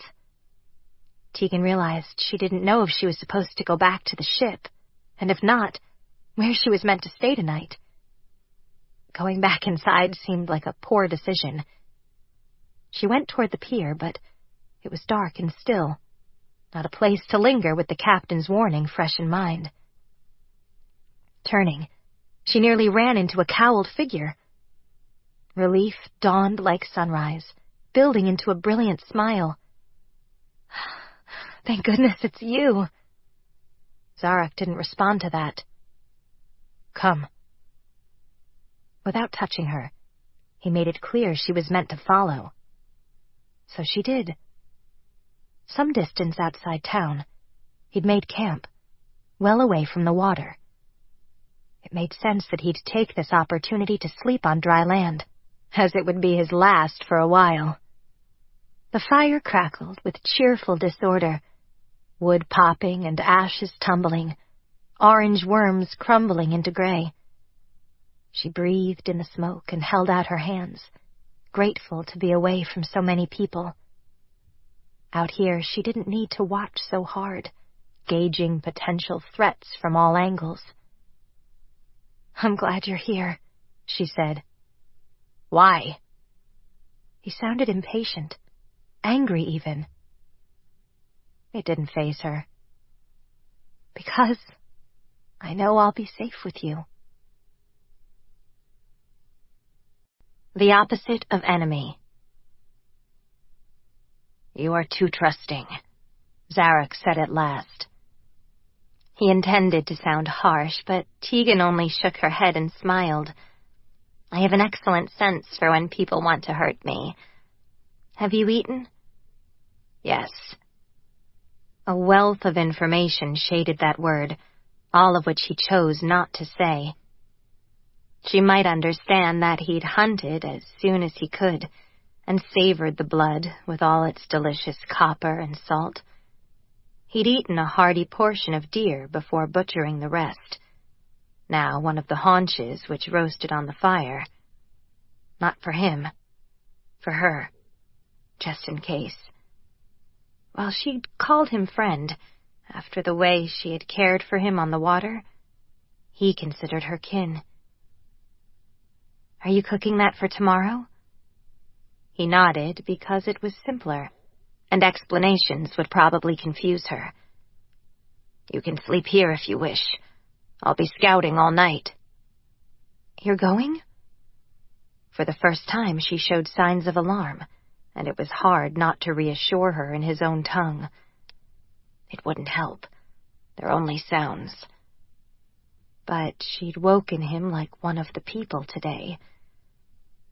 I'll be at the dock tomorrow, but tonight I must see if there's anywhere for us on Anticost. Space and welcome were two different issues. But Anticost might be possible because there was no central party capable of making decisions for the whole isle. From what he'd gathered, each village had a chief or an elder, but they all operated separately. So, if he picked a spot far enough away from everyone else, the Uroch might be able to come in quietly. Anticost didn't whisper of home like Rosemere, but it was significantly larger. That might be enough. You can't cover the whole island in a single night, she protested. As he got to his feet, so did she. Don't follow me. You'll slow me down. She flinched, and then sank back before the fire to cradle her staff like a reminder. Go safely, then. Szarok snarled, for he hadn't meant to injure her pride. Only the night was waning, and she couldn't move as he did.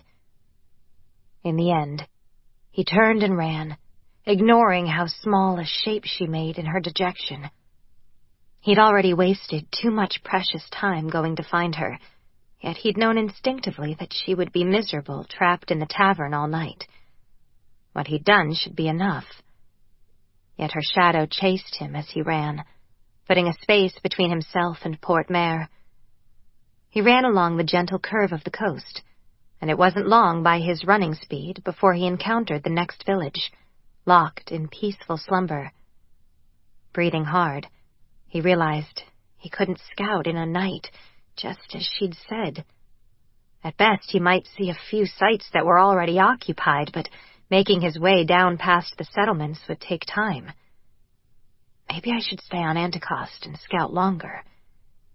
It would be good to cut the connection that had inexplicably formed between them. Since that move meant not getting back on the hellboat, it seemed like an ideal solution. Making up his mind, he ran back toward Port Mare. Now he had the time to say goodbye and to thank her for her friendship. It was halfway to dawn when he returned, and she wasn't alone in the makeshift camp. Szarok smelled the intruders before he saw them. His claws came up. But when he rounded the last bend, he found Tegan on her feet, staff before her in a warrior stance. She didn't seem frightened or weary, just deliciously angry. He stilled.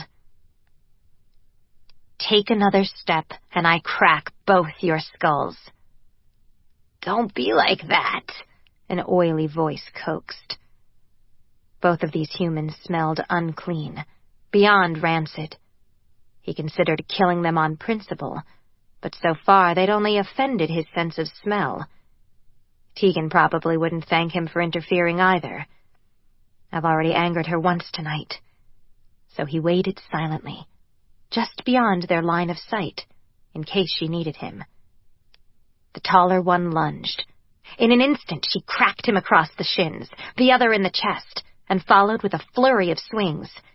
Each time she connected, someone cursed. Soon, they were crawling away in a frenzy of begging. Afterward, he listened long enough to be sure they'd gone. Then he ventured into camp, where she sat with her staff propped on her knees. "Did you find your new home?" "You're fierce," he wanted to say. But praise made her squirm, and he would mean it that way if he spoke of it. So, they both pretended bad men hadn't stolen her sleep. "No," he said. "You were right. But I did find something I'd like to show you." "Is it far?" "I'm not sure. A little?" Humans didn't move as the people did, so the journey might wear her out. "But I promise you'll be back before the ship leaves." "Very well." Tegan stood and brushed off her breeches. She had one set of clothing like human women wore, and one similar to what men did. When she held out her hand, he stared at it. "This is how my people walk," she said, "when the road is long and dark." He cocked his head. At first, it didn't even seem possible, but her delicate fingers threaded through his, neatly avoiding his claws. "This way." So joined, it was easier to lead her in the dark, and she stayed close, her feet falling where his trod first. The smell of water drove him away from this place initially, but it was a wonder she would treasure. This must stand as the best farewell gift he could offer. Szarok didn't speak until they broke from the trees some while later, and the roar of a river spilling over jagged rocks sang an audacious tune. She glanced back and forth so the moonlight made of her face a swimming fish, all shimmering light and shadow. "It's beautiful," she whispered. Letting go of him, she walked a few feet out into the water and bent down to let it trickle through her fingers. Hard to imagine that the rest of the world is so devastated. His hand felt light and empty. "I won't be with you after this." Those were both the wrong words, and the right ones. "You're saying—" "This is our best hope. It will serve no purpose for me to continue on." She nodded. "It's close enough to Rosemere that they can send supplies, and the governor said he would assemble a work crew to help you build. Maybe, if the weather holds, your people can join you before winter." "You think it's right, too?" For some reason, he'd hoped she would argue. To wash away that feeling, he knelt and drank. Instead of turning her face away, she watched until he had his fill. He already knew that others thought he did this like an animal, but claws made it difficult to scoop it up as humans did, not to mention how inefficient that is. Tegan came out of the pool and glanced back toward the horizon as the light rose. "What am I supposed to say? You don't need my permission." The sadness in her soft tone struck him like a cluster of younglings all whimpering at once. What she'd called homesickness before overwhelmed him, not for a place, but for his people. And it was all tangled, for she smelled like him, where their hands had touched. She had hidden him from danger and fear, stood watch while he lay weak and sick. There were no words for this, not in any tongue he knew. Szarok could be sure of only one thing. Whatever Tegan was, it must be the opposite of enemy, but none of the human captives had taught him that. "We should go back." While he wished they could linger, there was no time. "Not yet." She picked a flower blooming near the water. "I want to keep something to remember this place by." A stone would last longer, he said. You're so practical, it's tiresome. Szarok took the first steps toward town. In the morning, she would get back on that hellboat. When she sailed, he might never see her ugly face again. The pain startled him to the point that he had to hold on to a nearby tree. It hurts. Why does it hurt? Instinctively, she turned to support him, but she appeared to remember his warning not to touch him. Her hands curled at her sides. What's wrong? Are you sick? You did poison me. It was a ridiculous accusation, and he knew it. I don't understand.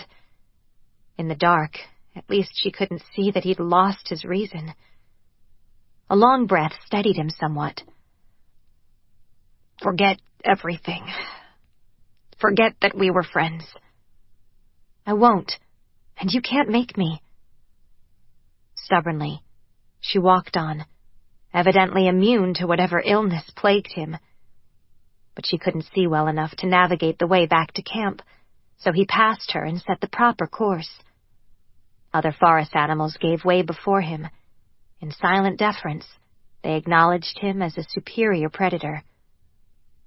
If only human girls had half the wisdom of a quiet tree squirrel. The men who bothered you tonight, are they from the ship? His breath singed the back of his throat as he waited for her answer. She doesn't need me. She has her staff and that fine word spinner. I think so. There's no reason for anyone in Port Mare to look for me. I hardly spoke to anyone at the tavern. But you had a quarrel on board? She shrugged, an infuriating gesture. Maybe. That word gnawed at his resolve to sail no farther. This island might solve all his people's problems, and yet... I'll stay with you until sunrise, he said. She seemed puzzled by the offer. Why? It's strange. I only saw you briefly before the battle. You spoke to Deuce, not me. And after the fighting, my world was all blood and bodies. Her pause gave him a chance to express gratitude, something he should have done long since. After the war, he'd taken everyone who could march back to Appleton, but there had been warriors too wounded to walk. You treated the Uroch the same as human patients. Some of my people owe you their lives. They came home because of you, and I have not forgotten. Is that why you're kind to me? Whatever she had been about to say, she forgot in a peppery burst of outrage. I don't need special treatment for doing what I should. That's not what I mean. I don't care, she muttered. Tegan stomped ahead, though it was no hardship to catch her. It's not why I'm kind to you now, he finally said. That got her to stop. Oh? It is why I offered to travel with you at first. I thought I might be able to repay a small debt if I kept you safe on the road. Her brows drew together. A debt tallied only by you. You wouldn't dismiss that record if you knew how few names are in it. And that's exactly why it matters that I keep track. Oh. He was coming to like that little sound more than he should. But that's not why I find you now. If she asked, he didn't know what he'd say. Tonight he was tired but not hungry, and it seemed the words were speaking themselves. Swallowing hard, he said more in a few low growls, but her silence held like a tree branch bowing beneath considerable weight. Eventually, she took a step toward him and flattened her palm over his heart. Yes, he thought. They're in the same place, more or less. Szarok wouldn't explain that he knew something of human anatomy from the memories handed down through his sire's line. Bloody, gruesome explorations. And he remembered the pleasure of it. So her touch rocked him with a tremendous shudder. The impact resounded in his head like running top speed into a tree. This time he didn't say, "Don't handle me. I don't like it." His heart said that for him, by racing until he couldn't breathe. If she had any sense of smell, she'd know. She'd know. And then she'd stop. Except his heart kept beating. And she kept touching. Tapping, really, as if she were counting each thud of his heart. When he started to, he forgot that she was human, and about the bizarre pressure of her palm. It was just warm, and he got to 100 before he realized he wasn't drowning in the old one's memories. He let out a slow breath. "What are you doing?" "Learning," she said. That was always her answer. Her consistency maddened him, yet filled him with sweetness at the same time. Her interest, now it made him feel important, not different. The world was full of things she could study, but she chose him time and again. There was comfort in being known, especially by Tegan of the staff. "I won't tell you to stop." This is the last time anyway. Hearing it stated so, he wished he could claw out of his skin and shuck his responsibility. But the people needed him. In taking Appleton, they had secured a foothold in the mainland, but it was a death sentence in the long term. The people were hunters, and they needed room to run. In Appleton, they were still forced to wear identifying armbands, and there were hostile encounters on the road, humans with rifles, and a long history of hate. "We hate you too." But not her. Trembling, he put his palm over hers. "Stay. Scout the island with me." But after that, what then? She couldn't live among the people for plentiful reasons, and he couldn't ask her to abandon her dream. This is where our story ends.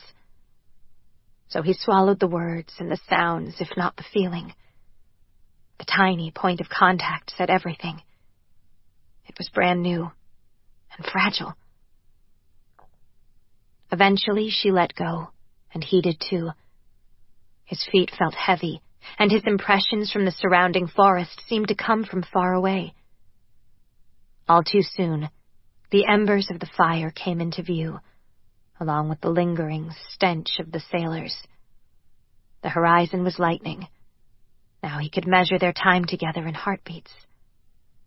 Soon Port Mare would wake, and everyone ashore must return to the ship.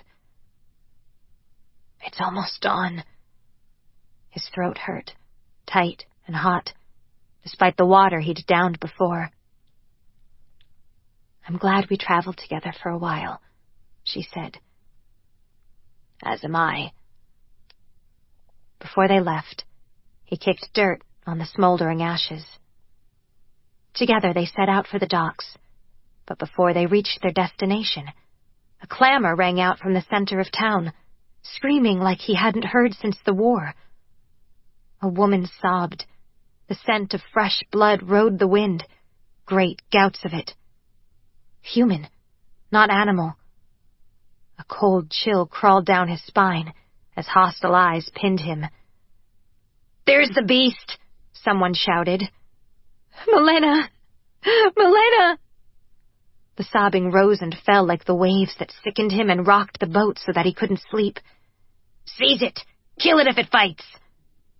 In a heartbeat, armed men surrounded him and Tegan. Without thinking, he put her behind him, but she shouldered forward and raised her staff. Her glare might scorch them to death. "What's going on?" Tegan demanded. "My daughter!" The woman on the ground had misery in her eyes. rocking a body like the dead girl could get up again with so much blood pooled at her back.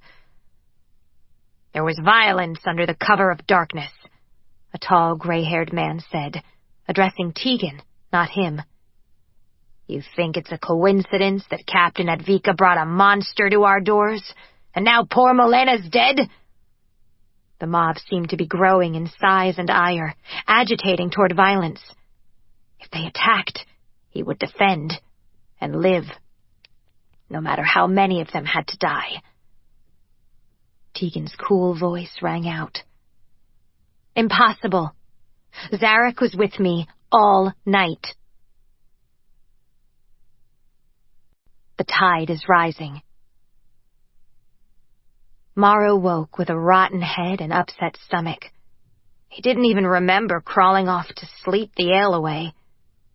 When he came downstairs, he heard shouting, and the tap room was empty, so he went out to investigate. An angry crowd at this hour meant something dreadful must have happened. Tegan! He quickened his pace until he was running, arriving just in time to hear her offer an alibi to the Uroch leader. But she can't mean it like it sounds. Others had plainly taken it that way, however, and now she was receiving scornful looks. He shouldered through the mob toward them, but Captain Advika beat him to it. The tall woman wore a ferocious scowl. I'm sorry as hell to hear about Milena, but do you have any proof? You can't go around accusing my crew willy-nilly. A portly man with a handlebar mustache tried to take charge of the situation.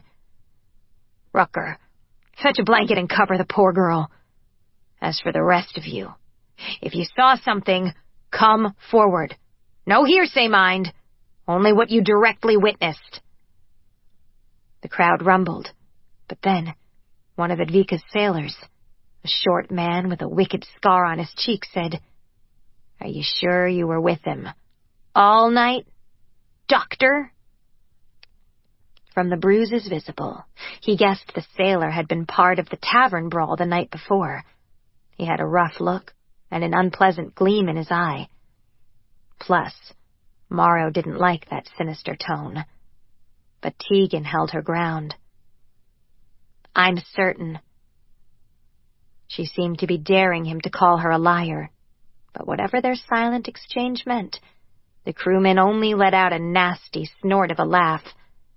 She stepped closer to Szarok, and though she only came to his shoulder, from where Morrow was standing, it seemed clear that she intended to protect the Uroch. That's my problem, he thought. If the whole world stood against me, she'd probably take my side then. But it was wrong to rail at a life that had given him so many blessings, and he shouldn't wish for misfortune just because Tegan would try to protect him from it. The man with the impressive facial hair seemed to be in charge. He sent the girl's grieving mother home in the company of relatives, and he had 2 more men carry the victim off to be prepared for burial. From what Morrow had seen of the tears in her blood-stained dress, they could have been created by claws or a jagged knife. Nobody seemed to know how to react, but eventually the crowd dispersed, still muttering. Will this affect our departure? Tegan asked Captain Advika. The other woman lifted a shoulder. They'll probably want to question everyone who came in with us. You and the Uroch should be fine, as long as you're telling the truth. That will take a while, Morrow added, joining them. It's my guess that we'll be missing the morning tide. Advika sighed, staring at the spot where they'd found Milena. Rotten luck, poor mite. I'd planned to stay on Anticost, Szarok said softly. The local chief came up in time to hear that, and he shook his head. That's a poor idea. With tempers high, once your ship leaves, I can't guarantee your safety. The men don't seem to believe your friend, and they're after some rough justice.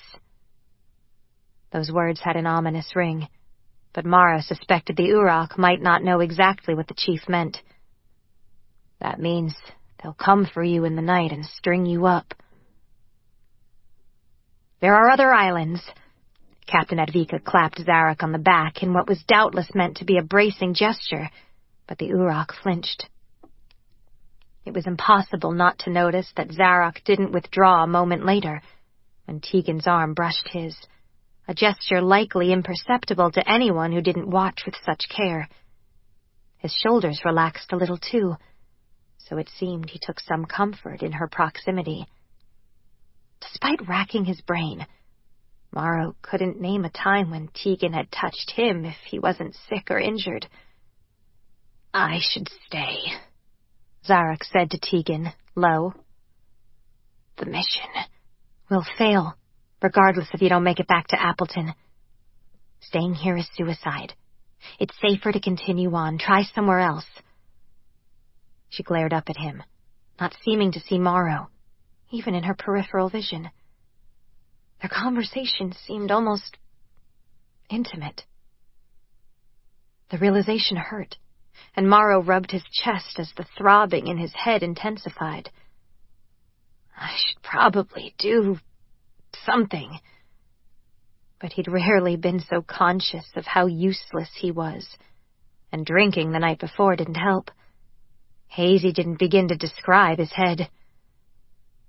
Before long, the chief cornered Morrow to interrogate him about the night before. Fortunately, he had been spinning yarns for a full tavern until ridiculously late, and the owner could attest to the fact that he'd crawled upstairs to sleep off the drink in the dormitory. As he wrapped up his account, Millie came sprinting down the road, her skirt flapping. "I didn't get left, did I?" she wailed. Her full weight hit his chest, hard enough to rock him sideways. Morrow caught her out of sheer self-preservation, and he patted her back amid amused chuckles from the men who had been questioning him. He tried a rueful smile. "She's impetuous. This is the one you drank with last night?"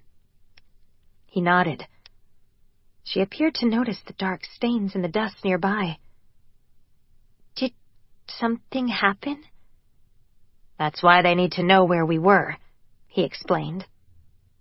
They made inquiries of Millie, but nobody seemed to suspect her, and they softened when her eyes teared up over learning that a young girl had been murdered the night before. So far, none of the villagers had spoken that word, but it fit. Whoever had done such a heinous thing, Morrow hoped the village men got a chance to string him up. Once their small group was cleared, the village chief conferred with Captain Advika. "I'd prefer it that you return to your ship. I'll send your people back as we check out their accounts." She nodded gravely. "I won't add to your burden by arguing. Take care." With a gesture, she led the way to the pier, where a rowboat was already waiting. The captain took the oars herself, so there was room for the rest of them. But as she hauled across the water, her expression was grim and solemn. None of them spoke, as Morrow couldn't think of a single thing to say. Sometimes he guessed it was best to hold your tongue. Back on the ship, there was only a skeletal crew aboard. Tegan and Szarok disappeared below decks at once, but Morrow was in no hurry to lose the feel of the sun on his face. In a few minutes, maybe, he'd go and see if she could give him a headache powder. If it didn't ease, the rocking of the waves would make him sick. "You've got a terrible case of tankard flu," Millie observed, peering at him. Startled, he laughed and repeated, "Tankard what?" Her smile went shy. "Don't they put it like that in Rosemere? It's what my ma says when my dad comes in jug-bit after a night in the tavern." "I like it. I'll definitely put it in the story." "You're really writing one? That's incredible. Will I be in it?" "Definitely. But if you don't do something heroic, I'll have to make it up." Though he was teasing, she seemed to take the joke to heart. "What sort of thing do you mean? I haven't done anything but walk and scrub since we left. Oh, and I went up a tree because of the bear." "The bear?" he spluttered. "Didn't anyone tell you?" Millie launched into a surprisingly hilarious account, and she told it well enough that he felt like he was there, chasing through the woods alongside her, scrambling up the tree and clinging to Tegan. Before she finished, he rather wished he had taken his journal to make some notes. "That's going into the book for sure. But weren't you frightened?" "Terrified. But afterward, kind of proud, too, you know? The way they talk about you, Company D, I mean. It makes me think you're all so special, and I'm definitely not, but there I was, part of an adventure." She hunched her shoulders in an inward shrug. He'd noticed she did that a lot, and self-deprecation could be charming, unless it chewed away at a person's sense of self-worth. Gently, he tipped her chin up so that her gaze met his. "Don't say that. You are special." "Now you're just sweet-talking me. I won't be doing your laundry, Sir Storyteller." Millie gave his fingers a little tap, her eyes playful. "I'm devastated." "Idiot," she said. "Feel free to enjoy the fresh air. I'm off to seek a flu remedy." Morrow dragged his feet on the way to the medical cupboard, for that was how large the cabin seemed. It wasn't until he reached the threshold that he realized he'd thought he would find Tegan and Szarok together. But she was sitting on the bunk, her head resting up against the wall. Up close, he noticed that her face was drawn with exhaustion, shadows beneath her eyes. Guilt surged through him for staring while she rested. "It's bad when the doctor needs tending more than the patients," he said, smiling. Her eyes snapped open. "Looks like I fell asleep on the job. What can I do for you?" "Anything for a headache?" "Certainly." She slid to her feet and rummaged through the drawers until she found what she was looking for, and then she spooned it into a small portion of water. "Here you are." Grimacing as he downed it, he gasped and said, "Ugh, this is punishment." "That's how you know the medicine is working. It'll take a little while for you to feel some relief. You can rest here for a bit if you like." "Is that all right?" Her smile warmed him to his bones. "Of course. If you need anything at all, just tell me." "You," he thought. But that was a request she couldn't answer. With a groan, he rolled onto the bunk and closed his eyes. The darkness provided such sweet relief that he let out a slow breath. "I'm never drinking that much again." Last night had been the perfect storm of a dark mood combined with generous patrons who kept plying him with ale, and the more he swallowed, the happier everything seemed. "James," she whispered. "Hmm?" "Who do you think hurt that girl?" "I don't know. Someone who hated her, or..." "Or?" she prompted. "Or someone with a twisted mind. There are people in the world who delight in pain." Her voice was clipped, and Morrow resisted the urge to steal a peek at her expression. "I don't know what happened. Maybe nobody ever will. There are stories of investigators with nearly superhuman prowess at working out the truth, but they seem as far-fetched as the ones with gods roaming about." She fell silent after that. He must have dozed. The medical cabin was empty, door latched open. As he sat up, he rubbed his head. Most of the aching had subsided, so he swung his feet to the floor and got up. Upon reaching the deck, he saw that it was quite late in the day, and it seemed as if most of the sailors had returned to the Catalina. They were busy adjusting lines and sails, preparing to leave with the tide. Captain Advika was shouting orders, though she spared a smile for him. A few minutes later, she joined him at the rail. "We're behind and trying to outrun those clouds," she said, frowning at the horizon. "But I have a bad feeling about us lingering in Anticost. A storm or a hanging? That's a proper devil's bargain. I won't keep you. The sooner we're underway, the better." She went about her business, and he took note of the darkening sky. It had a strange yellow cast about the edges, and the air itself tasted heavy, salted on his tongue. The last of the crew came aboard then, and they raised the anchor. In a swoop of motion, the Catalina came about, rocking away from Anticost. A chill wind blew across his cheeks, and he huddled deeper into his jacket, watching the land recede. Trees and bluffs blurred in green and gray. The ruined white towers that lined the coast dwindled into bony fingers. For a time it seemed their luck had turned. With Advika and Sungji supervising the passage away from the isle, the ship caught a current. With the wind at their back, the sails billowed. Though the sea was rough, they navigated the shoals and managed not to crack up on any of the wrecks already littering the relatively shallow waters.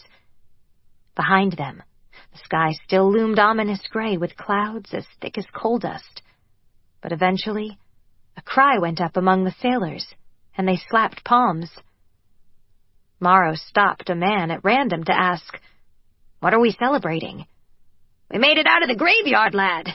Port Mare is friendly enough, but they make half their living off salvaging wrecks." Morrow's mood brightened a bit, so he uncurled his fingers from the railing and headed for the stern. The waves got rougher, adding a stumble and skip to his step. He would have denied that he was looking for Tegan, but his casual exploration bore no fruit. Morrow didn't blame her for wandering off while he slept, but he did wonder where she'd gone. A current of unease trickled over him when he remembered how the scarred sailor had glared at her. Thunder boomed a few moments before lightning sliced the sky with silver heat. The water rocked up in response to the wind, whitecaps nearly tall enough to sluice over the side of the boat. I should head below. The storm broke in earnest before he reached the stairs, and he had to grab on and ride out the lashing of icy water that flooded over him. His vision went salty and white. No telling if he'd swallowed half the gulf. Rain stung his skin like nettles, cold and relentless. The wet wood made it hard as hell to keep his footing. Morrow inched toward shelter, one hand up to block the torrent. Captain Advika was shouting something, too far away for him to make it out, but he guessed it was an order for all idiots to take shelter. Teeth chattering, he struggled to remember where the closest deck access was. Searching with his hands as much as his eyes, he found Szarok, hemmed in by 3 sailors. Everyone else was battening down, so this rang all his alarm bells. Inching closer, he heard the scarred man say, "I know damn well you weren't with the healer all night. Why'd you let her lie for you, troll?" Morrow barely caught Szarok's faint reply. "If you know that, it means you were watching her. That angers me." "I couldn't give a goat bollock how you feel," Scarface snapped. "You should. I'm practically a rabid wolf, or so I'm told." "Yeah, but you got a soft spot. The bitch doctor who shamed us, for instance. Is that why you attacked the girl? To vent your anger?" A tall sailor started. "Ow! Shut your hole!" His companion twisted his arm hard enough to make him cry out. "Should have said something before. Now it's too late." Scarface took a step toward Szarok, and Morrow couldn't make out his expression in the driving rain. "Oh, wait. They wouldn't believe you anyway, because you're a filthy beast. I smelled you on her, all over her. But that's not proof," Szarok said. "It's enough that I know. And if you give me a reason, I'll kill you." That, James decided, was a promise. He shivered, and not from the water slipping down his back. Probably he should intervene, but the odds weren't good in this weather. It would be tragic if he made things worse. I don't think so. That doctor friend of yours? She'll get hers. Szarok snarled, the sound audible even over the tremendous storm. If you touch her, I'll make you plead for death. Now! Scarface struck as the boat rolled beneath a massive wave. The three shoved Szarok over the side and into the maelstrom of churning water. Hell and damnation, he can't swim! Morrow skidded on the wet deck, rain-blind and furious, but his hands closed on thin air and cold water. Now the attackers whirled on him, probably intent on sending him down next. He used the friction on the deck to slide away, anything to keep their crime from going unpunished. He was 5 feet from the rail when Tegan blasted past him. In a heartbeat, she leapt into the churning abyss after Szarok. A cry ripped from his throat, but before he could dive after her, Millie grabbed a hold of his coat, her grip implacable. She brought more sailors, who surrounded the culprits. Morrow tugged at her hands. She wouldn't let go, even when the pressure had to hurt. "No," she said. Then more firmly, and with finality, "No." 2. The Pilgrim Soul. How many loved your moments of glad grace, and loved your beauty with love false or true? But one man loved the pilgrim soul in you, and loved the sorrows of your changing face. William Butler Yeats. When You Are Old. The Wonders of Being Stranded. Impact hit Tegan like a full-body slap. Then the icy water stole her breath. She sank down, down, down. Her wet clothes became anchors, and it took all her strength to fight to the surface. All around her, the water churned, waves threatening to submerge her. Fighting free of her pants, she bobbed and went under, swallowing a mouthful of salt water. Spitting, she caught sight of a clawed hand sinking below the surface. He must be so afraid. Using her ballooning pants as a buoy, she fought the water and struggled toward him. By the time she got there, he'd dropped frighteningly deep. Tegan sucked in a breath and dove, terrified that she wouldn't be able to fight upright while carrying his weight. His movements were already slowing. Oxygen deprivation combined with the chill. The Uroch can last longer on less. Maybe it will be all right. Her hand brushed his, the other still clutching the makeshift flotation device she'd created, and she latched on. With all her strength, she pulled until his head broke the surface. If he wasn't unconscious, he would fight. She couldn't tell if he was breathing, but the cold would help. I only have a few minutes. The boat was a dark blur, rolling wildly on the waves. If Captain Advika was trying to come about, she couldn't know exactly where they were, and Tegan's hoarse cries sank into the wind and whistled away. In the distance, she glimpsed a rocky slice, not Anticost, but one of the small barrier islands that made navigating these waters so tricky. Tegan made the only decision she could, as the rain poured down and the lightning cracked. Thunder boomed as she fought the water, sometimes going under, swallowing more, but she always floated up again, determinedly hanging on to Szarok. Closer to land, she latched onto some deadwood and heaved him over it.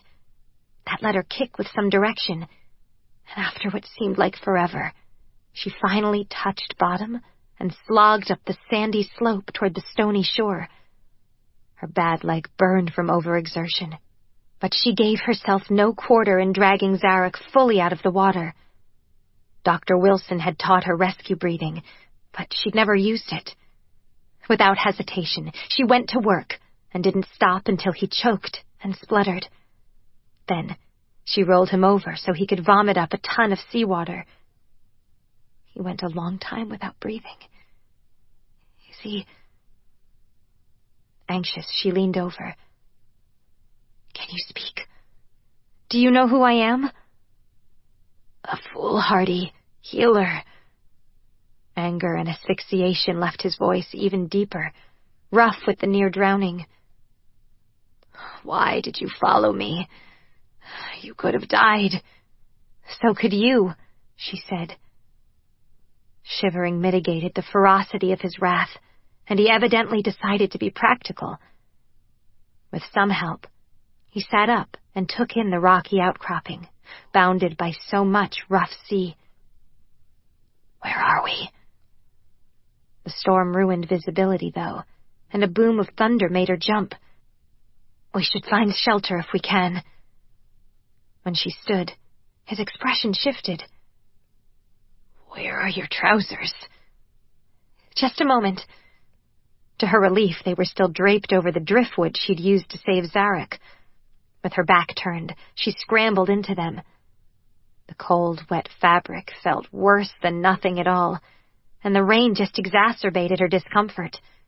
It blew into her eyes as the wind tangled her hair, yet she didn't regret the impulse that had led to this rescue. An eternity of searching later, they found shelter along the cliff, where the sea had carved a narrow channel. From the mark on the walls, the tide would rise later, but for now, they could scramble onto a shelf well above the waterline. At least they were out of the wind and rain. Once the storm stopped, they'd probably find the Catalina searching for them. There's no way to build a fire in this gale. Come, before we freeze. It took her a moment to grasp that he was offering to share body heat. She crawled closer and nestled into his side. At first he was so painfully cold that it made things worse, but soon their skin reacted in physical magic, radiating warmth back and forth. She let out an exhausted sigh and stared up at the delicate stone teeth that rimmed the ceiling. How do you feel? Half dead. He didn't seem to be joking. I'm sorry it took me so long. Save your strength. We don't know how long we'll need to survive here. That sounded like good advice, but it was hard to relax in cold, wet clothes. At some point, she must have dozed, because when she woke, they were tangled together like lovers. She froze, heart galloping in her chest. But he seemed to be sleeping too, and the fear faded into an echo. Tegan already knew he didn't like being touched by humans, so there was no way he would have done this to get closer to her. Outside, she heard no sign of the raging storm. The tide had come and gone, judging by the newly slick stones that she passed in slipping out of the cave. Early morning, she guessed, by the pink and gold fingers of light trickling above the horizon. In contrast to the dark torrent the day before, the sea was as calm and smooth as a mirror. And I don't see the ship. The situation wasn't good. Time to see how bad it is. Her pants crunched when she walked. Not a good sign. This island was tiny, more of a skerry, but it did have trees at least, which suggested some kind of life. Seabirds flew overhead now that the weather had cleared, and there were fish in the sea, provided they could figure out how to catch them. Water will be our primary concern. The sun felt good on her shoulders after a nightmare of a night. She followed the shore around until the land became a little more passable, and then headed away from the water, seeking higher ground where she could scout. Loose rocks slid underfoot and complicated her progress, but soon she reached the small summit. In the distance, a signal tower rose, painted with symbols she didn't recognize. The red paint made the sigils stand out against the pale stone. She guessed it was less than half a day's hike from where she stood. Retracing her steps, she found Szarok outside the sea cave, examining the footprints she'd left. A few moments more and he'd be tracking me. Tegan smiled. I found shelter for us. We might be able to signal passing ships, too. You are extraordinarily capable. That rang more like an observation than flattery, and for that reason, it settled into an empty space in her soul as the highest praise of all. Thanks. I would like to understand, he started, then trailed off. It was useless to press until he'd collected his thoughts. They walked for a while in silence, up the incline to the overlook, and then onward along the rocky path. The Skerry held hints of green and scrubby trees, but it wasn't densely wooded like Rosemere or Anticost. Because we're farther north? So far she hadn't seen anything larger than seafowl, though she'd noted 2 species she had never seen before anywhere else. Both were white and black, but nestled low on the rocks, there appeared to be a colony of birds that didn't fly. They waddled instead and dove into the water, possibly in search of fish. Even the wonders of being stranded fascinated her. Do you know what those birds are? She asked. Szarok studied the birds, then said, Dinner? Possibly this was a joke. Maybe not. Either way, she laughed. Finally, about halfway to the signal tower, he tried again with the question he'd swallowed before. Why did you lie for me? Oh, that's unexpected. It was only a tiny fabrication. We were together most of the night after all, and I know you didn't harm her. There's too much at stake. Even if she had come at you with a knife, you would have taken the hurt for your people. You're so sure? He sounded bemused. She stole a look. His eyes were distant, focused on their goal, but he seemed thoughtful as well. I am, she agreed. And it was proven by your confrontation with those monsters. Monsters? The sailors who murdered Milena. You say that so easily of your own people. Tegan kicked a rock with a quietly vicious maneuver. Humans are often the worst monsters of all. Besides, I know this about you. Like Deuce, you're a hunter, not a killer. Yes. When he gazed at her in obvious pleasure at the description, his eyes glowed luminous and deep with darkening gold, somehow soft at the same time.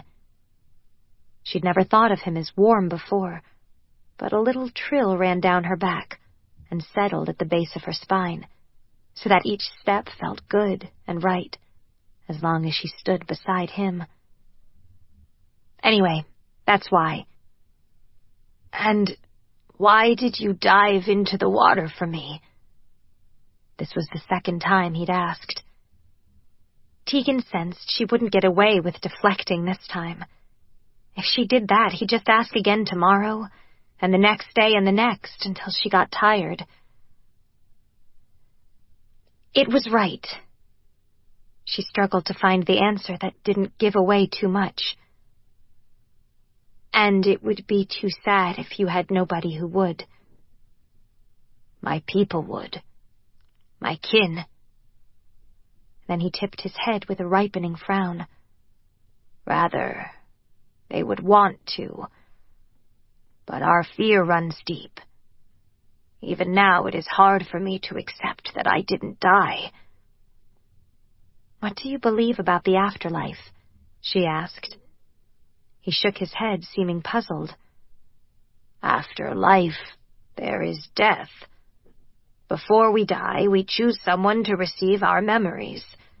Thus, when we go, we leave what we learned. So if something happens to him here, his memories are lost?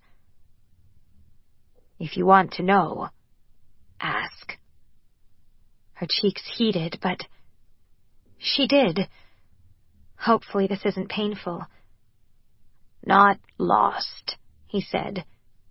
Diffused. I can choose to let them go, uncontrolled, like it was in the days before we awakened and learned we could choose. That is why all of us have memories of drowning. But if this happens, we consider it tragic. Much of my essence would be lost. Then I'll have to take good care of you, she said, teasing. He paused. You already do. They were nearly to the signal tower when he spoke again.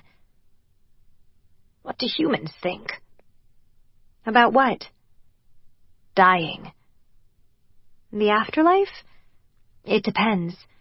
Some people think there's a paradise waiting for people's souls, and that bad ones, like the sailors who killed Milena, will go to eternal torment. Szarok shook his head. So you think there is a second life waiting? Is that why some of your people live as if this one doesn't matter? Not everyone. I don't know what I think. Mostly, I don't worry about it. I envy the Uroch for being able to pass down memories.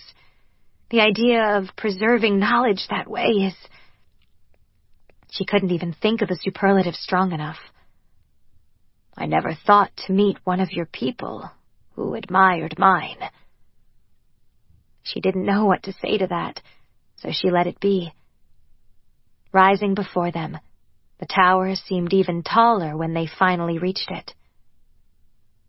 Do you know what it means? Szarok shook his head. I have a faint recollection of seeing these symbols before, but my ancestor could not read them. Nor can I. The red paint seemed like a warning, but they couldn't afford to be particular. Yet the door was boarded over, from the outside, another discovery that chilled the blood in her veins. Szarok was examining the boards, half-rotten wood, somehow affixed into the structure itself, which was made of brick. I don't know of anything that could do this, she said. Some old-world machine, perhaps? She'd seen many things in the ruins. None of them explained this. Let's go a little farther first. There was something. As she headed down the gentle slope, she spotted a cluster of metal buildings. They had similar structures in Winterville and Soldier's Pond, though these looked older still and half-rusted into wreckage. But that wasn't what alarmed her most. Tegan stopped walking. What's wrong? What is it? While Szarok might be able to read her reaction, he didn't know enough about human customs to be frightened. Yet. That's a graveyard, she said. Past the metal shantytown, row upon row of graves were marked with hand-carved crosses. But as the rows went, their quality deteriorated. The ones she presumed to be oldest were pretty, ornate even. But by the end, there were only rough hanks of wood or bone lashed together. She walked and counted. 207 people died here. Why?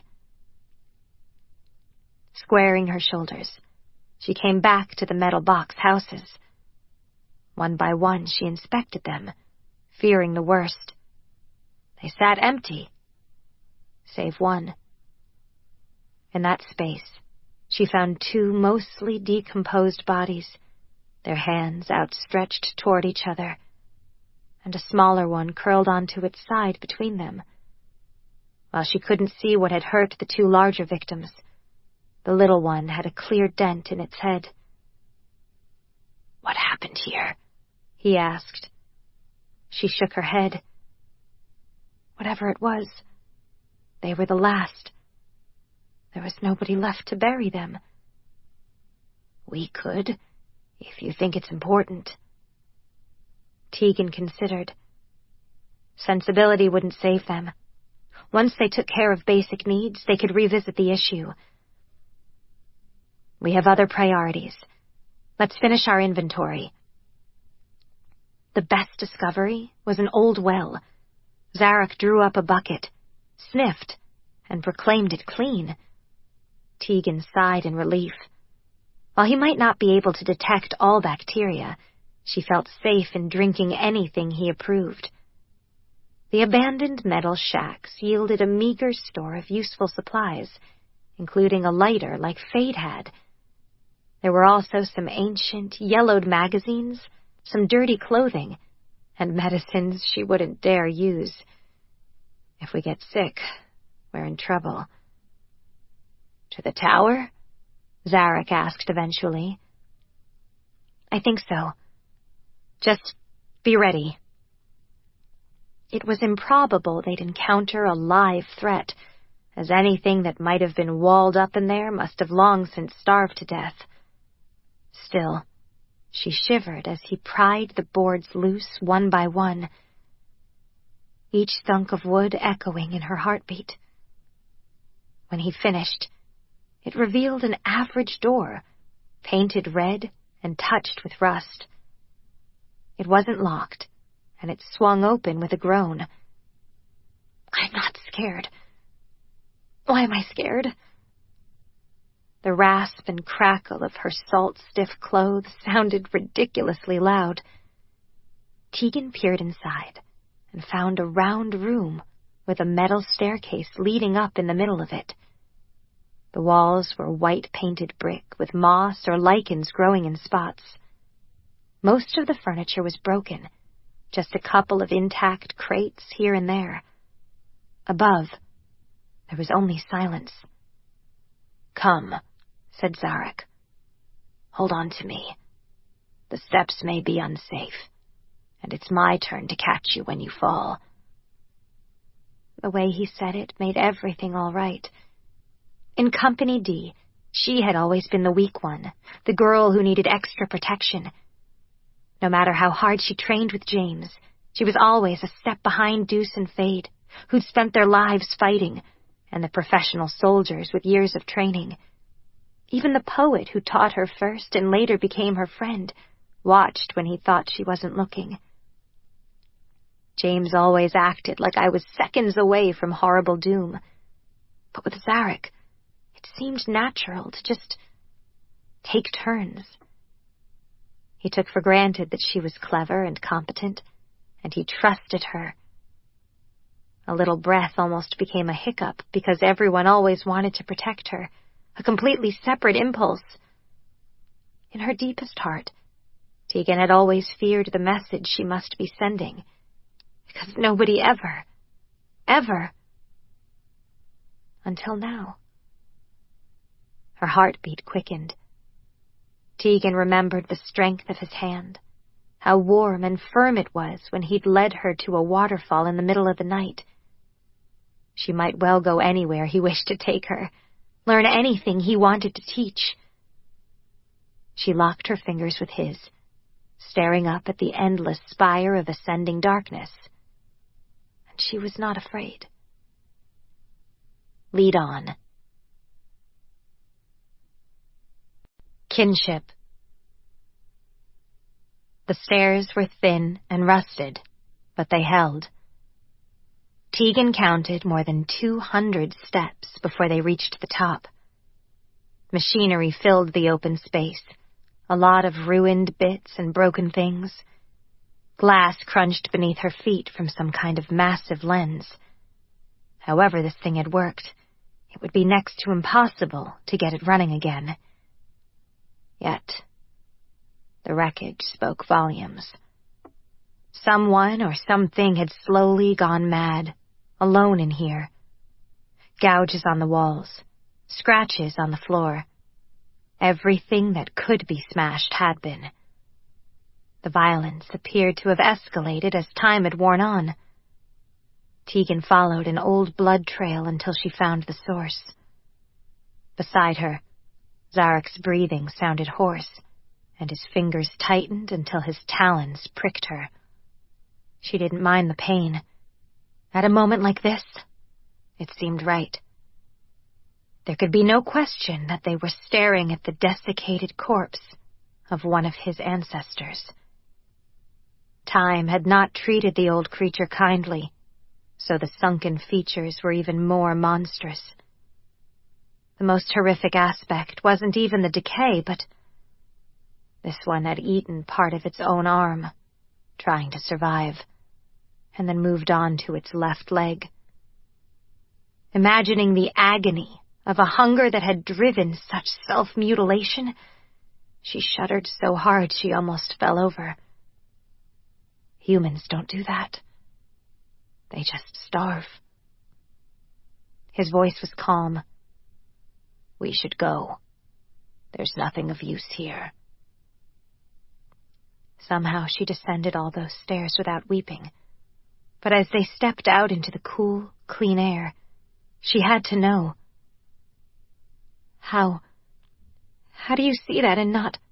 Not what? React. She didn't mean for it to be an accusation, but it became one. That word hung between them like a pointing finger. You think I feel nothing? Everywhere I turn, there are reminders that we were horrific beyond belief. I have memories of my ancestors devouring themselves and each other in fits of mindless hunger. And that's why I have to be so much better than I want to be.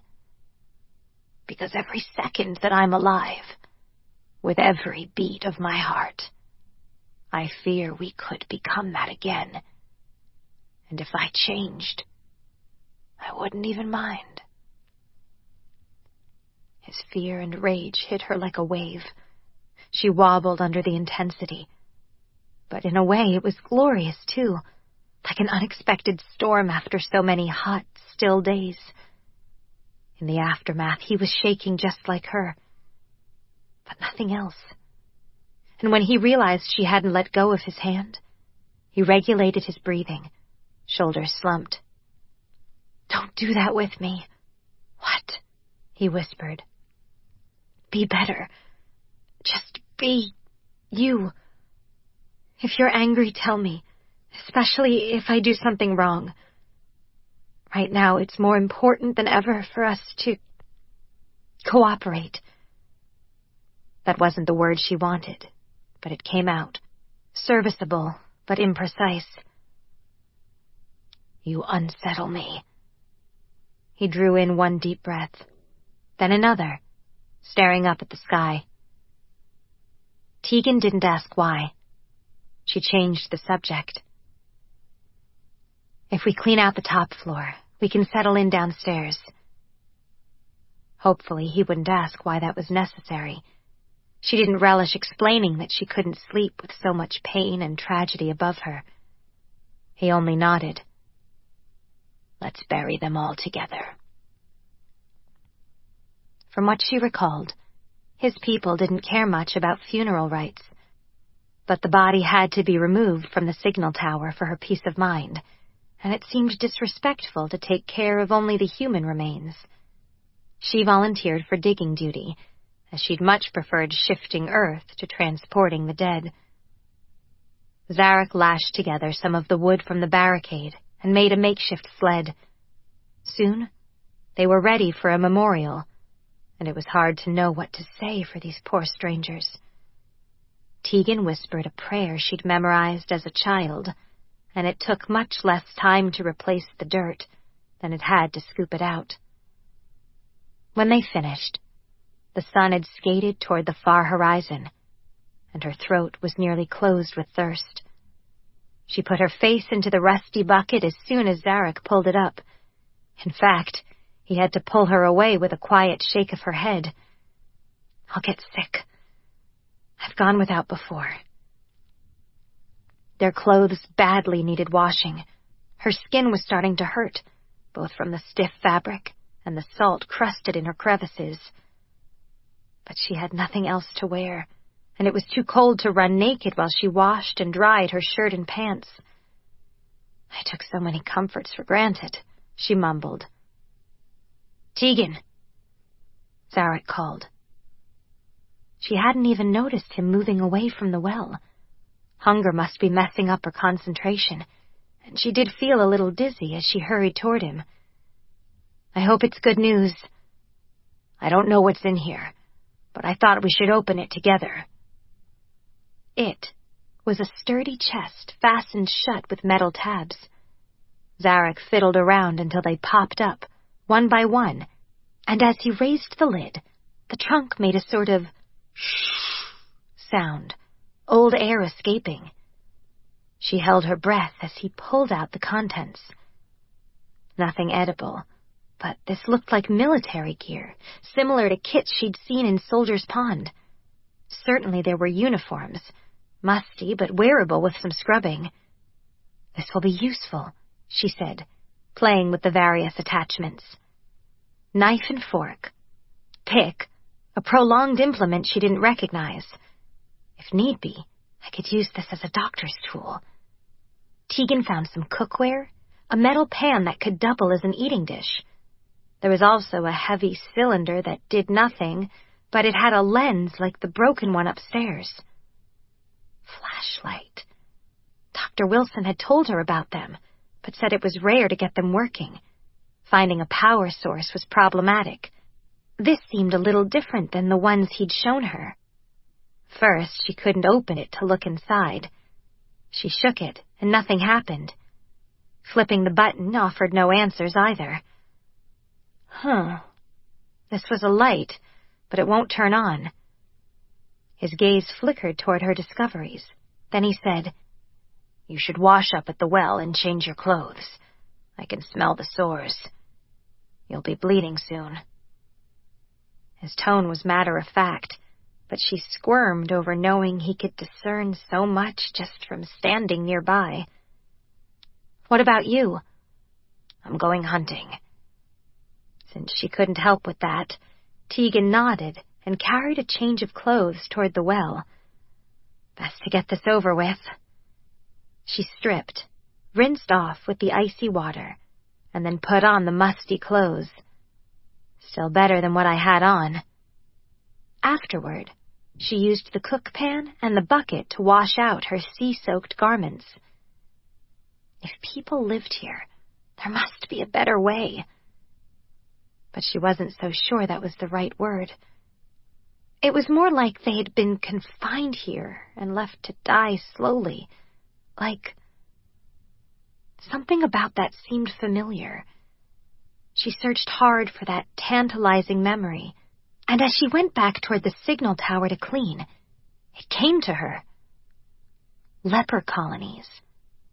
As part of her studies, Dr. Wilson had told her stories about how doctors had failed, about the danger of superstition interfering with treatment. Because we didn't understand the disease, he'd said, or how it spread, we feared it. Because we feared it, we failed our patients. Long ago, in the old world, they used to send sick people away so they couldn't infect anyone else. The conditions were terrible, and people never got better. They just died where other people didn't have to watch. According to Dr. Wilson, it wasn't just the sick who ended up in places like that. Sometimes there were wars and people lost their homes, so they got on ships, not because they had somewhere to go, but because it was more terrifying to stay. But then, other people wouldn't let them get off the ships, and then they got sick even if they weren't before. Then nobody would ever say, "Welcome, you're home now." So they were sent off to places like this, like the leper colonies, where they suffered, hurt, and died, and nobody cared. That's what this place feels like. Tegan swallowed the tears that wouldn't help the dead. While Szarok got dinner, she had to do what she could to fashion some shelter. It took longer than she wanted to pull all the shards and the crates from downstairs.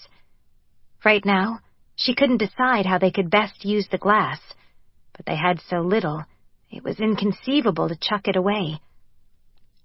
The crates had a brand on the side, property of...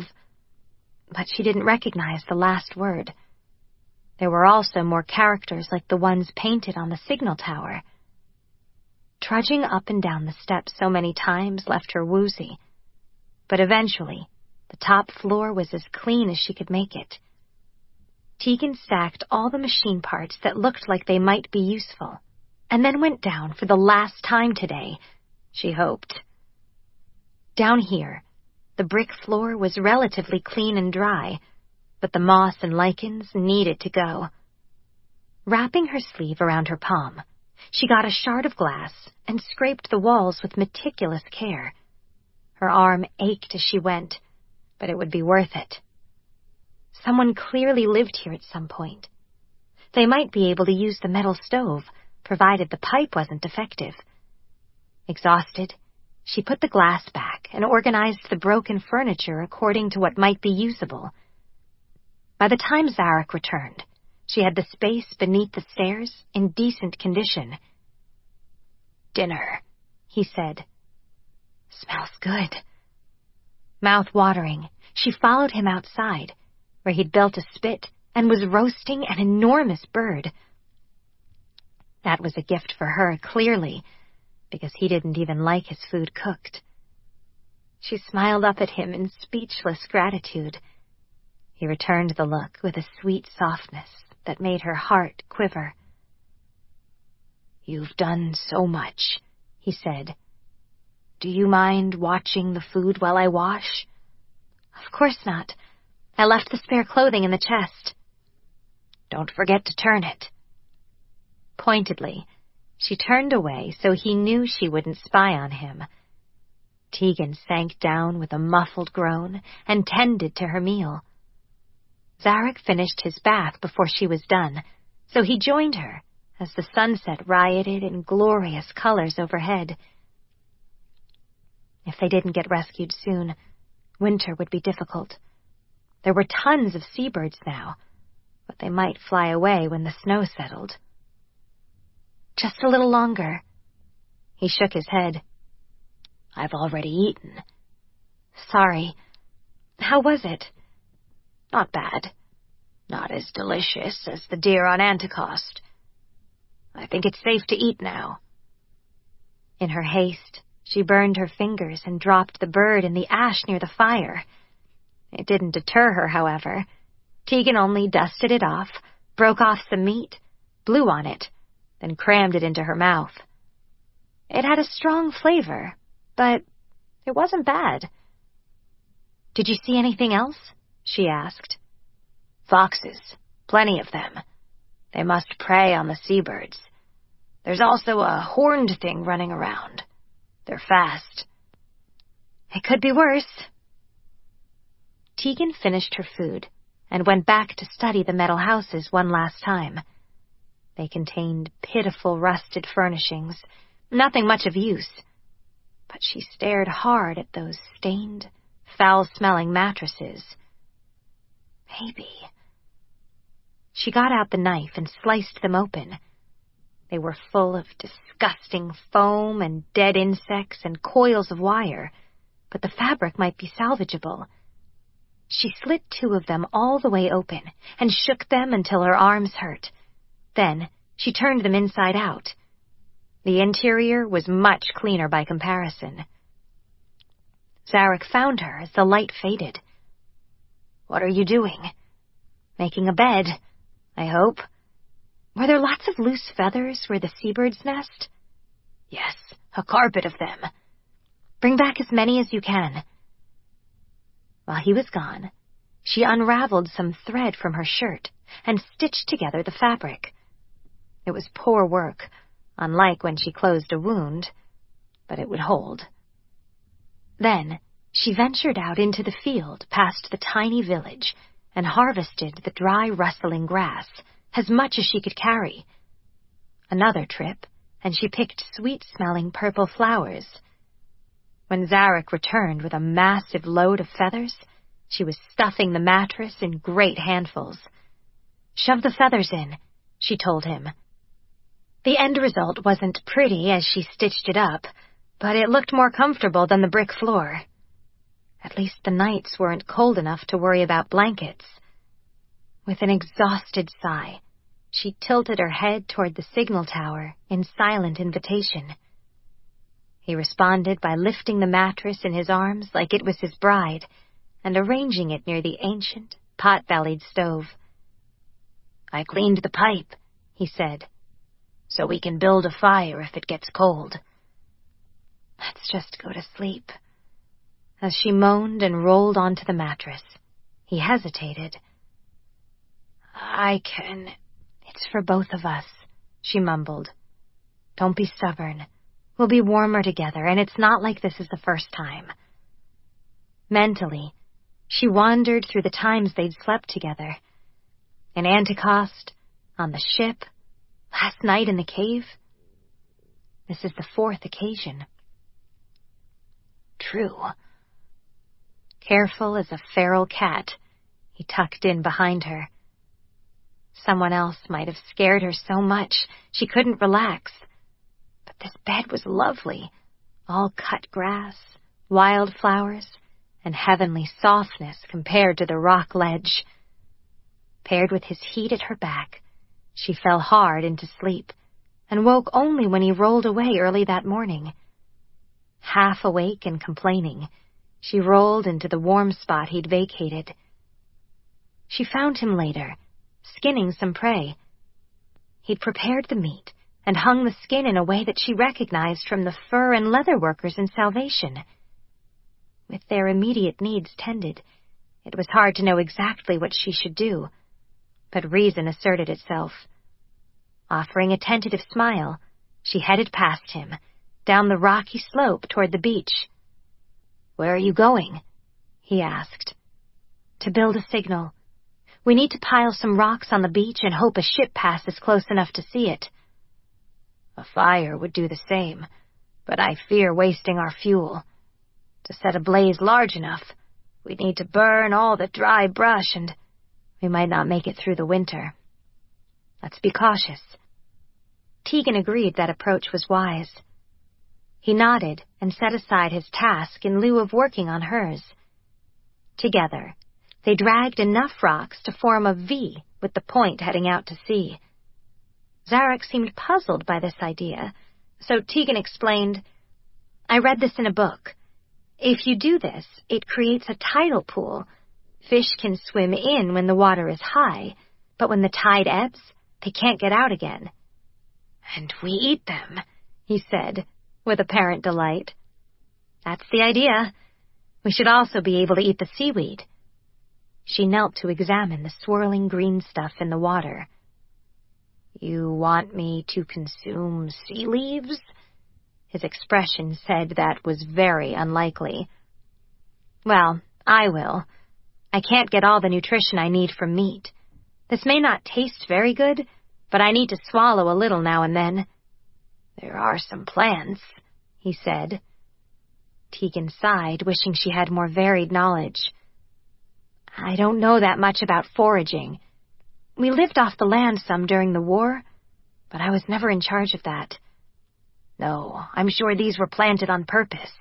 I've seen your folk digging them up." She perked up. "Show me." Szarok delivered them to a ragged patch behind the signal tower. When he churned up the earth with his claws, he produced an extremely lumpy potato. "There used to be more, I think. This is what survived." "We should dig up all the ones we can find then. They'll rot in the ground if we don't." "You know I don't want them," he said simply. "But since you're kin, I'll always get food for you." Over the years she'd known James, he had said much sweeter things. So why did the simplicity of Szarok's words make her insides flutter? Truth be told, she didn't enjoy it. The feeling unsettled her. Then she realized she had chosen his word. Unsettled. "It will be a long, hard winter if nobody looks for us," she said then.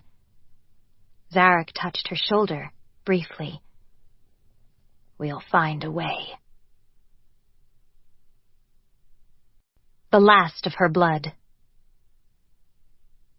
The Isle of the Dead was inhospitable, but not impossible to survive. That was what Szarok privately called the place where they had landed. Sometimes he wasn't altogether sure that they'd survived the swim, but if not, He'd ended up in a human afterlife instead of releasing his memories. And that could not be true. So he helped Tegan fashion a relatively comfortable nest. Between his hunting and the garden that had been left to grow wild, there would be enough food for a while. Down by the sea, the tidal pool they'd created did trap fish now and then. He savored them fresh and raw. She preferred hers cleaned and cooked. The first few days, she watched the horizon as if she expected to see sails at any moment. "They're looking for us," she said. "For you, perhaps." Szarok understood that she was a person of importance, a hero from the war and well-educated. She knew how to heal the sick and comfort the heart when it ached. At first he resisted that gentling, but now that he'd stopped, it was easier to be with her. Sometimes he even forgot she was human, since they slept in the same bed and she smelled familiar now. "We have the resources to last for a while." She nodded. In the signal tower, she had a crate of tubers salvaged from that sad garden. How many seasons did the vegetables grow untended, rot away, and go back to seed before we came? There was nothing to explain who the bodies in the graveyard were, or why they died here. It had been almost a week. Though he didn't say it aloud, the captain must have given them up for dead. I would be, if not for her. He had never owed anyone so much before, and the debt sat heavily on his shoulders.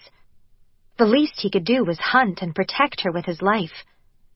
So far, no serious threats had appeared, but this place echoed with sadness and pain, an ominous shadow falling across both of them. Each day they remained stranded, the people would be suffering. More than anything else, he hated being helpless. "The sun is bright today. It won't always be. Come," she beckoned. Already he'd grown too accustomed to her comfort and warmth. What he'd learned from Tegan contrasted so sharply with the pain and hate in his memories that his head ached with it. Yet he took the necessary steps toward her and let her link their fingers. She led him away from the signal tower, down toward the big brine. The only useful aspect of that aquatic terror was that it evaporated, leaving salt behind.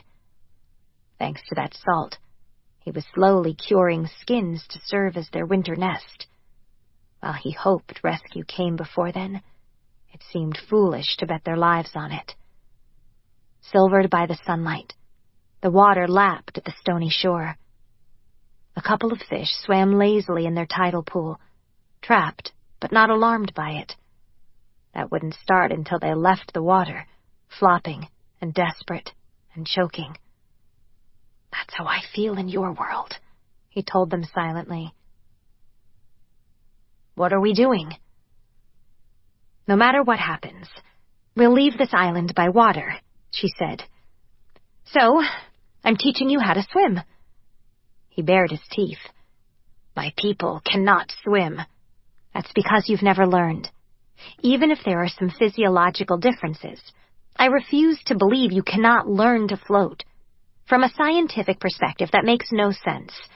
Rather, I suspect all the drowning memories you share as a species make you prone to panic in the water, and so it becomes a self-fulfilling prophecy."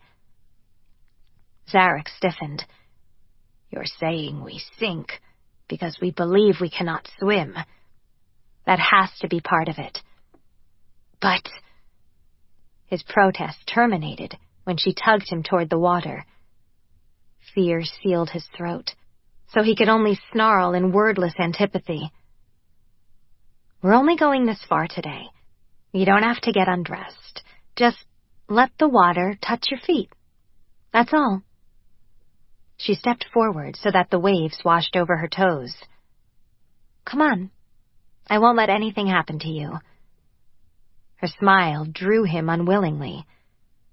Once, he found her face so awful and strange. but now he saw only kindness. Before he realized his own intent, somehow he was standing in the icy water. His heartbeat spiked, and for the first few seconds, there was only distant screaming in his head. When that cleared, he breathed a bit better. Her hand tightened on his. Today, the waves were fairly calm, unlike the storm over the open sea. There was even a sort of terrible beauty about the emptiness where ocean met sky. "I'm not afraid of drowning on land," he muttered. "Then you should enjoy this. Just take a walk with me without leaving the water." His claws dug into the sand, leaving divots that the water smoothed away. Over his shoulder, he watched this erasure. Tegan turned to look too, but she was smiling. "It gives you hope, doesn't it?" "No." "When I see that, it makes me think that, no matter how bad it is, given time, things will eventually get washed away." Szarok glanced at the water again, trying to see it with her eyes. "My feet are cold." "Just a little longer."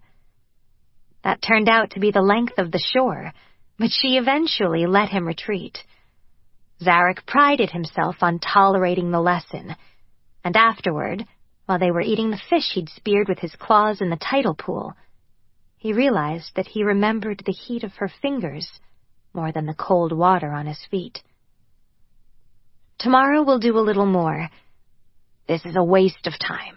I cannot learn." "Wouldn't you rather test if that's true? The Uroch never had a teacher before." "Is that what you are?" he asked quietly. "My teacher?" "In some ways, just as you are mine. We're on a road nobody has ever walked before, and that means we can only learn from each other." Reluctantly, he smiled. "Learning again. You are obsessed." "Is that a problem?" "I can think of worse fates," he said. Normally, he stood watch for a couple of hours to make sure she didn't feel too nervous to sleep. But they had been on the island long enough that he felt sure there were no other predators. The foxes posed no threat and couldn't get through the door besides. So when she retired, he went with her. "You're not staying up?" "Not anymore." The long look she leveled at him prickled a little, but it wasn't unpleasant. "Good night." She fell asleep much faster than he. For countless moments longer, he listened to her breathe. Perhaps she trusted everyone like this, but her ease with him seemed like a gift. Carefully, so as not to startle her, he reached out to touch the dark strands fanned out between them. Her hair was rough, but that might be because she couldn't wash it properly. It smelled a little, mostly of smoke, but there were also familiar echoes, likely reflected from his own skin. Slowly, he curled a lock around his finger and admired the ring he'd made. Generally, the people didn't bond as humans did. Rather, they cared for families as an extended clan, and heart bonds waxed and waned freely. As Vanguard, however, he had no such liberty. In human towns, he saw mated pairs cleave to each other long after breeding season passed. He had assumed it was just different, but now he fell asleep wondering. At dawn, he stripped down and went hunting, not for seabirds or tidal pool fish, but for one of the horned creatures. The way the thing moved made Szarok believe it would taste similar to venison. It took him several hours, but he finally ambushed one and wounded it badly enough that it couldn't use the terrain to get away. With great delight, he drank down several mouthfuls of hot, delicious blood. A noise nearby made him turn, and he found Tegan frozen behind him. I must look terrifying. But before he could decide how to react, she came forward. If she had been shocked at how bloody he was, and the fact that he chose to stalk his prey in his bare skin, she didn't show it. But clothing could not be quieted, and it often carried smells that would give a hunter away. "Do you need help getting the goat back to camp?" Relief surged through him. "This looks different than the ones from the mainland. It's probably wild or inbred or both. Look at those horns." She leaned down to inspect the way they curved. "I can carry it, but how did you find me?" He'd thought humans weren't particularly good at tracking. "Trade secret," she teased. "It's unkind to reject my desire to learn." It felt strange to joke with her while he stood bare-skinned and covered in blood. But it shifted things, too. The ache in his heart faded, as there was no reason to be wary. Nothing I am will frighten her. Nothing of mine will repel her. He felt this in his bones. No point in pretending Tegan of the Staff was just a human anymore. He had no way to express how clever, special, and wonderful he found her. But he hoped that she could feel it, even if the right human words never came. Covered in blood, he couldn't touch her, but he wanted to. "I watched the birds," she said, "as they scattered and flew. Then the foxes. They all seemed to be running away from you, so I guessed. And got lucky." Satisfied and impressed, he answered her initial question. "No, I don't need help. I'll eat my breakfast, then deliver yours." "I'll head back then. Before you go..." Tegan turned with an inquiring look. "I want to make a deal." She narrowed her eyes. "I'm listening." "If I continue with these swimming lessons, you learn more Uroch." I miss hearing it. To his surprise, she brightened as if he'd offered her a present. "Done. I can't promise I'll be good at it, but I do want to learn." "Thank you," he said. She smiled and waved, heading back toward the settlement. In time, he'd feel comfortable eating in front of her. But being careful of human sensibilities had been ingrained in him as he trained to become the vanguard of the people. Learning human ways, their speech, discovering what alarmed and frightened them.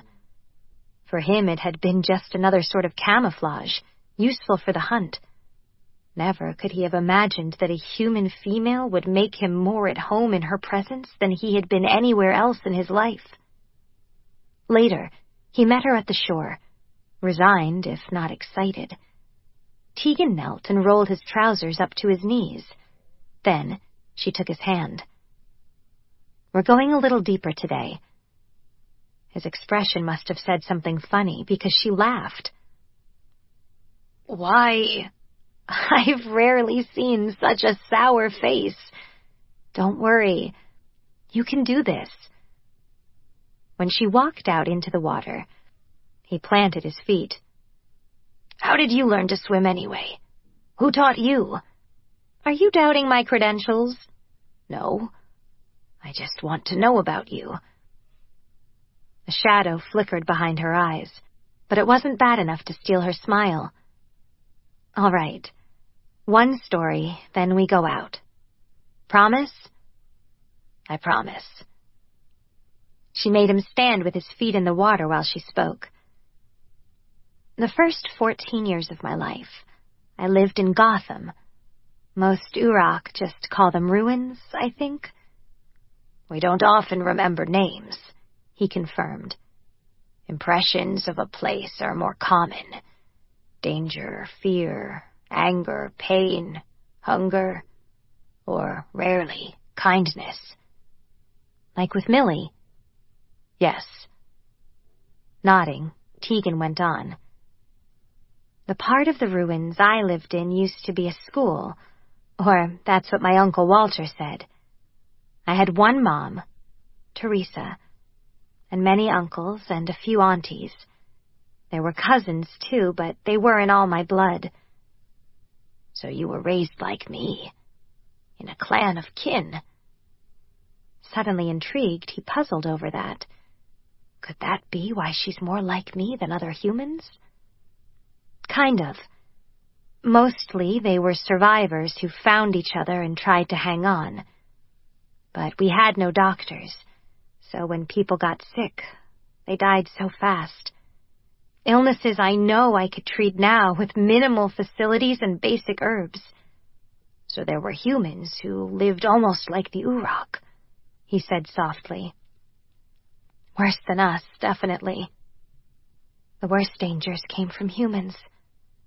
She kicked at the water, sending splashes of it rippling outward.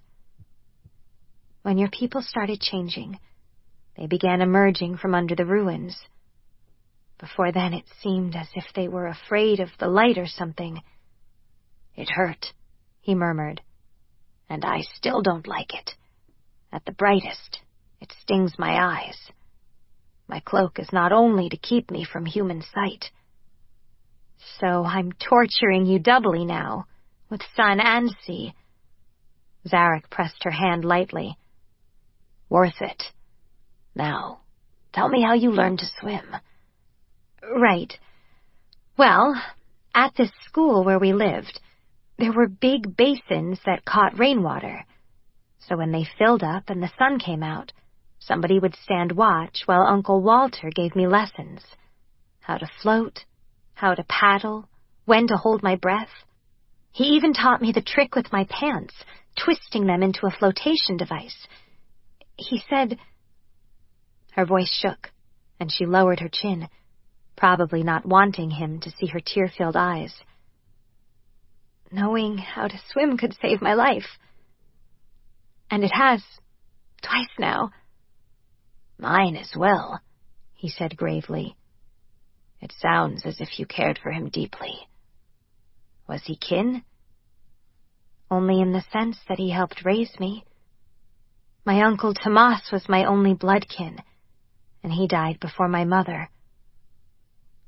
Listening to her quiet account of how everyone she had known and loved had left her behind, without the comfort of their memories, it was impossible that his heart didn't twist and throb in his chest. Her old sadness swelled like the salt water lapping about his feet, so that the two scents entwined, seaweed slipping about his ankles. I had no idea you are the last of your blood. Tegan flinched so hard that he almost lost grip on her hand. He'd meant it as a condolence of sorts. Was that wrong to say? Mouth compressed, she just shook her head. You said I must tell you if you anger me. Is the reverse not also true? I'm not angry. I'm just not ready to talk. Someday, maybe. Which I hope you'll accept for the compliment it is, since I swore I'd never speak of it again. Szarok read the sincerity in her gaze and secreted away the promise of maybe and someday. Just when he thought he couldn't admire her more, he learned something that made her seem more wondrous. Any more brightness, and he would soon have no room inside for the warmth she kindled. I understand. But I can offer this instead. It's something I've never told anyone. When I was young, everyone died, one by one, except for 3, 2 of my uncles and me. One morning, I woke up and they were just gone. She squeezed her eyes shut. Szarok put one hand on her shoulder, unsure if that was right. When she leaned forward and rested her brow against his chest, He let that loose embrace stand. There could be no crowding her, but he wanted her to feel his skin and understand that even if she was the last of her blood, she was also the closest of his kin. Quietly, he rubbed his cheek against the top of her head, leaving his scent as a silent marker. "They abandoned you?" he asked eventually. She lifted a shoulder, not stirring. "I always secretly hoped that something terrible happened to them. Isn't that awful? But the alternative is that after raising me for 13 years, they thought it would be too much trouble to save me, too." "I'm sorry." That was inadequate, but she seemed to take some comfort in the slow tap of his palm on her shoulder, keeping time to their pulse. Szarok doubted that she noticed, but her heart settled into rhythm with his, pounding a soundless message. She shifted a little now and then, but he remained steady and calm. "I will be home and shelter for you. I will be an island where the water never rises." How long they stood that way, he had no idea. Eventually she straightened and gave him a smile. "Well, this lesson is an unqualified success. You didn't even realize." "What?" He saw only her eyes, her hair, her face. The rest of the world was gray and indistinct, unimportant even, in the face of her pain. "Look how deep we've come." Somehow, while holding her close, he hadn't even noticed as they waded into the sea, now swirling around his waist. A Tale of Three Hangings. A pall hung over the Catalina. With the murderers locked away, they'd spent 2 whole days searching after the storm broke, but found no signs of Tegan or Szarok. The gulf was thick with skerries, some no more than a rock big enough for resting seabirds, while others could hide a whole village. Advika came to Morrow on the 3rd morning, her face set in somber lines. "Captain," he said, "I'm sorry about your friends, but we've got to head for port now or I won't get the supplies delivered before the ice starts forming. I won't risk these waters too deep in winter." "We could just toss the culprits overboard and search a little longer." When she laughed, Morrow guessed that meant she thought he was joking. Then the captain shook her head. "We have to deliver them to the family they wronged. It's the only justice that girl will get, and it's less than she deserves." For a moment, the sorrow receded enough to him to be drenched in shame. He wasn't the only person in the world who had lost someone, who was suffering. Sometimes Morrow suspected he might actually die of the tightness in his chest. I should have saved her. But Malena's family must be feeling even worse, because while he could cling to the faint possibility that Tegan had survived, they had no such hope. "Do you think they'd like it if I wrote a song or a poem for Malena? I could dedicate it in my next book." Her smile warmed her whole face. "I'm sure. That would be a comfort to any heart. Then I'll work on that on the way to Anticost." She stared out to sea. "I wish I had a mirror that would let me gaze into a man's soul. That way, I'd never take on somebody who could do such an evil thing." "It's not your fault," he said, a sort of rote assurance. But the woman shook her head. "I feel the weight, no matter what you say. If they hadn't sailed with me, that girl would still be alive. They did the killing, but I judged wrong." With a faint sigh, the captain strode away to confer with her first mate. Song-ji was hard at work in the forecastle, a term Morrow had picked up along the way. He didn't pause to dip into their conversation. Instead, he went below and snitched a bottle from the bags of one of the criminals currently confined. The rotgut tasted like evil and burning, but he downed it all anyway, and fell back into his hammock. The next day, he woke with a pounding head and a knot in his stomach. Morrow staggered onto the deck without washing, and as he stood at the railing, he thought about leaning forward. Just a little, and a little more, until his feet left the deck, and the next wave, the next rough wave. But before he finished that thought, Millie dashed toward him, her eyes wider than usual. She grabbed his arm and jerked him toward the access to the lower deck.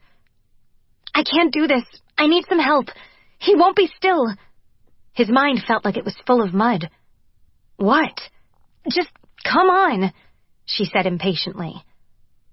A moment later, he understood. A sailor was pacing by the infirmary, blood soaking a cloth wrapped around his hand. Morrow was no doctor, but he could help by taking charge. "Sit down," he ordered. Since he must have looked like a drunkard and smelled like one too, it surprised him when the deckhand complied. Millie settled then and started gathering supplies. Clean water, antiseptic, bandages, medicine. She must have seen Tegan work a little because she seemed competent, older than usual, as she prepared everything. "This may hurt. Do you have a flask?" she asked. "No." The sailor hesitated under the weight of her dubious stare. "Yes." "Empty it, and I'll get to work." The man knocked back the same foul-smelling stuff that had numbed Morrow the night before. Millie waited a moment. When her patient relaxed, she pried his fingers open to reveal a bloody palm with a ragged gash. She clenched her jaw, inhaled sharply, then started treatment. First, she blotted the blood away and cleansed the wound with the mixture Tegan had left. Millie's hands shook a little when she reached for the bag that belonged to their friend. But once she opened it, she found composure and cracked open the kit with needles and thread. Morrow's stomach twisted in time to his throbbing head, and he had to look away as she pulled the black thread through the sailor's torn flesh. The man whimpered like a pup, his eyes squeezed shut, and James held him still. Twice he tried to jerk away, but Millie kept going. "There," she said finally. When he looked again, she had a bandage tied neatly around the man's hand. The sailor staggered out, probably half drunk from the grog and blood loss. Morrow scraped a hand over his rough jaw, wishing he hadn't put himself to bed with a bottle. The infirmary was a hell of a mess, and he shouldn't make Millie deal with that alone. But damn, if she didn't have a cool head on her shoulders. "You're good at this," he said, helping her to tidy up. "I spent a lot of time doctoring animals, but you already knew that. I'm fairly famous for it. People aren't that different. Actually, they just complain more."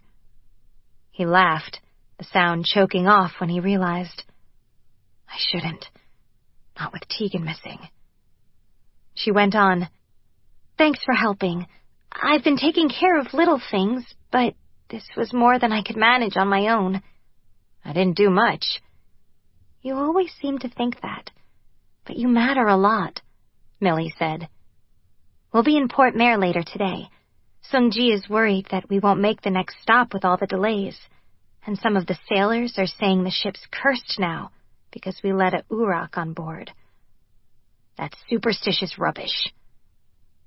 He considered knocking some sense into those imbeciles, but it would likely irritate Captain Advika if he caused additional trouble. Smiling, she said, "I knew you'd feel that way." When the Catalina sailed back into port, they didn't receive the same welcome as before. The townsfolk in the market wore grim and dour looks, until Captain Advika shoved the 3 men forward in chains. She grabbed a merchant, seemingly at random, and said, "Fetch your chief," He'll want to see this personally. "Take these louts and go," someone called. "Milena's killers were among my crew," the captain said. "One of ours overheard the confession. I swear to you on my life, it was these 3. One by one, she kicked the back of their legs so they went down, kneeling in forced penitence. Morrow could tell by the way they bit the gags in their mouth. They wanted to curse. But Sungji and 2 men on either side of him held them down, and the chains prevented them from running or trying to fight. Eventually, the chief arrived. "You found the culprits?" Captain Advika turned to Morrow and waved him over. "This is James Morrow. His father is the governor of the Evergreen Isle. I think you may have written to him now and then." The chief nodded. "Good man, your father. I'm Byron Littleberry." Morrow nodded, acknowledging the introduction, but it didn't seem right to interrupt. Advika went on. "Mr. Morrow caught the sailors threatening the Uroch Vanguard, and in the course of that conversation, he also overheard their full confession. This account is corroborated by Millie Faraday, another crewman. If that's true, we owe the Vanguard an apology." With a sigh, the chief lowered his head. Captain Advika's mouth curled down at the corners. "You'll have to find him first." "Beg pardon?" That clearly startled Littleberry. "While struggling with Milena's murderers, Szarok went overboard, and our ship's doctor followed him. They were both lost in the storm a few days back. Now missing. Presumed dead." Morrow heard the words she didn't say. They twisted in him like knives. Even if he never got to be more than a silly clown who made Tegan of the staff laugh now and then, it would have been enough. The idea that she might have passed from the world? Impossible. Untenable. It hurt to stand, to think, to breathe. "I'm sorry," the chief was saying, "and our wrongs weigh even heavier, since there's no way to make amends. Some things can't be changed. But regardless, there is no doubt in my mind that these men are guilty, and I am remanding them to your custody to do with as you will." The sailors on the ground shouted, but their fabric bindings muffled the words, rendering them indistinguishable from mindless noise. That seemed to be enough for Littleberry. Quickly, he gave orders, and strong men hauled the criminals off. Morrow wasn't certain what came next, but Captain Advika didn't seem ready to depart quite yet. "I have to see the family and offer reparations. Nothing I can say or do will fix this, but I have to try. Even if I was rushed, I should have made sure I could trust my crew." Morrow inclined his head. Normally he'd offer to go with her, but today he felt acutely conscious of how bad he must look and smell. Shame percolated through him that he'd let himself sink to this state. The usual James Morrow would be welcome at a solemn service, but... "Oh, take this with you. I did manage a poem for Milena. See if it's welcome." With a grateful smile, Captain Advika accepted the paper. "Unless I miss my guess, there will be 3 hangings today.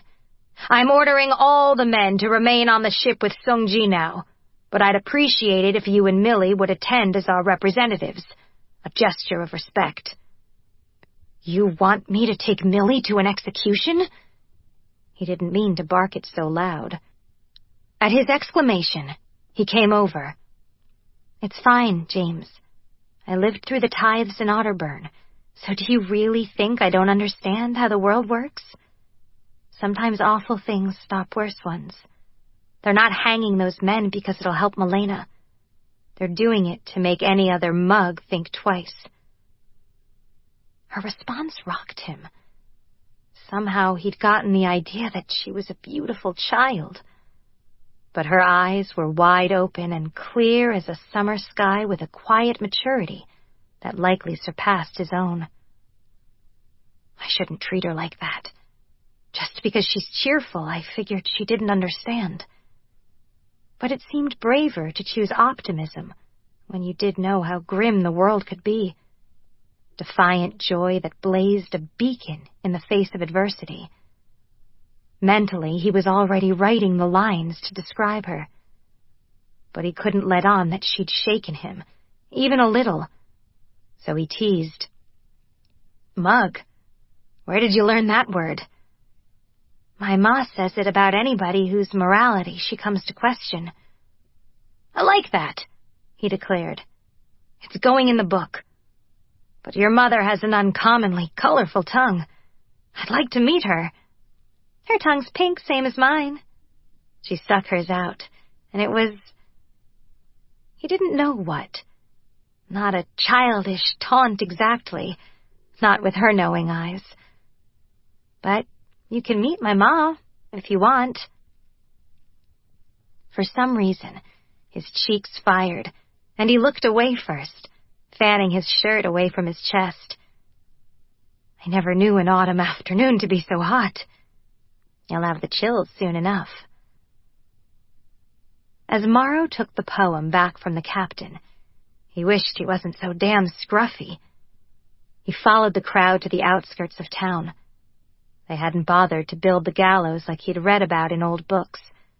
From what he could tell, they'd chosen 3 solid trees. When the knots were tied, and all witnesses had assembled, the chief dropped the nooses around the men's necks, one by one. Then, Littleberry said, "We do this for Milena. May she rest in peace." That was all. The gags came off, and Morrow had never heard such a hoarse pleading, sobbing, and praying in his life. A veritable babble of it, grotesquely silenced as the men of Anticost hauled each rope over a branch and strung each sailor up one by one. None of them died quickly, and that might come close to justice for the girl they'd murdered. Millie stood in respectful silence until the last of their feet stopped kicking. "Please thank Captain Advika," Littleberry said with a formal bow. "I know it cost her time and trust to change her course this late in the year. I only hope no other settlements suffer because she did the right thing here." "She's peerless and skilled, or so I'm told," Morrow answered. "Here's a little memorial verse I wrote in Milena's honor. Would you pass it along to her mother for me?" Littleberry nodded. "My pleasure. That's very kind." Millie added, "Don't worry about us. Please send our condolences to Milena's family. I only wish we could have done more."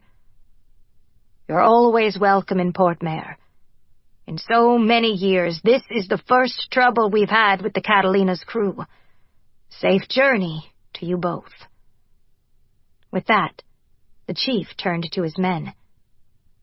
As Morrow gauged Millie's impressive poise, he realized she was much tougher than he'd imagined, based on the stories about her legendary kindness. But a lot had happened since the little girl had saved what she'd thought was an injured animal. Would she have helped the Uroch, if she'd known? He decided never to ask, since she seemed to like animals better than people, even if she was determinedly merry around them. Finally, she turned away, her mouth drawn tight. "We should go back to the ship," she said, in the flattest voice he'd ever heard. "Are you all right? Do you really want to know? Or are you just asking because you're nice?" "I care," he protested, stung. "Since I'm feeling like pickled shit, I'll take you at your word." She set off away from the hanging trees, eyes on the ground. "I had a younger brother, you know." "Sorry, I didn't." "No reason to apologize. My ma and dad like to pretend he didn't exist. It's easier than admitting they just let him go." When Isaac won the lottery, they acted like it was an honor. He was so scared. We had a going-away party for him and everything like it was good, and I had to smile and eat cake. Never have wanted it since. She cleared her throat and swiped at the tears misting her eyes. Now, when I see something like that, I always think of him. I wonder if he suffered, if he hated us at the end. Morrow stopped. Oh, Millie, if I'd known. You can't fix me, storyteller. My hurts are my own. If you want to hold my hand, I'd take some solace in it. But that's all I'll ever ask of you. Such a simple thing. Without hesitation, he reached for her. Small hands, but rough. He could feel that she'd worked hard in her life, suffered more than he could have guessed. Morrow resisted the urge to put a sheltering arm around her, as he suspected he might get pummeled. Their hands swung like a lazy sailor's hammock as they walked. She didn't speak again for a while. He didn't either, but the silence didn't boil with tension. Sometimes he chattered on for fear of that drowning quiet, but with her, it was all right not to be a storyteller, too. Just before they reached the market, she said, "Do you remember the first time we saw each other?" It was an odd question, but she seemed intent on his answer. "When Tegan brought you to Rosemere?" A little sigh slipped out of her. "No, there was another time. The first time." "When was this?" Intrigued, he tugged on her hand, but she pulled her fingers free and set off at a quicker pace. He matched it. "Maybe we didn't," she said. "Maybe it was only me, seeing you. And from what I can tell, nothing much has changed." "I'm sorry, I don't remember. You won't give me a hint?" Her smile was all the sweetness of summers lost, all the sorrow of loves left behind. "Maybe someday I will. You're not ready to hear it now." Irrational fits of learning. Using salvaged bits, Tegan helped Szarok repair some of the furniture. Now they had a table and 2 chairs to go along with their makeshift bed. The furs he had been drying, he finished by smoking them. Just in time, as the temperature dropped after dark. In the heat of the day, it was still warm enough to continue his swimming lessons. He didn't complain as much as he had before, and he no longer froze when they waded out into the water. She looked forward to holding him up, passing on what she'd learned from the uncle who'd disappeared. In turn, eventually Szarok would share these memories with his descendants, an unbroken chain of knowledge that transcended species. Tegan smiled. "You're looking forward to another failure," he accused gently. She shook her head as they went down to the shore. This had become part of their daily routine. Breakfast, some household work, swimming and language lessons. Then he went hunting, and she worked on the machines in the tower. So far, he had much more success than she. Afterward, they ate together again and started a small fire in the stove, letting it burn down as they snuggled in to sleep. "Of course not. If you don't swim before we're through, I've failed as a teacher." "My success is yours?" "Definitely." "Then I'll do my best." They waded into the water together. Though his hand tightened on hers, that was the only sign of his distress. "Today, let's try floating." Szarok mumbled something, but he leaned back into the water. He was so strong and so powerful out of the water. Strange to find him so vulnerable here. Tegan recalled how Deuce had wanted to use the river to kill all of his people before he made first contact, and a shiver ran through her. He didn't notice, too busy battling the water.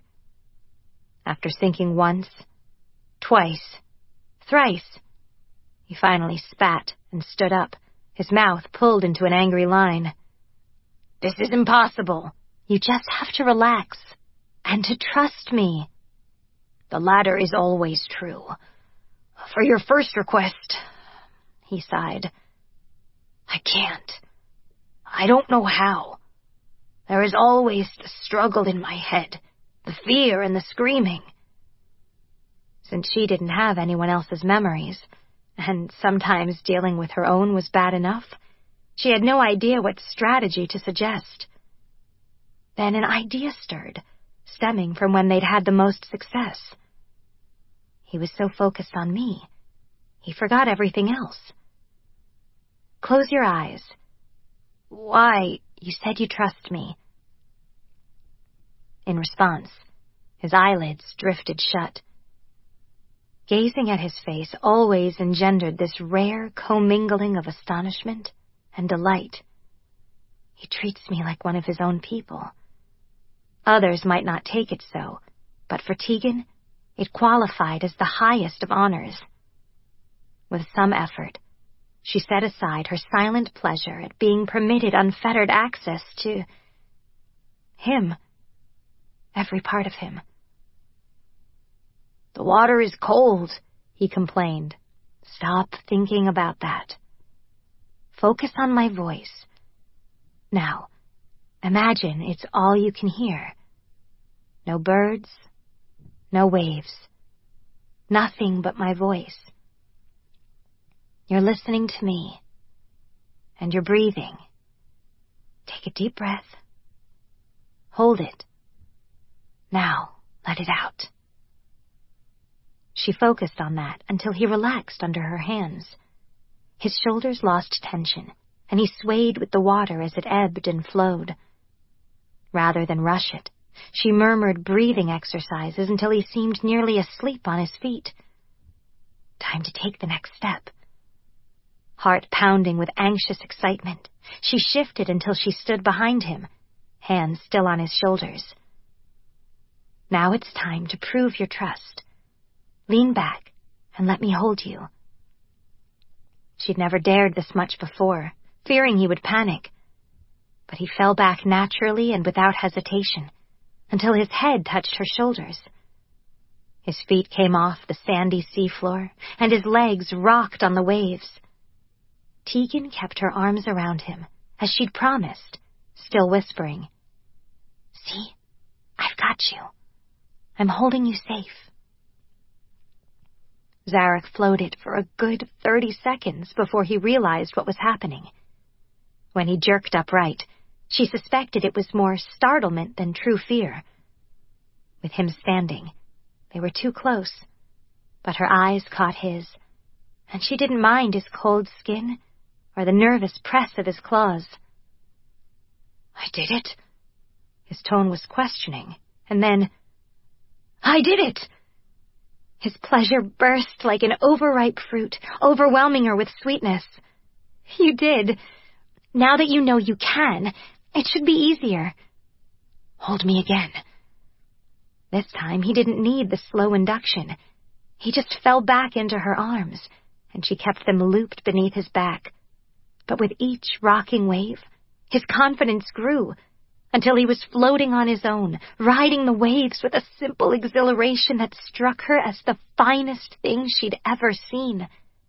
Eventually she had to drag him out of the water, because his gray skin seemed to be edged in blue, and now that the sun had gone behind a cloud, she was freezing too.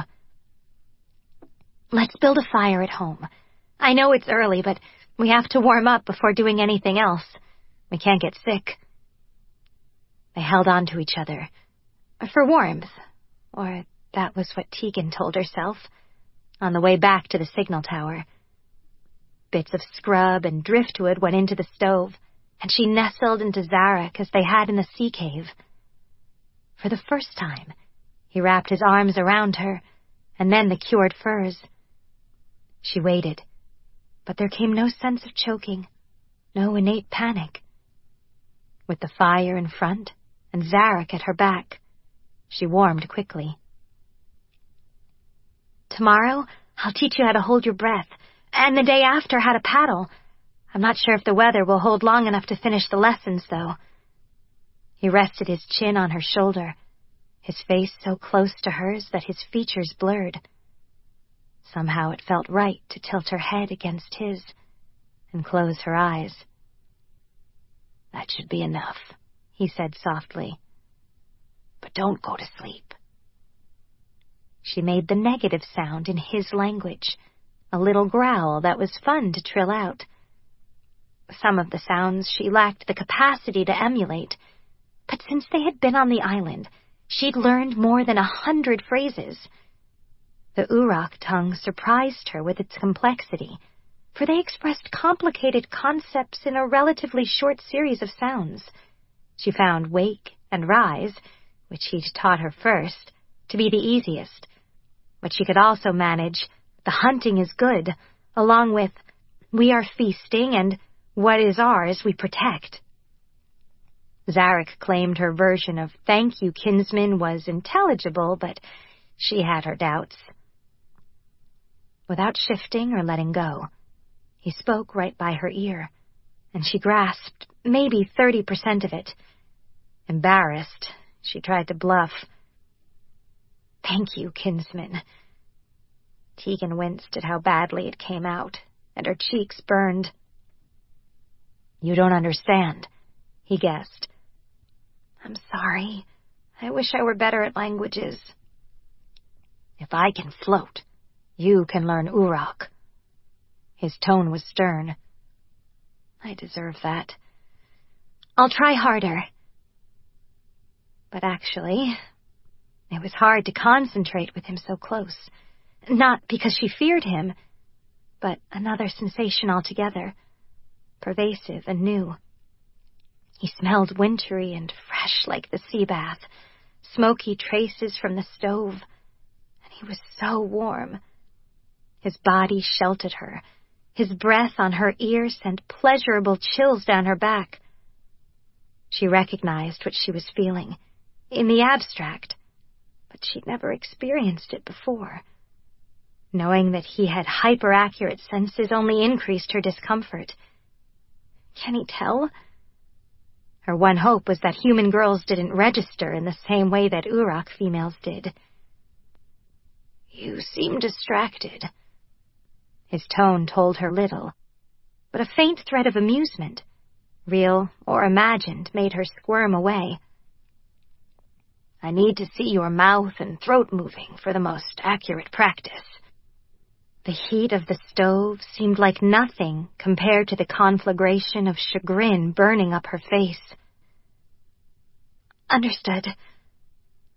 For the next hour, he spoke in Uroch, and she translated poorly, attempting her own responses. By the end, her throat even hurt a little from making noises too deep for her usual register. She accompanied him as far as the well, sulkily hauling the bucket up with each grumpy tug of the rope. They both lowered their faces to drink at the same time, and her lips grazed his chin. Szarok stilled. So did she. "Sorry." Tegan sapped back and stumbled away so quick, her bad leg almost gave way. Humiliated, she pressed her palms to her face, hoping she wouldn't actually combust. He watched in apparent charm. I don't understand why you're so..." She couldn't even find the right words to explain. Tegan turned to flee. "If you're upset that you forced something on me, shall I make it better?" Eyes curious, but not offended, he stopped her with a hand on her arm, a loose hold, not demanding. "If I want to, I can still run." She didn't really want to. "How?" Gently, he leaned down and rubbed his mouth against her chin. Not a kiss, more of a nuzzle, but it was gentle and tender, and so full of kindness that it made her want to cup his face in her hands and kiss him, and just never, ever stop. But that would escalate the whole forced something on him issue, and there was the issue of his long, sharp teeth, along with the fact that she'd never actually kissed anyone before. He clearly just wants me to feel better. So she smiled. You're right. It's not awkward anymore. Visibly gratified, he stepped back and went off for the day's hunting, while Tegan sort of collapsed near the well and wished she wasn't still thinking about whether it was possible to teach the Uroch to kiss. I could call it an experiment, she speculated. No, that's too scientific. Well, he knows I'm prone to irrational fits of learning. No. Stop. Irritated with herself, she went to fiddle with the salvage items they'd found. Maybe it was her mood, but she gave the flashlight a vicious twist, and to her astonishment, it cranked, kept cranking, until it stopped. Then, when she clicked the button, it lit up, far too bright to be natural even in daylight. Elated, she switched it off. I could use this to signal at night. A ship might see it. Impatient, she ran back to the well and interrupted Szarok in the middle of his bath. He was oddly shy about letting her see him, and she'd always wondered why. Now it seemed there was no reason at all, because he was lean and muscled and ferocious-looking, even with bloodied water running off him in rivulets. He looked stronger than a human male, with increased musculature, and he had natural weapons in the form of hands, feet, and teeth. But nothing about him struck her as monstrous. He's splendid. Hurriedly, he ducked to the other side of the well. Is something wrong? No, she growled out, sorry, in his tongue. Couldn't remember how to say more. I had news. Call me when you're done. Tegan paced, too excited to let embarrassment take charge. A few minutes later, he shouted, Come, share your news. She ran back toward him, waving the light. Look! Szarok didn't require an explanation of how significant this was. His face lit with shared enthusiasm, and when she launched herself at him, he caught her. She'd never seen the Uroch play, but she experienced it firsthand when he tossed her up and then twirled her. Giggling, she held on and just savored the feeling, almost like flying. But I don't need wings or wind or feathers. Just him. I think I can use the glass fragments in conjunction with this light source. There will need to be a ship in range, but it's a chance, he said. More than we had before. I've been worried about how we'd make it through the winter. I even wondered if it would be possible to cross the ice if the water froze, but while I looked at Captain Edvika's charts, I didn't memorize them. It would be hard to carry enough supplies when we aren't sure how far we're going. Sighing, she agreed. If we signal a ship, they should be willing to drop us off at whatever port they're heading for. I need to get word to my people. It will not go well if they think I've let my memories go. A euphemism for a sudden, violent death. All at once, Tegan registered the enormity of his task. If they hear you're lost, will it mean war? He closed his eyes. Probably. There was already division among the Uroch about our decision to support humanity against our ancestors. A vocal minority calls the action I chose as Vanguard a heinous crime. And there is part of me that agrees. Because even if they weren't awakened, they were still your forebears, Tegan said. Yes. His quiet resignation hurt her. We'll stop it. Szarok leveled a look at her, puzzlement and something else. The muted sunlight that bothered him so also turned his eyes to molten gold, an eldritch beauty that grew the longer she gazed upon it. "You say that like my burden is yours, too." She almost said, "That's what friends are for." But she couldn't get the sentence out. Not anymore. So she growled the response in Uroch, one that he had spoken before in human words. Now, it was time to say it so his heart could hear. "We are kin." A visible tremor shook through him, and then he pulled her close. Not in a hug exactly, but chest to chest touching. He rubbed his cheek against her face, her hair, and then nuzzled into the curve of her neck. Breathless, she fought for calm, unsure how to respond, or if she should. He seemed so happy when he raised his face, such a distilled joy. It faded a little when she didn't react as he seemed to expect. "I don't know what I'm supposed to do," she whispered. He understood then. Luminous eyes, sharp features, and all of him inexpressibly dear. "If we're kin, you do it back. You put your scent on me, so others know too." With some part of her brain, she found that fascinating, but the rest focused purely on the raw pleasure of finally having permission to do what she'd wanted for longer than she'd realized. She heard an echo of him saying, "Don't handle me. I don't like it." And now she had an invitation. Her breath went in a rasp that was all anticipation. "It's so little by human standards, so why?" But her heart still pounded like mad when she rose up to press her cheek to his. The slow glide back and forth, skin touching skin. His felt incredibly smooth, different from a human's, but good. He had no hair for her to reciprocate with, and she couldn't easily reach the top of his head, so she improvised, pressing both of their palms together so his claws curled over the top of her fingers. The surprising intensity of their joined palms seemed to startle him. His eyes sparked, clouding with a confusion she shared. When she set her face in against his neck, he trembled. Not once, but in waves.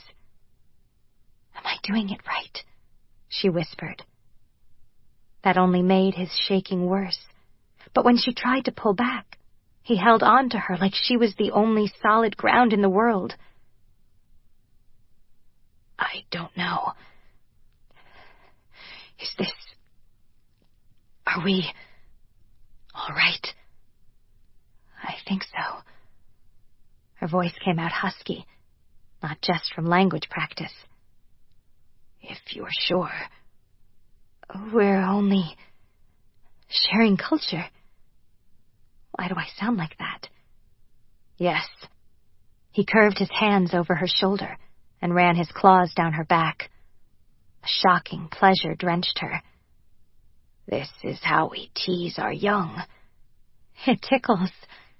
When she squirmed, he only did it more, until she was laughing, breathless and just melting with delight. He rested his chin on her head, where she'd nuzzled into the curve of his shoulder. "Now, teach me something. You're not the only one who likes to learn." "Thank you," she thought.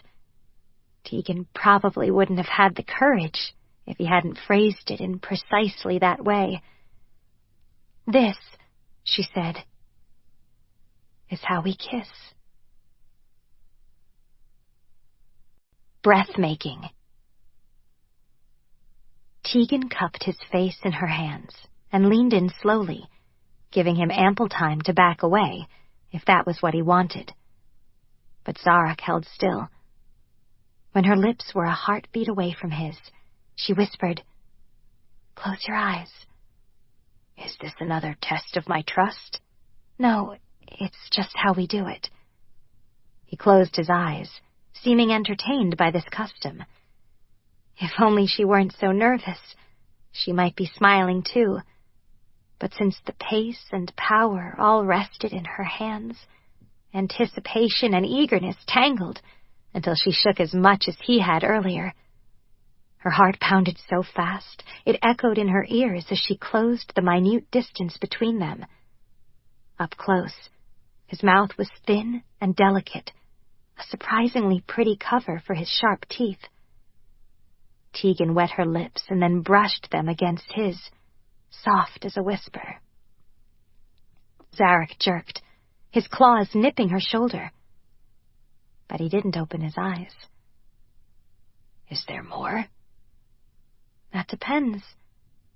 "On what?" Since she was the opposite of an expert, Tegan struggled with the explanation. "Families, bloodkin, kiss like this." Easier to demonstrate. She pecked his cheek. "But there are other ways?" he asked. "Definitely. Between people who share a strong bond but aren't bloodkin, there are lots of different kinds." "Like the one you just showed me?" "That wasn't much. It was... Why did I think I could do this?" Her face blazed. "Well, a child might kiss his mother that way when he's young." "But when humans mature, they save the mouth kisses for the one who holds their heart bond." He seemed sure of this assessment. And what a lovely way to put it. "Exactly." "Ah, then I would learn a little more if you'll teach me." He could have said nothing more guaranteed to fire her imagination. A little dizzy from the wealth of possibilities, Tegan studied his face and smoothed her thumb over the skin just beneath his mouth. On the third sweep, his lips parted a little to let out a soft breath. Then she went in for another kiss, pressing her lips first to his upper, then lower, and back again, emulating the way he'd scent-marked her. At first, he only held still and let her do it. She sat back. "Is it strange?" "You are breath-marking me." "A little, perhaps." "Am I supposed to do it back?" "It feels best when we do it together." She swallowed hard after saying that, but he didn't have the context to make it more than she meant. "Can we try again?" "Definitely." This time, he met her halfway, and instead of just kissing him, which felt good, he returned the pressure precisely as she gave it, lips sliding and slipping. Pleasure curled through her, sharp and sweet, especially when he exhaled against her mouth as if he didn't want to stop long enough to take a breath. She stroked his face as they kissed, luxuriating in the flex of his jaw and the smoothness of his skin. Finally, he pulled away and touched his mouth. Her own felt swollen and soft. "It's good. I like it." "That's not all," she blurted. Why did I say that? She knew about tongue kissing, but she wasn't sure how that would work. His teeth might get in the way. But he tilted his head, apparently intrigued. Her entire body simmered, but for all she knew, he might just be curious. It would be humiliating if he figured out how this affected her while he remained unmoved. Dr. Wilson would say there was nothing unusual about her reaction, and science couldn't predict how physical relationships developed. All organisms are different, he used to say. Szarok opened his eyes then. "I want more." He trailed off, gazing at her mouth. "But?" "I'm not sure if I'm supposed to." That statement trickled off. He seemed to be confounded over how to express his doubts. Just tell me. Whatever it is, it's all right. With her whole heart, she hoped that was true. This is not ours, not of the people, but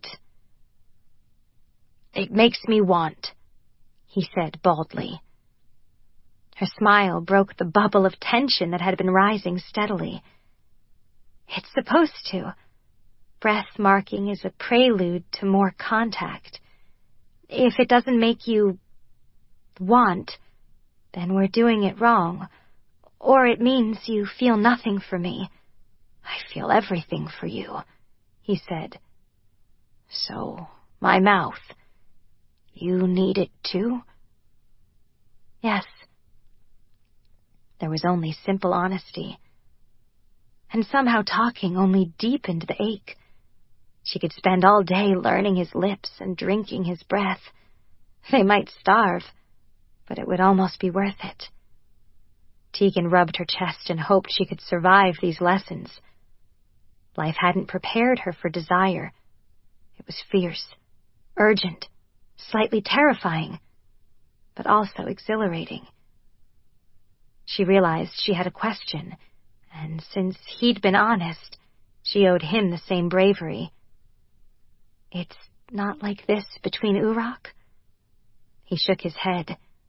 There is touch, and we play. But mouths are for eating.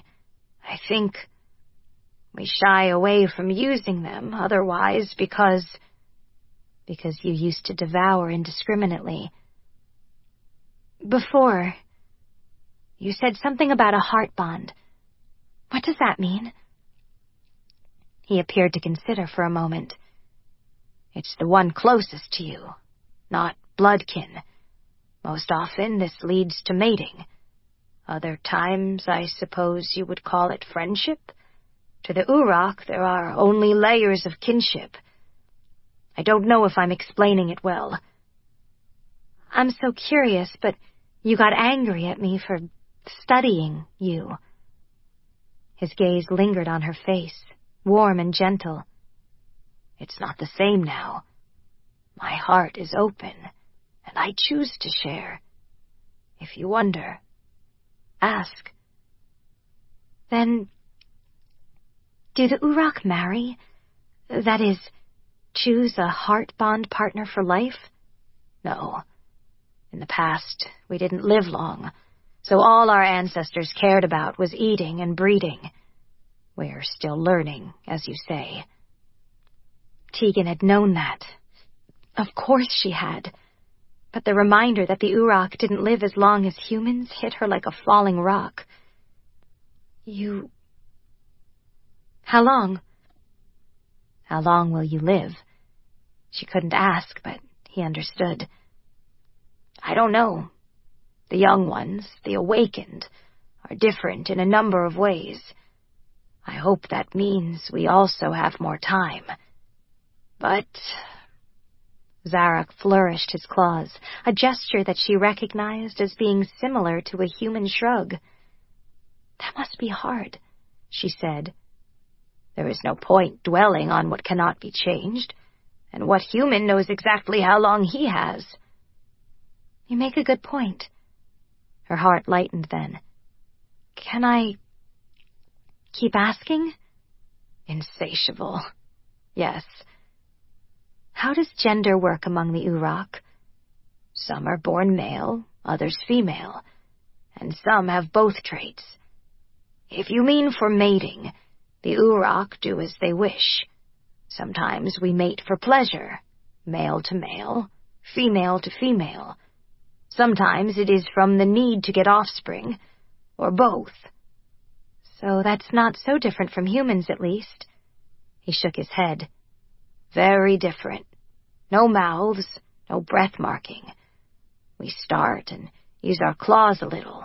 It's faster. You seem to know a great many frills and embellishments. Tegan buried her face in her hands. Don't ever talk to me again. No hiding. I like your kissing. Show me a little more. A teasing gleam in his eyes told Tegan that he understood that this was a game between them, but also that it wasn't. Should I? Bold and a little reckless, she took his mouth as she had before. His eyes drifted shut on their own, a sign of permission and pleasure. His lips worked against hers, and he parted them willingly so she could suck gently at each one. Surprised, Szarok growled deep in his throat, and it was beyond delicious that she understood the word more. No longer worried, she teased delicately into his mouth, skirting his teeth. He didn't respond until her tongue teased his, and then he licked, holding his jaw with such care that she could have devoured him. "You won't hurt me. I know your heart." Then she showed him hers with the hungry, gentle glide of lips and tongue, pouring everything into the deepest kiss. They were both breathless when she pulled back. "That is so..." She almost fell into him again when human words failed him, and then he lapsed into a deliciously heated tirade in Uroch that she only half understood. The bits that came through, however, set her on fire with blushing, but his reaction was flattering and precious, too. Finally, he managed, "Don't do that to anyone else." "I won't. I never have before." He stared in evident astonishment. "Then how are you teaching me?" Tegan grinned. "I'm amazing?" "You are," he agreed. "Kissing doesn't stop at the mouth," she told him. Szarok only offered an expectant look, so she brushed her lips over his jaw, his chin, his cheek, his ear, the side of his neck. On the last point, he shivered and drew back. Since his eyes gleamed, she didn't think it was because he disliked it. "Stop now, before the wanting becomes hurt." Sensitive neck. Noted. "Then we'll end the lessons here." Satisfaction thrummed through her, along with a ton of nervous energy. "I am very interested to discover where the breath-marking ends." She wandered some distance away before answering over her shoulder. "It doesn't." His reaction was everything she could have hoped. Shocked disapproval, commingling with reluctant curiosity. She didn't linger for further questions. At this point, she could run the perimeter of the island and come back again without feeling winded. Though it was relatively late in the day, she couldn't return to the signal tower yet. I'd have to climb all those steps 20 times to simmer down. Instead, she walked through the old settlement and past it, toward the lowlands. She hadn't scouted this part yet, and the other settlers might have discarded something she'd find useful. Or maybe that wasn't the only abandoned camp. Szarok usually ranged where the animals foraged, so if he'd discovered anything, he would have said. "If I move quickly, I have time to walk to the southern rim and back before nightfall." Tegan picked up the pace, alert for any sign of prior civilization, but she found only a beaten track that seemed to have been worn from many others walking this way. The lowlands were full of birds that scattered at her approach and green-brown grass. Native flora here differed from what Dr. Wilson had taught her in Winterville. What she knew of plants related mostly to the ones that could be used to produce medicine. Soon the lowland gave way to rocks, some moderate in size and others so huge that she marveled at them. Strangely, 5 of them had been arranged in what looked like a ceremonial fashion, some upright and others fallen down. She paused to inspect the site, and guessed it must be incredibly old, far predating the metal huts and the signal tower. Here, she found fragments of pottery too, and shards of bone. They burned something here. An unpleasant chill trickled through her, and Tegan straightened, returning to her original intent of checking the southern reach. It was hard not to be disappointed when the sea came into sight again, along with a mound of stones tumbling toward the water. Here, fat white and black seabirds with colorful beaks waddled about, scrapping over fish and diving into the bay with an awkward charm. She watched them longer than she meant to. It's probably not wise to find something you've eaten this adorable. The daylight got away from her, so by the time she started back toward the settlement, she'd lost the sun. Darkness dropped like a heavy veil, and she'd overestimated how clear the path back would be. She went slowly, not wanting to get lost. He must be worried. The island wasn't huge, however, and he had tracked her under worse conditions. A shimmer of ice on her skin startled her into gazing up. Snow.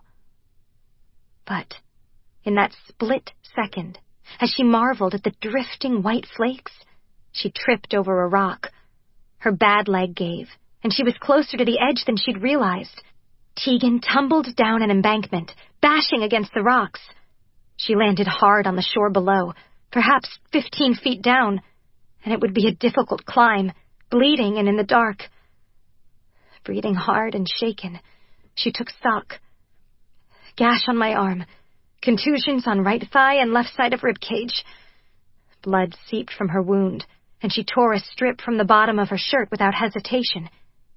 She wrapped it and tied it off. Remain calm. At least there are no large predators. But she wasn't sure how far she was from the settlement, and the sea nibbled at this small slice of land. If high tide came in, she'd have to scramble to higher ground. I can't fall again. Her weak leg throbbed. Though Doc Tuttle had saved it, the pain lingered even now, exacerbated by exertion. She tried shouting for help, but gave it up as the snow flurried around her, slicking the rocks and dissolving in the sea. By now she should be back at the signal tower, waiting by the fire. He'll find me. He has to find me. But it was so cold. She couldn't wait to be rescued. With great care, she searched for handholds in the dark. The wet rocks scraped her palms, but she hauled herself up. 2 feet. 3. But on the next step, her shoe slipped and she tumbled back, nearly smashing her head on a rock. Dazed, she lay on the stony sand, staring up at the spangle of stars while the snow drifted and melted on her lips, her cheeks, icing her lashes. The reality crystallized. I can't climb up. Weakness aided her, but she shoved it back. Despite the pain, Tegan hauled herself upright. If I can't get out of here, maybe... It was best to keep moving anyway. So she followed the sea ledge forward. Ideally, it might join and widen at the beach where she gave Szarok swimming lessons. It would be a long, circuitous walk, but she'd be able to climb the gentler incline on that side, even with these injuries. With renewed hope, she set out. But 500 feet or so along the rim, the land just stopped, and the ground above was even steeper than where she'd failed to clamber out. Throttling a wave of terror that made her want to scream and scream, she retraced her steps. Damp through to her skin on her back, the cold worked down to her bones. At first it ached, and then she started to feel numb. Tegan called out once, again. Then she heard rustling above. There are no predators except those foxes, but if they came at her in a pack smelling blood, she didn't know how it would end. Don't panic. Scant moonlight didn't grant much visibility, so she felt around for a weapon, and found only a rock. Hefting it, she decided maybe she could use it. She paced. When her hands went numb, she ignored it. Her feet lost feeling next. The urge to sleep washed over her in a comforting wave, and she pinched her cheeks, Hard. It wasn't enough, so she gouged her fingers into the makeshift bandage on her arm. Tears streamed down her icy cheeks, but the pain also roused her a little. Why wasn't I more careful?